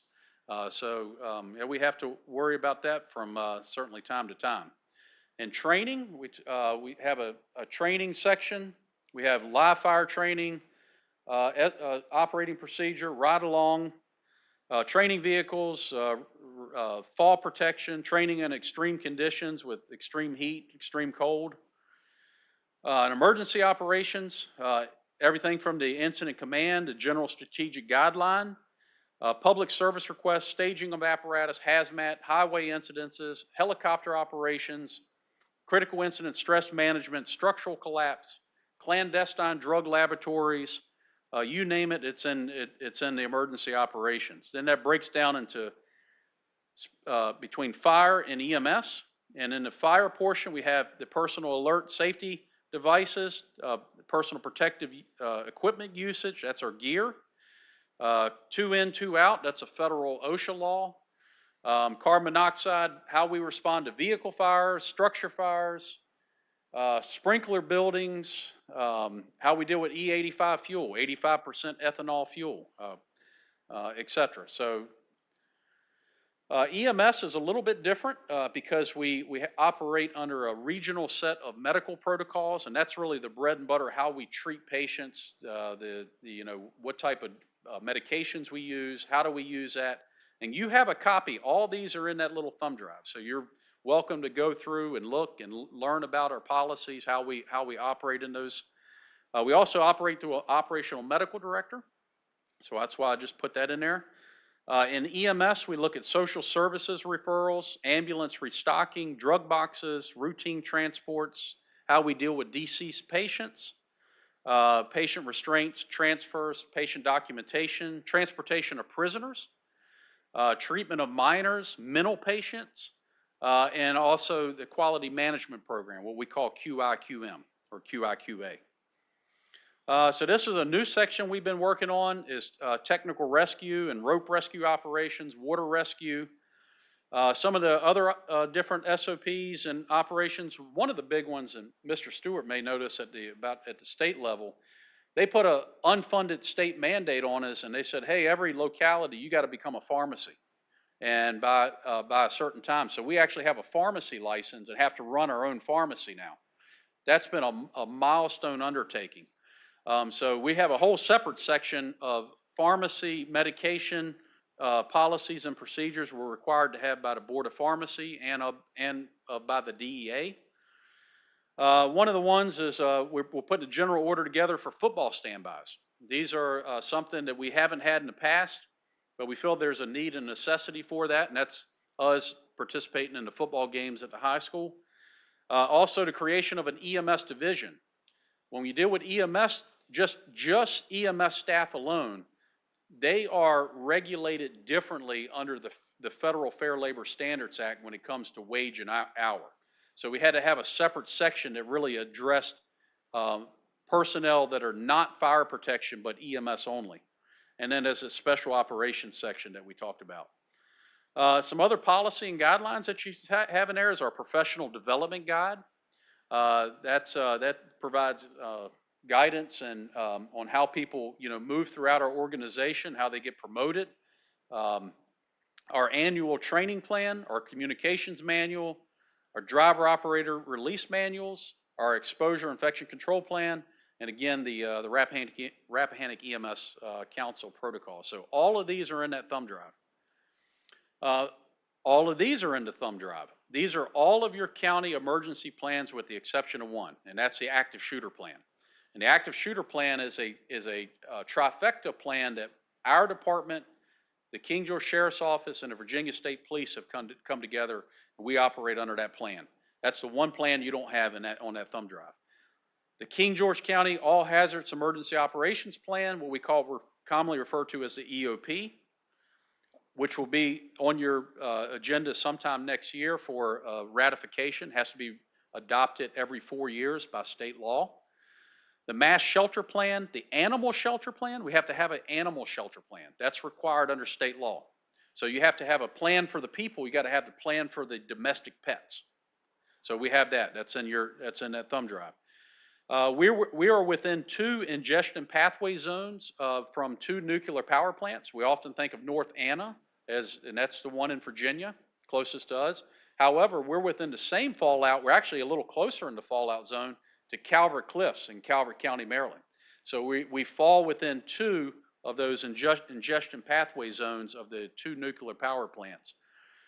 We have a pandemic plan. Obviously, we hope that we never have to use that again. Hope COVID is way behind us, but we're required to have that. Hazardous materials plan, a point of distribution plan, how we give things out if we were in a disaster, how we distribute things as a county.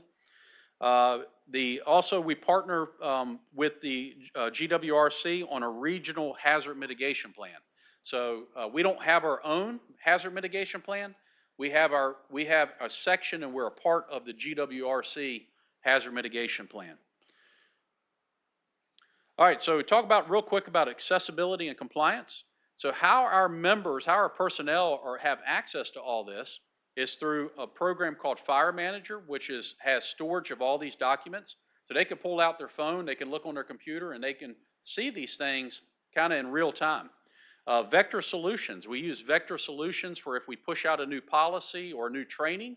We can assure that the personnel are time, date, stamp of when they are completing that training. It's a great information sharing tool. Both of these are. We also utilize the county SharePoint system. So we internally, all of the emergency plans are in the county SharePoint system.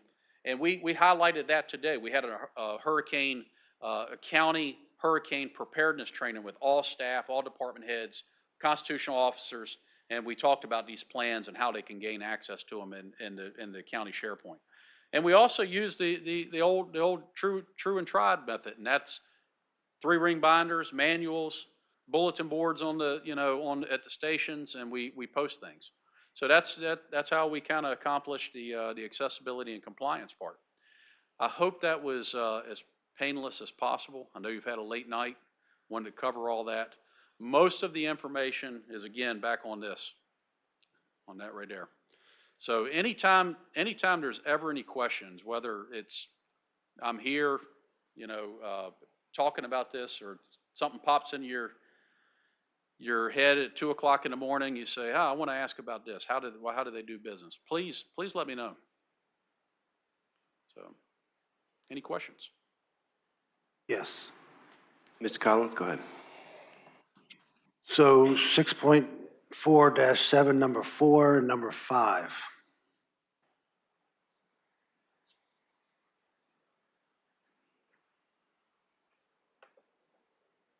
Okay. Got that? Any of these changes need to be reordained when a change occurs?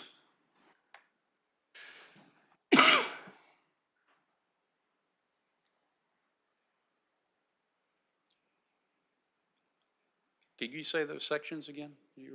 6.4-7, number 4, and 6.48, number 5. What's the SOP number? That's SOP 6.4-7. This is the county ordinance. So number 4 is prescribed area in which franchised agencies may operate. So that is the number 4. Is it 6.4-7, number 4 was off the SOP that was on that thumb drive. That's number 4 right here. Section 6.4-7, number 4. Number 4, what does that say? Prescribed area in which franchised agencies may operate. That's not what I looked at because I wrote down every one of these down off the thumb drive. It basically, when any changes to these SOPs change, that they need to be reordained by the county Board of Supervisors. And what I read was it could be reordained by just you. I will,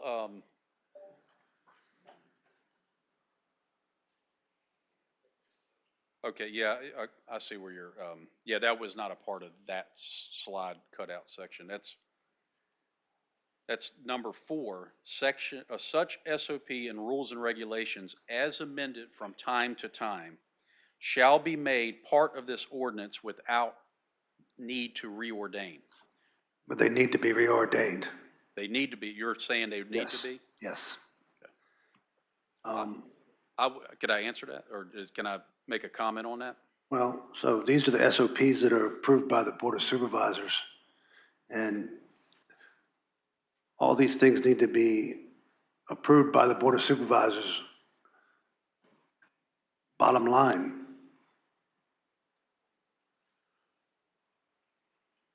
Mr. Chairman, can I make a comment on that? Yes, sir. So operationally speaking, that would be very, very prohibitive. That would mean that if I had to make a small, just take that football general order, football standby. We're If I had gonna- to make a we're gonna get to change, that.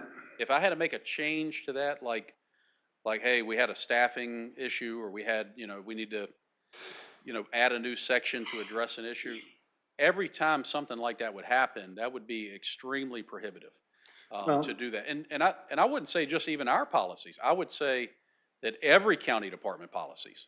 So if community development, because again, back into the HR manual says every department shall have policies and procedures, and the department head should make policies and procedures. And the policy and procedures will be approved by the Board of Supervisors. That's what it says. That's the county.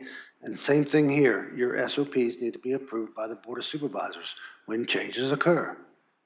I don't read it that way, sir. Well, I'm just telling you, it needs to be that way. I'm not Oh, okay. telling you how I read it. I read it that you can make changes when you want to. And I'm saying that you can make changes as long as they're approved by the board. Next thing is, Before we move past that, Mr. Smart, is that how it reads? I'm pulling up the personnel policy manual right now, but I believe it's, This is what you're referring to right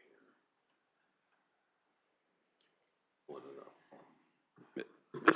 Mr. Chairman, I think and correct me if I'm wrong, Mr. Collins, I think what Mr. Collins says is, it says it does not have to be reordained.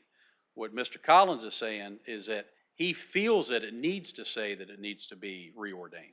I don't feel that way. I'm saying that that's what needs to be done, because when changes occur and we're not notified of the changes, then that causes problems. It causes big problems, because when we have to approve of changes, just like we do in the policy manual, that could cause big problems if we didn't do that. If just people just decided to change things without being reordained by the board. It's just the way to do business.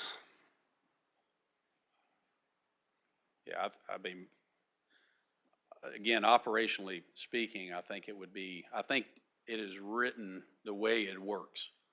And it's worked that way since 2008. So there's a lot of things that are written that don't work. And so that we need an opportunity to make sure that those things don't happen the way they work. That's why they need to be reordained by the board. You ready for the next one? 6.5-14B.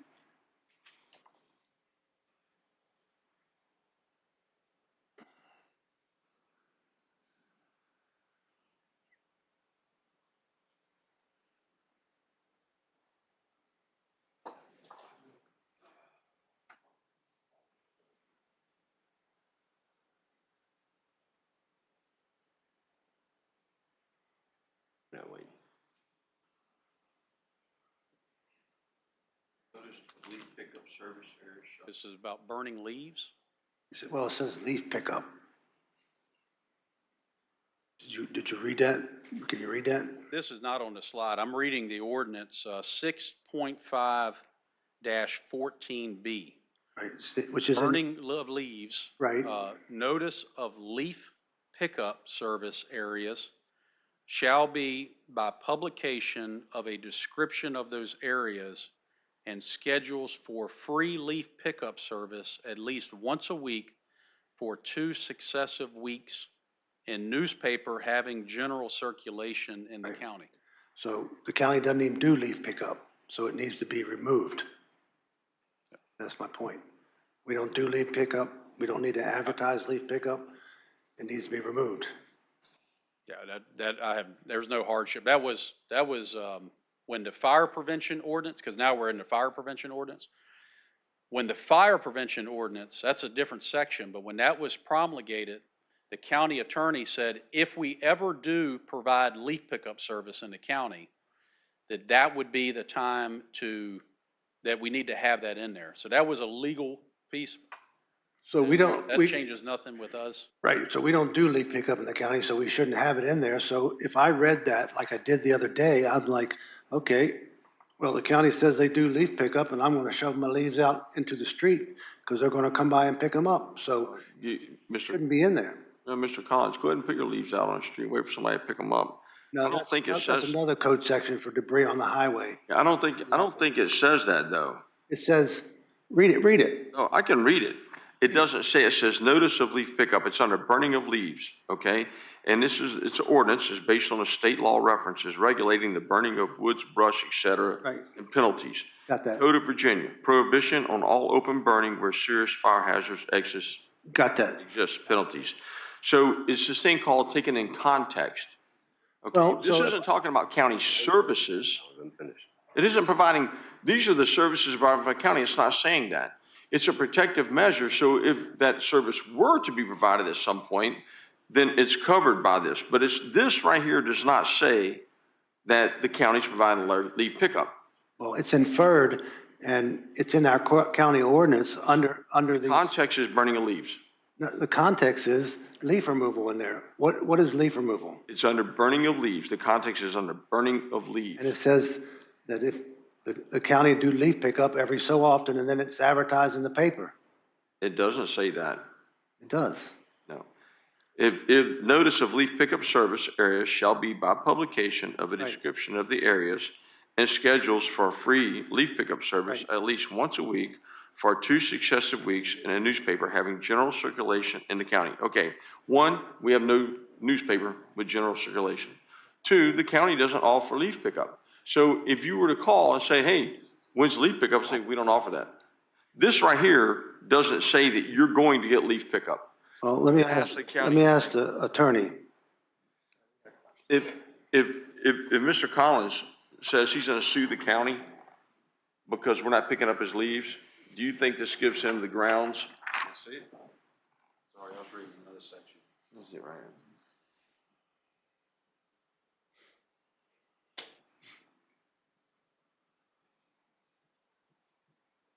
No, because I think that it doesn't require you to do it. It just says notice of it shall be if you're going to do it. Well, why wouldn't we remove it? Because it's inferative. I don't disagree with that. It is. That was the bottom line. It's superfluous and it doesn't need to be in there. And did you have an answer to the first one? The one you were reading before that? Personnel stuff? Yeah. It actually is kind of in conflict with me as far as I read it. It says the personnel policies and procedures are maintained by the county administrator or his designee, but they only take effect upon adoption or amendment by the board and or the county administrator as permitted herein. And then you go down to the departmental policies and procedures. They have to be coordinated in advance with the county administrator. So at a minimum, the county administrator has to approve the departmental policies and procedures. There is an argument that they have to be approved by the board as well. The way this is drafted, it's not entirely clear to me.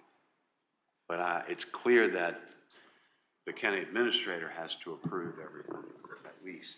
And then, for departments. and then that would be, community development, having an SOP, how to answer a telephone call with a subdivision plat.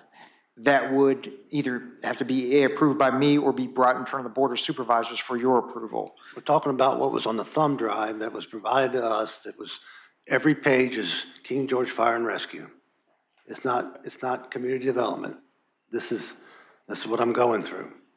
He's referred to his role in other departments and compared to the role of this department as head. You're going to get all the SOPs. We're getting all the SOPs. Mr. Chairman, this would be all. This would apply to everyone, not just the fire department, community development. The way I read this, everyone has to get approval from the county administrator, and then the personnel policies and procedures have to be maintained by him, so he's like the clerk of those, and they've got to be approved by him and the board. And that is at a higher level than just the everyday personnel policies for the department policies. Am I clear on that? Okay. Can I offer my interpretation of that? Well, you're not a lawyer.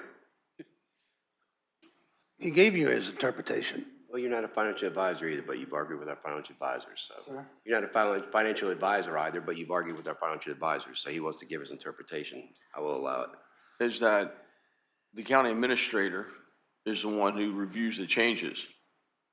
We have delegated him, we still have authority over it, but we delegate him as the one that's approving it. But if for some reason we saw something that we didn't like, then we could go and say, hey, look, we don't like this, and we need this to change. That's the way that I interpret that. Well, that's what I'm telling you, is this are the things that need to be changed. I'm not arguing that. It has to be approved in advance by the county administrator before it's actually operative. It's not, the way I read it is not a valid policy until the county administrator has approved it. Operating procedures shall not conflict with any portion of the policies and procedure and must be coordinated in advance with the county administrator. So they don't become policy until the county administrator has approved them. And he's in the process of doing that based on. You want to speak? Just when I'm. Yeah, go right ahead. I was just going to mention, I think there's two documents. We have the ordinance, which is county code. And then we have the county policy and procedures manual, the HR manual, we'll call it. And the county code, what I would refer to as a county law, says exactly, how that occurs. Now, there are conflicts between that and the HR manual. Now, I will say this: because there's other things I have to do. I have to go to, like, if it affects the volunteers, by county law, I have to take it to the volunteers. I have to make them aware of it. And it's that section right there, the section 6, the 6.4-7. It says how establishes in law how the SOPs are to be established. So these are a little bit different. There are some conflicts between that law. There were in 2008. 2008, I brought these conflicts up. But there are some conflicts. Now, I will say that if there's ever an SOP, an operating procedure, most of our operating procedures is how we respond to house fires, elevator rescues, vehicle fires, hazmat incidents, most of that. If there is a administrative personnel operating procedure, I have always vetted that through the county administrator, the human resources director, or if there's a policy that's like, hey, look, fundamentally we have an issue with this policy or this section. I'm certainly, willing. I know Mr. Smolnik is as well. We'll look at that and address it. Please let me know if there's a sticking point. That's what I'm doing. I'm fundamentally addressing these things. Next one is 6.517. It's about fireworks and the fire department and the permits. So it doesn't say in there there's a cost for the permits. So we should be getting the permits should cost something. They do. It needs to be enumerated how much it costs in 6.517. So we have a fee schedule that was adopted by the board, promulgated through the ordinance. So the ordinance doesn't establish the fees. But fireworks in general is a little bit of a touchy thing. Yeah, I haven't seen the fee schedule. Where's that located? It wasn't in any of I think it's on the SOPs or any of that stuff. I think it's on the, well, partly because we charge for the fireworks, but there's many of those fees in there that we have not started the inspections to ever, so they adopted a fee schedule a number of years ago, but never the person to generate the fees. So a lot of the fee schedule in that is not, it's not current. Fireworks are one that is. How much does it cost for a permit for fireworks? It depends. Depends whether it's a public fireworks display. It depends whether it's the sheets down the road selling consumer fireworks, a trailer in front of the McDaniel's car wash. So it just depends. But where is that located? How much it costs? That I do not believe is in your thumb drive. I can get that to Mr. Smolden. We can get that to you. Okay. GAC 070004, number 14. It says it's comp time at 1.5 hours. Why would comp time be 1.5 hours? Comp time is comp time for hour for hour? Hour for hour. So federal law says it has to be 1.5. No, sir, it doesn't. Not comp time. Comp time, if you get a holiday, you get 8 hours of holiday pay, you get 8 hours of holiday pay. You don't get 1.5 for 8. Hold on one second. Mr. Smolnik. Every locality that I've worked in my understanding with HR, it is a 1 to 1.5 ratio. So if somebody is sitting here and, works 2 hours over, they get 3 hours of comp time. Did I do my math right? It's a 1 to 1.5 ratio. Why would that happen? That's ridiculous. Why should you get more time than if you work over 40, it's 1.5. It shouldn't be. It should be hour for hour on comp time. And I think that all the federal laws support that. Every place I've ever been a part of an organization, you get hour for hour. Chief. So the way comp time should not be confused with holiday pay. So holiday pay is hour for hour.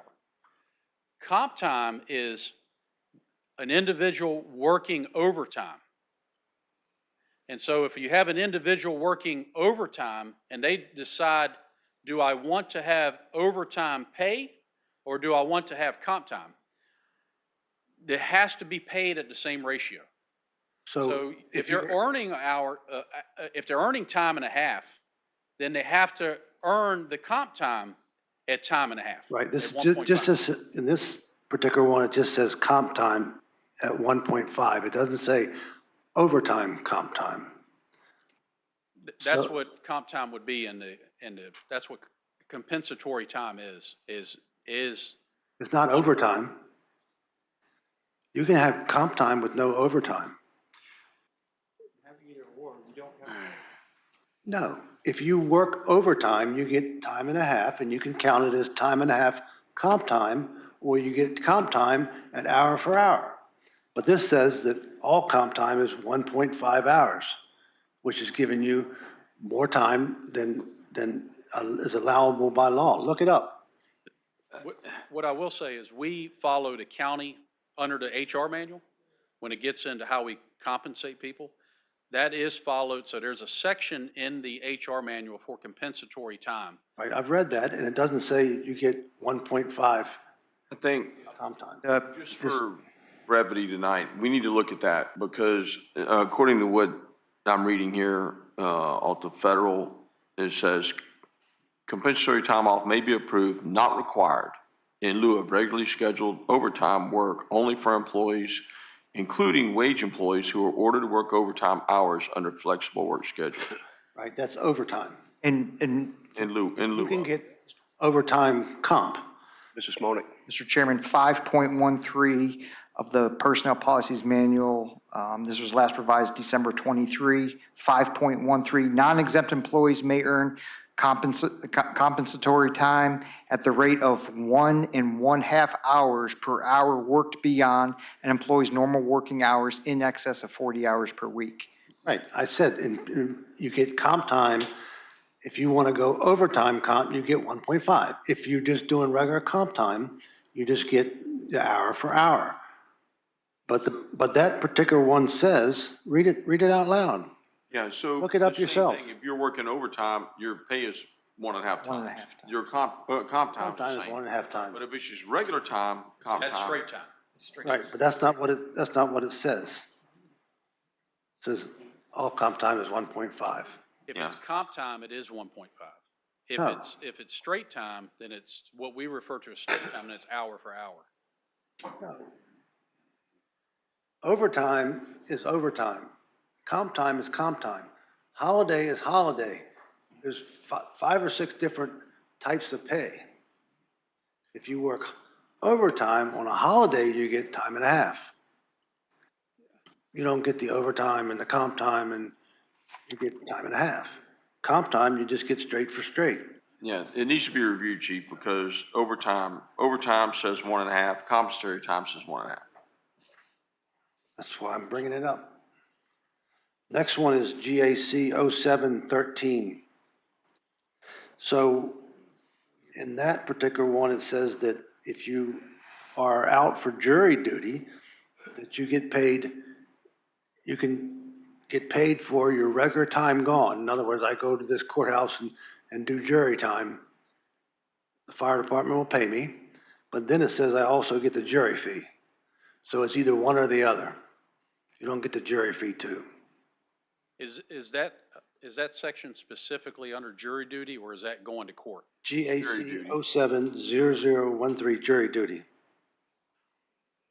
Yeah, I think I think the county policy is minus the if you get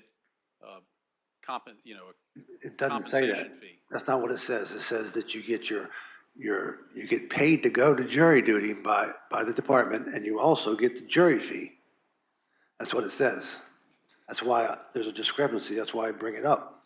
Yeah, it's paragraph 3 says both.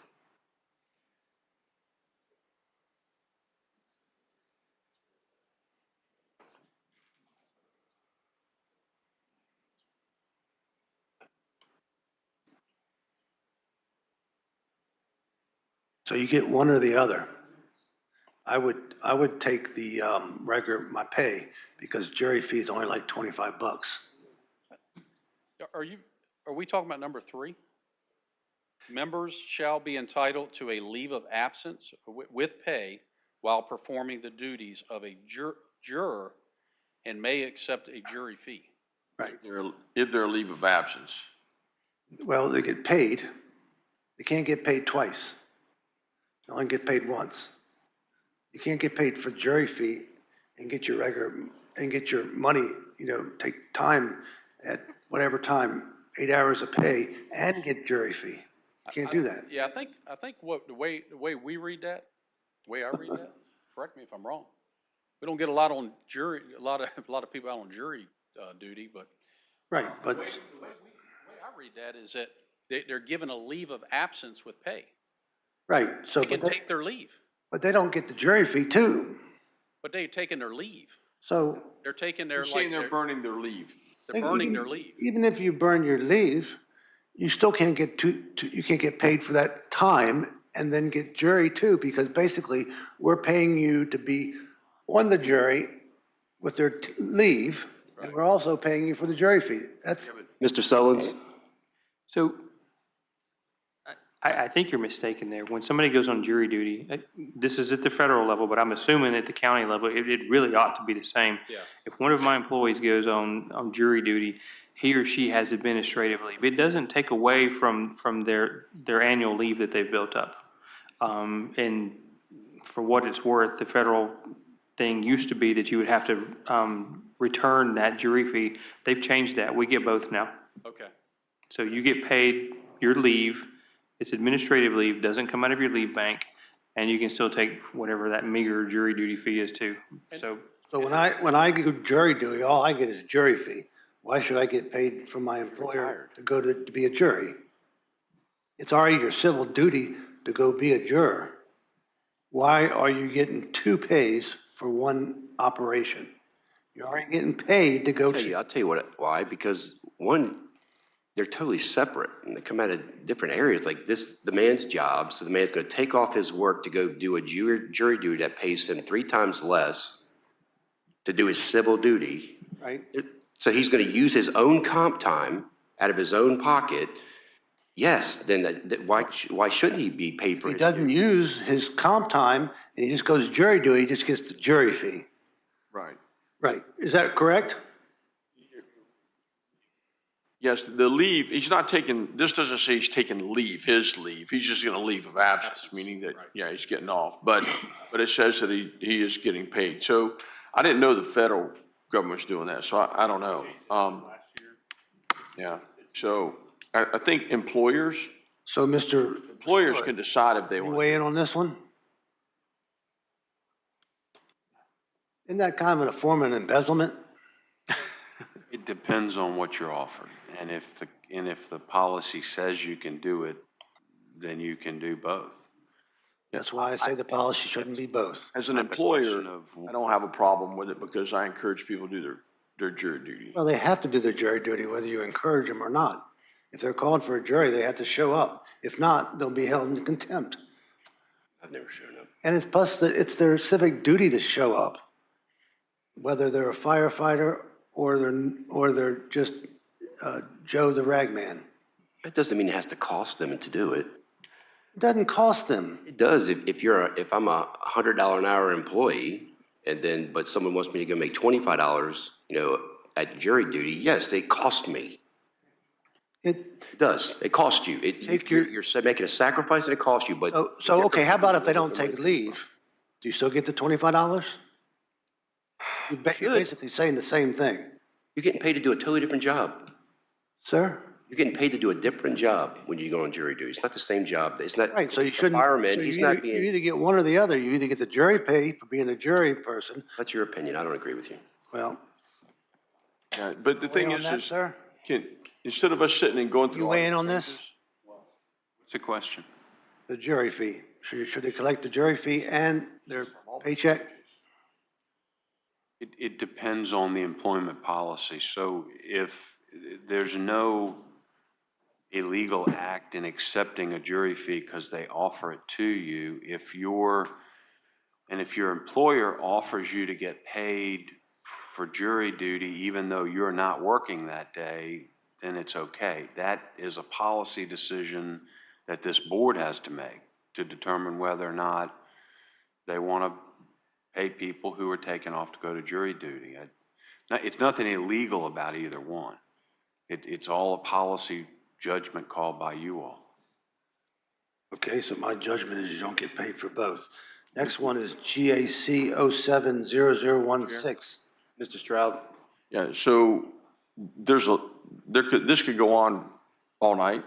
What? So this is a discussion time for the SOPs. Thing is I'm not. Next time you're going to put it for action and they'll be approved without going through these. I'm talking to him. Why are you speaking over everyone again? And you're the one, you've come in with your attitudes changed once you started reading these towards the chief and everyone else. You've been calm all night, but all of a sudden this is putting the fire under you.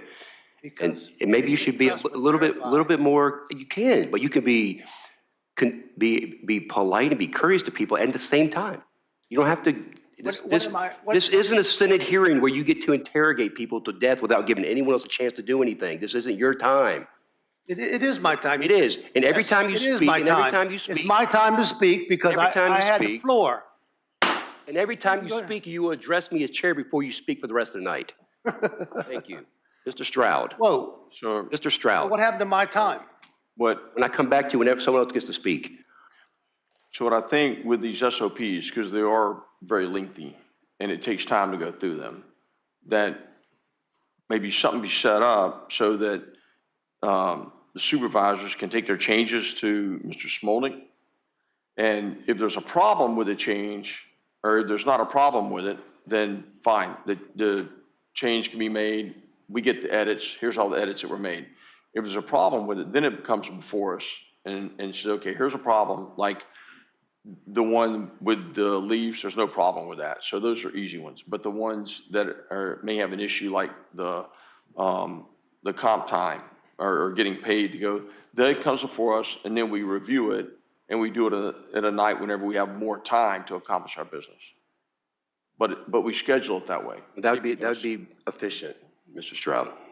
So next time, or if you're going to end the Mr. Collins. discussion, if you're going to end the discussion, then the next time will be a discussion, not an action. Correct? I don't follow you at all, no. So this is a discussion. This is what's on the agenda for discussion. No, this is a show. Excuse me? This is a show, Mr. Collins. Is that not what it says there, Mr.? I'm just letting you know that what you're doing right now, you've had What I'm doing is doing what my job is. Going through all. 4 years on the board, 4 years on the board, you haven't done your job then. You're waiting for your last little bit to do it. Well, Go to hell. you Christian brother, you. Good job. Well, go to hell, Christian brother. Man, this is, Are you gonna discuss it or are you not? Or are you just you're gonna just breeze over everything again? we're not breezing over it. Well, then why This the is, hell you this put it on also is not the TC Collins show where you sit there and speak and all of us just sit here while you talk. This isn't a Senate hearing. there? Well, so when Mr. Stroud gets his time, he gets to talk about all of his stuff. When Mr. Sullins gets, he talks. Mr. Sellers doesn't get a chance to speak. Okay, so please don't use him in this. Ms. Bender, she's taking a nap. No one's here because we're all sitting here waiting for you. Well, That's really what's happening. And don't act like it's any different. So I'm the problem with going through, doing my job. No, that's not the Going problem. through the agenda It's your items. attitude and your manner in which you are handling this. That's the problem.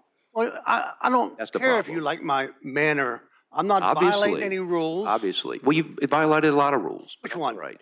There is nowhere in the handbook where you get to just ask question after question after question without giving someone else a chance. I got to keep interrupting you to get there. You know better than that. Okay, well, go ahead and anybody else ask questions. I'll wait for my turn for my next question.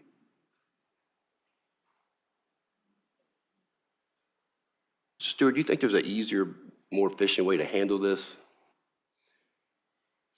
I mean, when you're dealing with the people the other side at the building. Sometimes people just have to ask questions, Mr. Chairman, and Yeah. Everybody but me. it could be a working group. If you go back and watch the minutes, my friend, you speak more than anybody. I don't know what you're talking about. That's just not true. This whole victim mentality don't look good on you. Didn't you just want to cut me off when I'm asking the question? Because Yes you- or no? Because you keep over talking me, which is not your job to do. You keep cutting people off. You've been speaking over people all night long. So please stop. And you can talk to her. This is one of our employees of our county, and you can speak to him. He's answering what I'm asking And you'll about. speak to him in a courteous, board. respectful manner. That's what we're going to do. What did I say disrespectful to you, Chief? He doesn't have to answer that. I'll answer for him. It's your attitude and the way, I'm telling you, the way you're coming across, it's your attitude and it's very disrespectful, and I don't like it. Do you think that you're not being disrespectful at this point? No, I'm giving back to you where you need to get it. Oh, is that how it works? Yeah, whatever you sow is what you reap, son. That's exactly, you go to Bible, don't you? So what are you going to do? Mr. Chief? Mr. Chairman, just thinking, if possible, and understanding y'all still have some business to take care of tonight, is if we had, instead of me like answering the questions right on the cuff and having to scroll through several iPads and phones and not understanding, not knowing what the questions are, if I could have a list of the questions and I could go back and kind of prepare a response or come back to you, and I'm happy to do that.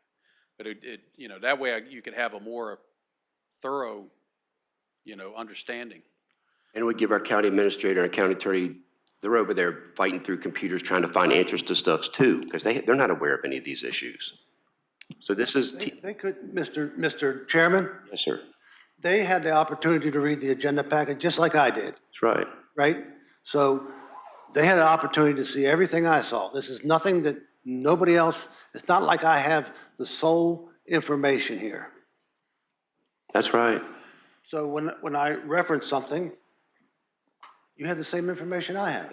The whole point is, my friend, You remember you've had reading 4 the stuff? years on the board. You've never acted this way. And all of a sudden, the past few months, it's just become just about you get up here and pontificating everybody. That's what it's come about. And talk about transparency. None of us know anything about your issues. You do the same thing with our county administrator with warrants. You put him on the spot. He's over here flumming through papers trying to appease you. And I'm tired of looking at people trying to appease. You can do things respectfully. You can let people know, hey, before this meeting tonight, Chief, these are some of the questions I'm going to have, and copy our attorney on it, and copy our county administrator, and maybe have them send it out to us so we're aware of where you're going from, so people actually have answers, and this goes in a more timely manner. So Mr. Chairman, Yes. so I get the packet on a Friday, and I have a day and a half, basically, to look it over, right? So I had to read, 2,000 pages on this? 3 days. 2,000 pages? Wednesday? Plus all the other information you had to read. It was Wednesday. It wasn't Friday. Well, in my email, it was Friday. But anyhow, so I had to read 2,000 pages of this, all these things, and then I had to read all the other documents, and I'm supposed to have my questions ready with those 3 days' notice. You're ready right now? I am, because I went through all the work. That's right. And I would think that you would have had some of the same questions. Yeah. Mr. Chair, Yes, sir. I think what Mr. Collins is saying is the only questions he has is the ones that he asked here tonight. Everything else he's good with. Right. I read excuse me, Mr. Chairman. Yes. So I read the whole thing. I read every operation procedure, everything from their safe harbor, the whole thing. And these are the, How many more we got left on there? out of those 2,000 pages, this is all I got, as a page and that. But I've been beat down every second of the way trying to do it. No one's beating you down. It's like I said before, I told you what the reasons are, but if you want to keep hearing what you want, finish your list. But the whole point is you don't get to monopolize the time. You have to give other people on the board a chance to speak. That's all we're asking for. It just can't be you talking and no one else gets to speak to the matter. So hit your list up. Unless you're done. RO 24001 3.3 is take-home vehicles, and it talks about passengers, and it allows for family members to be in a county vehicle. Should not be, I don't think our liability covers families and so forth, and taking kids to school and whatever else actions. They should only be approved by the county administrator for special circumstances, like to awards or other type of things like that, not as a regular allowance. You read that? I don't. I mean, I can tell you, and we can pull up the policy. Again, I have to go through and pull up the policy. I'll tell you that our take-home policy in the sheriff's office pretty much mirrors itself. So, there are things like the occasional, it's certainly not a routine business, but we don't use our any take-home county vehicle that the county taxpayers are using for personal uses. It's strictly by the policy. I'll give you one example. Some of them we couldn't put people out here in the fall festival parade if we had just a strict policy. We couldn't have it, nobody could ride with you. So some of those aren't under the take-home vehicle policy, but if it was a department vehicle that was taken home, it would fall under that policy. So there are certain measures, there are things particularly has to deal with passengers. I've taken people that have been broke down on the side of the road, and I taken them to their home or to get a ride. So operationally speaking, what I would ask is you trust us to lead the department effectively. And I don't think, I certainly as a chief have not had complaints out there. And I've had family members and, being driven around all areas of King George County.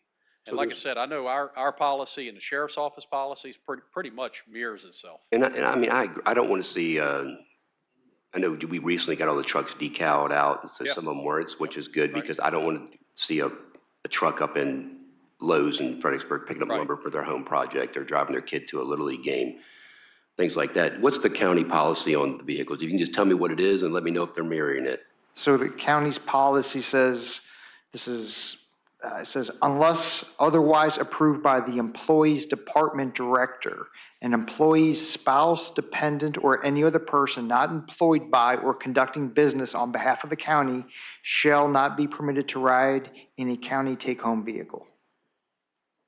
Is that what your policy states? Yeah, that's, I believe it. I'd have to read it, but we follow the county policy. Go ahead, So Mr. Collins. it would have to have special permission. But again, like I said, just operationally being a fire and rescue public safety, it's hard for me to give permission if I say, if somebody, if he leaves out of here tonight and sees somebody that needs a ride because their car broke down, even if a member of the board. Right.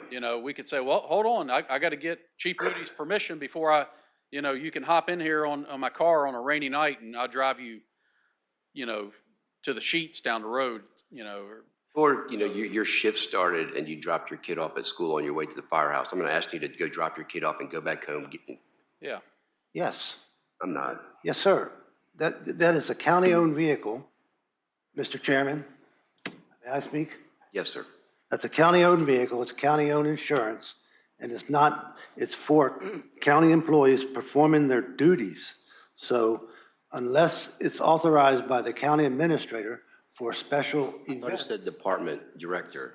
Well, It says department director. Sheriff's Matt office. said it correct, but they can't conflict with the overall county policies that are approved by the board. So this would be in conflict. There wouldn't be good.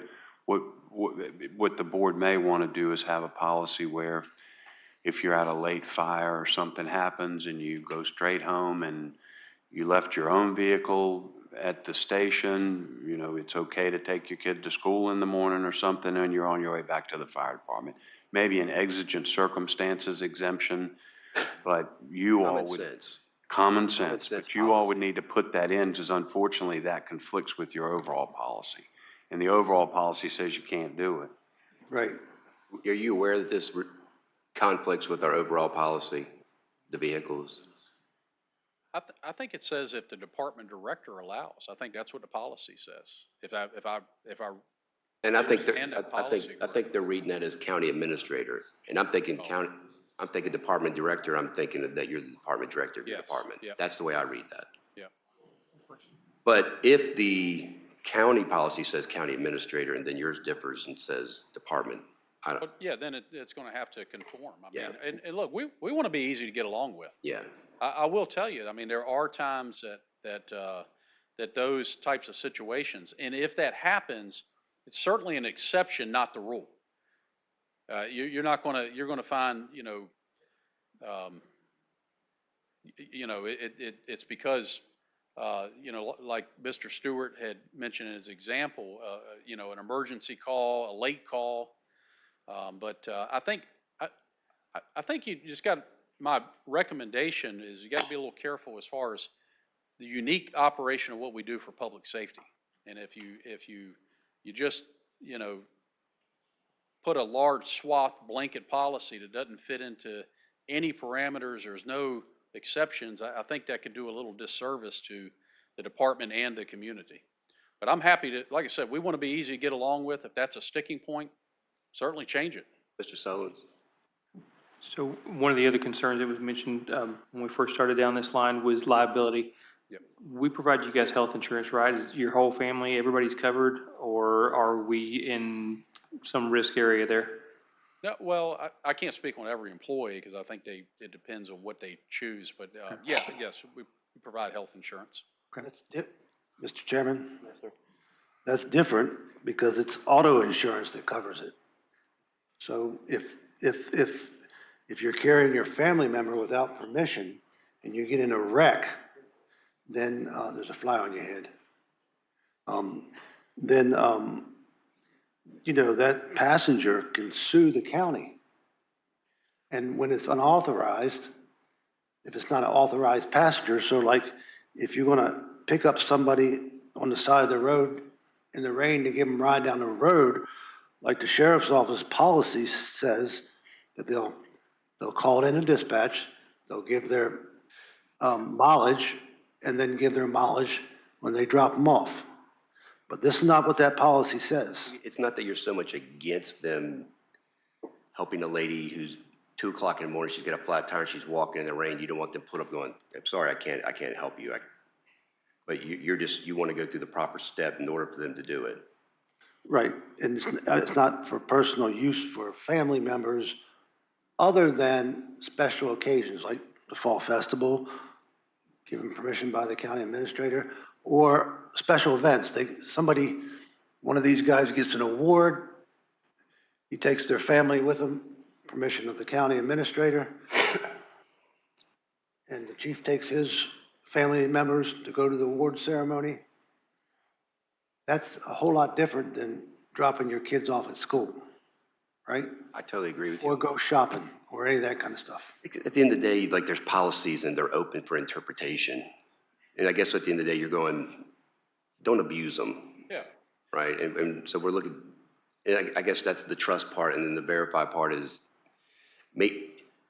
I don't know if Matt wants to get a call at 2 o'clock in the morning of hey, do you mind if I pick somebody up on the side of the road? I'm sure he doesn't want to get woke up at that particular time, but maybe in that case, you pick the person up, you give them a ride, but you let Matt know, hey, look, one of my guys had to pick somebody up the other day, whatever. There's just so many ways it can go. You should be set in stone, never. Mr. Chairman? Yes, sir. There should be a policy that says if you're picking up disabled motorists or other folks, that you will call in your mileage and your ending mileage. I'm picking up. That's a sheriff, though. He's constitutional, so he's different. He can do what he wants. Yeah, he's different than us. Can you draft this up? He can. Mr. Collins? No. It's not my job to draft up this stuff. It's to bring the stuff forward and to let you know what the issues are and for the county administrator to make the changes, if the board agrees. Yeah, but the thing is somebody could draft something and then you just keep, editing it over and over and over again. If you just said, you know what, here's what I want to see in it, then we can all look at it and say, you know what, yeah, it's good.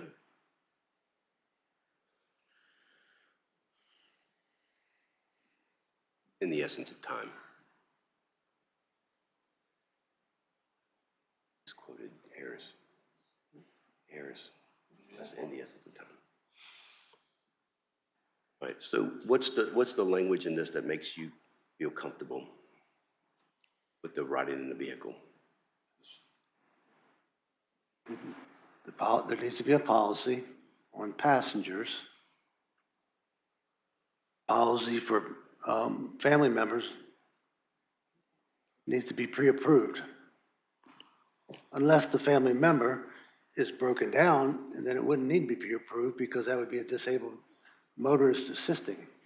And they would be a policy that they call in the mileage, who they have, not the person's name. I have one female and one child approximately under the age of 16. My beginning mileage is 17772. Drop them off, my ending mileage is 17773.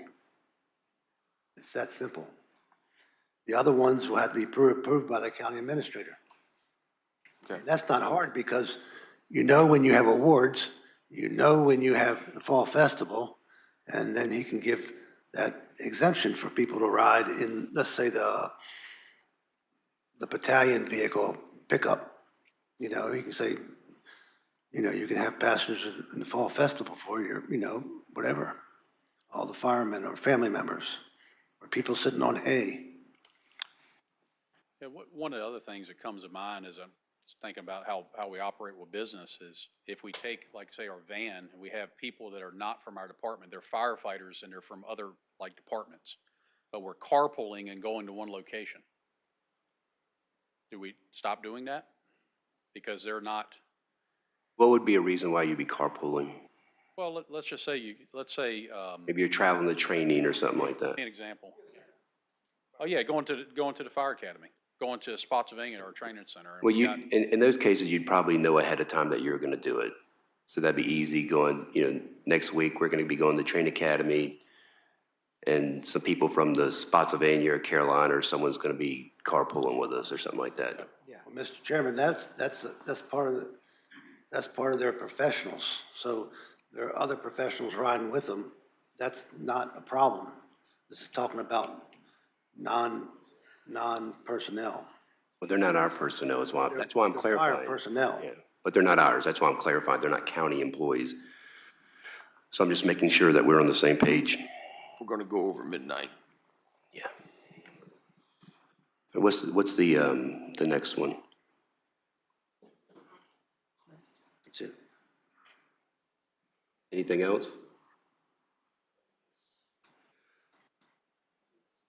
I think, Chief, you get a little bit idea where some of the language here, maybe you and Mr. Smolnick. Yeah, like I said. I just want to find out where your policy procedures aren't aligning with what ours are, and just make sure that there's no gray area. Sure. And then we come back and we talk about these things to make sure everything's good. Yeah, like I said, we want to be a team player. We're easy to get along with. We don't want any conflicts. So happy to work with Mr. Smolnick, and any changes that the board may have, please let us know. All right. We're here to serve.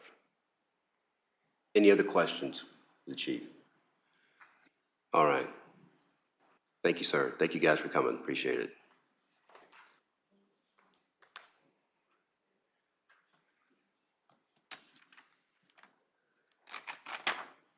So I think we're up to second. We're up to you, County Administrator report, right? We can do that right now. So, Mr. Chairman, as you all recall, last meeting, we had a packet of information regarding another opioid settlement between Purdue Pharma and the Sackler family, and I wanted to do a little more due diligence. I've talked with the Attorney General and his assistant that helped negotiate that settlement, and they are encouraging all Virginia localities to enter into it. Doesn't conflict with any of the other settlements. We're in a regional settlement now with Stafford, Spotsylvania, and Caroline, using a different pool of money from an opioid settlement for certain opioid remediation, and this won't impact us in anything else that comes along. So I'm comfortable that this is a good thing for the county, and we've given you a resolution to adopt. The Attorney General has encouraged us to enter into it. That's for the opioid? Yes. All right. The Purdue and the Sackler family settlement. All right. So do we have a motion? Just to adopt the resolution as presented. It's on the table. Yeah. It was an amendment. Yes, sir. I'd like to make a motion we adopt the resolution R, TAC 13, TAC 25. Second. Motion properly second. Any further discussion? Ms. Bender? Aye. Mr. Stroud? Aye. Mr. Collins? Mr. Sullins? Aye. Chair votes aye. Motion passes.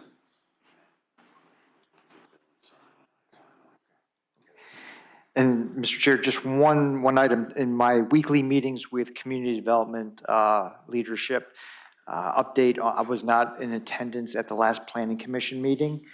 Talking with Kelly and Kenny this morning, the Planning Commission, they were in reference to the ZOTAC recommendations. The Planning Commission did not take any action on those particular recommendations by the ZOTAC. And the Planning Commission, and I'm looking at one PC member here, but they requested a meeting with the County Board of Supervisors. I'm passing this along. This came from my community development director. The ZOTAC was formed at the request of the Board of Supervisors. A lot of the information, the data was presented to this committee, of which the Planning Commission was represented on the ZOTAC, and they put their recommendations to you. I believe some of the conversations are ZOTAC, and I think there was a motion to try to at least fix the access points. That's a major one that's killing us right now. But that was not a motion that went forward with the Planning Commission, and they were talking about doing the comprehensive plan first, which I've been through comprehensive plan updates. You're 16 to 20 months out. So looking for some direction from the board. Again, this was just passed along from Kelly and Kenny, and I want to put it up to the board for discussion or direction. To work on the comprehensive plan first seems like putting the cart before the horse. The comprehensive plan is going to be affected by those changes. That's the way I would look at it. So it's like you almost have to do this, and then you have to develop a comprehensive plan based off on the new ordinances that are being taken on. I did watch the meeting as well. I did appear that as if no one's looked or read anything since the last time this was brought before them. So I was a little, and I spoke to people in departments, they were a little disappointed about that themselves. I don't think there's anything keeping us from passing the recommendations. There's not. But you have to have a public hearing with the Planning Commission. But we don't need to have a meeting with the Planning Commission. I reached out to some of the people on my board, and really my question was, how many of your people who are your representatives on the Planning Commission, when's the last time you spoke to them? I have some people who are my members who I speak to probably weekly, and some people I speak to the day of the meeting. And I think that the lack of communication is not a joint session meeting. It's when are the people, your representatives on the board are sitting down, or at least picking up the phone and having a meeting with their supervisor who they're representing and going, hey, let's make sure we're on the same page here. So I think that's kind of like communication. What I would like to see, this is my own personal opinion, before we have a joint session work, I'd like to see the people, like you're Mr. Collins' rep, and whoever that is, sit down with Mr. Collins in that meeting and talk about it so you can get a clear vision, clear understanding of what he's doing. Same thing with Mr. Sullins, Mr. Stroud, myself, and Ms. Bender. And if we feel like there needs to be some sort of meeting after that, then we can do it. But I think some things, we need to get on the same page before we get into a room and start arguing over things and things of that nature. You understand? So that's would be my 2 cents into it, but it's up to the will of the board as far as how we move along on that. I concur with your recommendation. Mr. Collins? Yes, sir. Does that sound like a good idea to you? So it's up to your will. It's not, it's the will of the board, but Mr. Sullins? I'd like to go ahead with the joint session, but I get where you're coming from, and I support you. Ms. Bender? I agree with Mr. Stallings, but I do want to point out we have 20 minutes. Yes, we're aware of that. Thank you. So I need a consensus.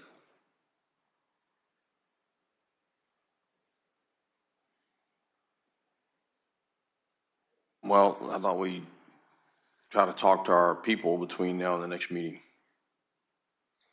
And then let you know before then. I think we're talking to our people. I think there's a level of, I hate this word because it got batted around on the base so much when we were coming back from COVID, but there's a level of serendipity that's nice to have all the people in the room, because you may ask a question that I would not have even thought of, or vice versa, and having everybody there at once, I think is going to have a little bit more of an exchange of ideas and thoughts than having me talking to my 2 guys and you talking to yours and so on.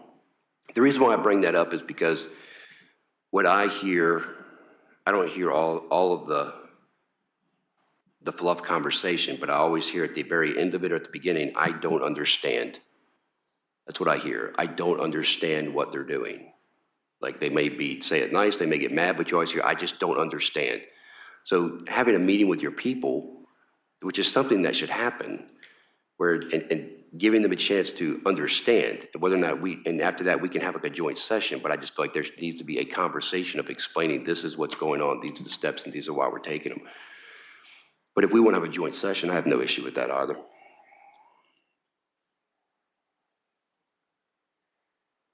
Ms. Bender wants a joint session. Mr. Sullivan's leaning that way. Mr. Collins? Well, we get 2-2, bro, so I'm just looking for you just to say either way you want to do it. And it's not saying we wouldn't have a joint session if you talk to your people first. I'm just saying I think there needs to be a time for you to sit down and talk to your people. Well, I have talked to my people, so I don't really need a joint session myself. I don't need a joint session myself.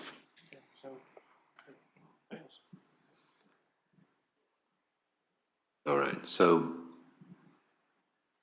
The document provided by the planning, community, planning community development was pretty thorough, and I didn't think it was that challenging.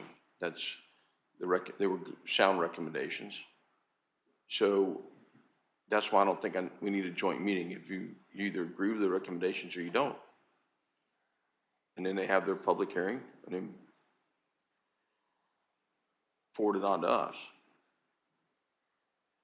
the only reason why too that I would meet is because he's talking about entry points. If entry points aren't addressed already the way they should be, then I would like to sit down with my people and talk to them about what their ideas are as far as, how they would like to see that addressed.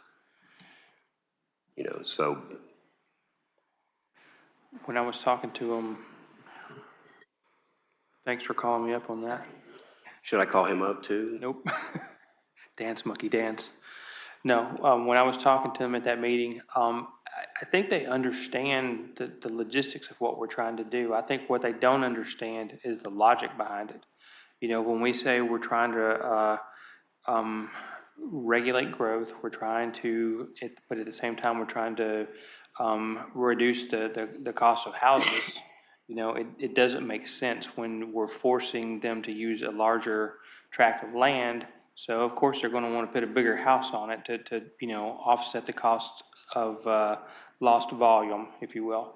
So the logic doesn't make sense to them.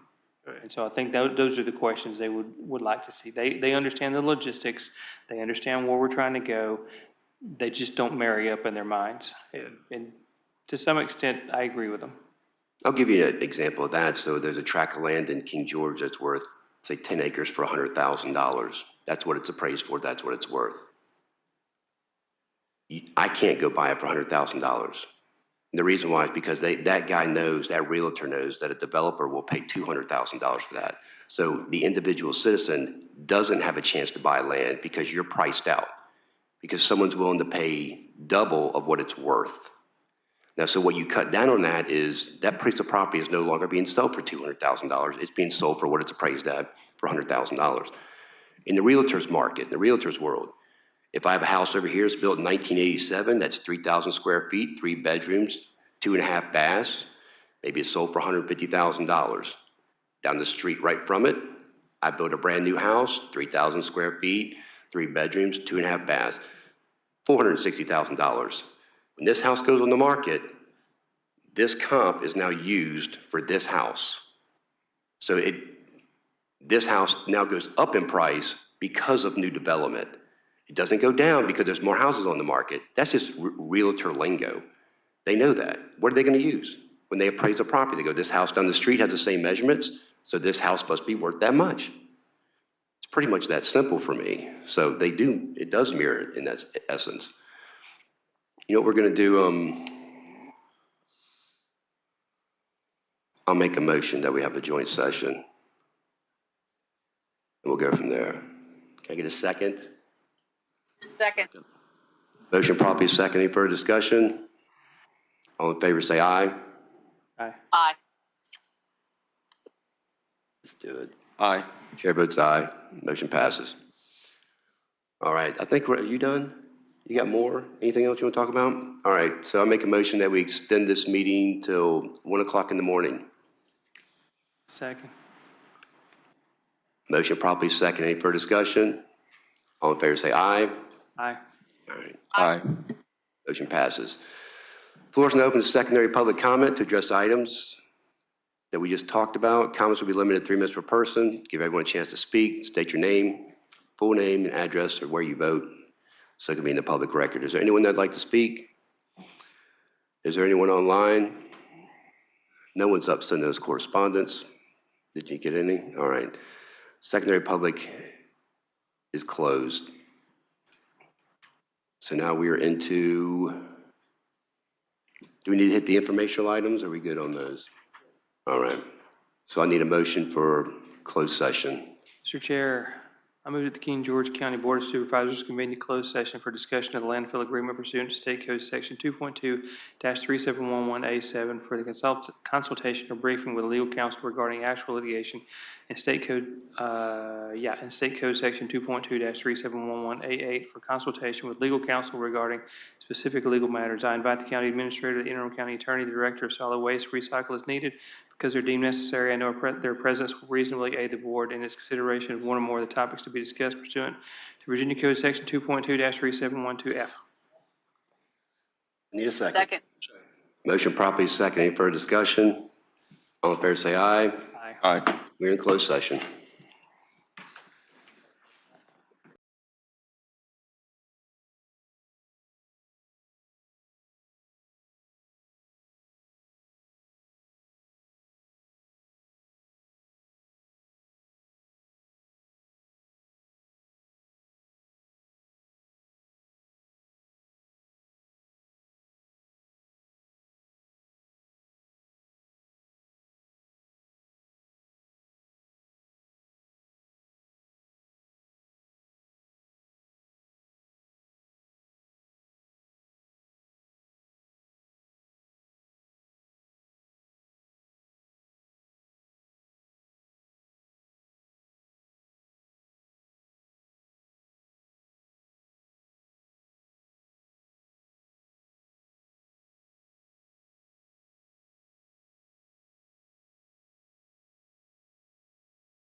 King George County Board of Supervisors return to public meeting.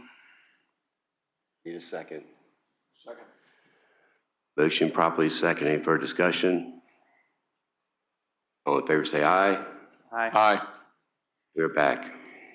Mr. Chair, I move that the King George County Board of Supervisors certify by vote that only matters covered under the closed session statement were addressed, under the call were addressed in the No action was closed taken. session. No action was taken. No action was taken. Thank you. Second. Certify, Mr. Trout. Certify. Certify, Ms. Collins. Certify, Ms. Bender. So certified. Certify, Mr. Sullins. So certify. Chair certifies. Mr. Chair, You want to make a motion to extend for a little bit? that's what I was about to do. I make a motion that we extend this meeting until 1:30. Second. Motion properly second. Any further discussion? All in favor say aye. Aye. Aye. Motion passes. Aye. Mr. Chair, Yes, sir. I move that the King George County Board of Supervisors convene in closed session pursuant to 2.2-3711A8 for consultation with legal counsel employed or retained by a public body regarding specific legal matters requiring the provision of legal advice by such counsel. Nothing in this subdivision shall be construed to permit the closure of a meeting merely because an attorney representing the public body is in attendance or is consulted on a matter. I invite the county administrator, the interim county attorney as needed because they are deemed necessary and or their presence will reasonably aid the board in its consideration of one or more of the topics to be discussed pursuant to Virginia Code Section 2.2-3712F. Second.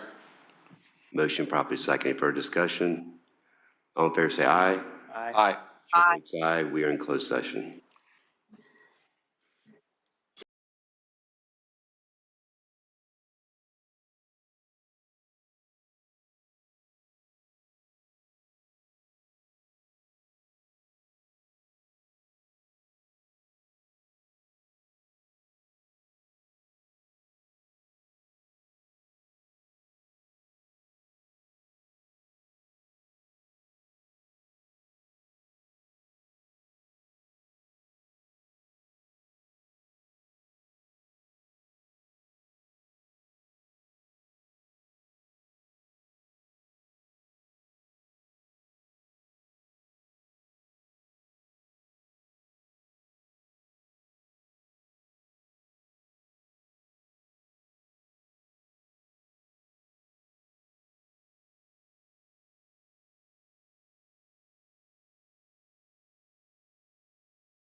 Get myself. I move that the King George County Board of Supervisors return to public meeting. Second. Motion properly second. Any further discussion?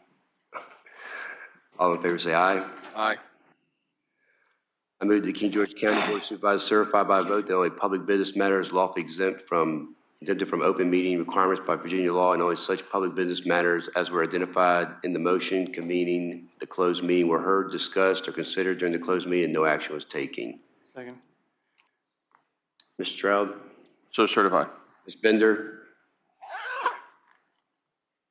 Ms. Bender? Mr. Collins? Mr. Sullins? So certify. Chair certifies. Mr. Chair, Yes. Go ahead. I move that we adjourn the Board of Supervisors to Tuesday, September 2nd, 2025 at 5:30 PM in the boardroom of the Revercombe Building. Second. Second. Motion probably second. Any further discussion? All in favor say aye. Aye. We are adjourned.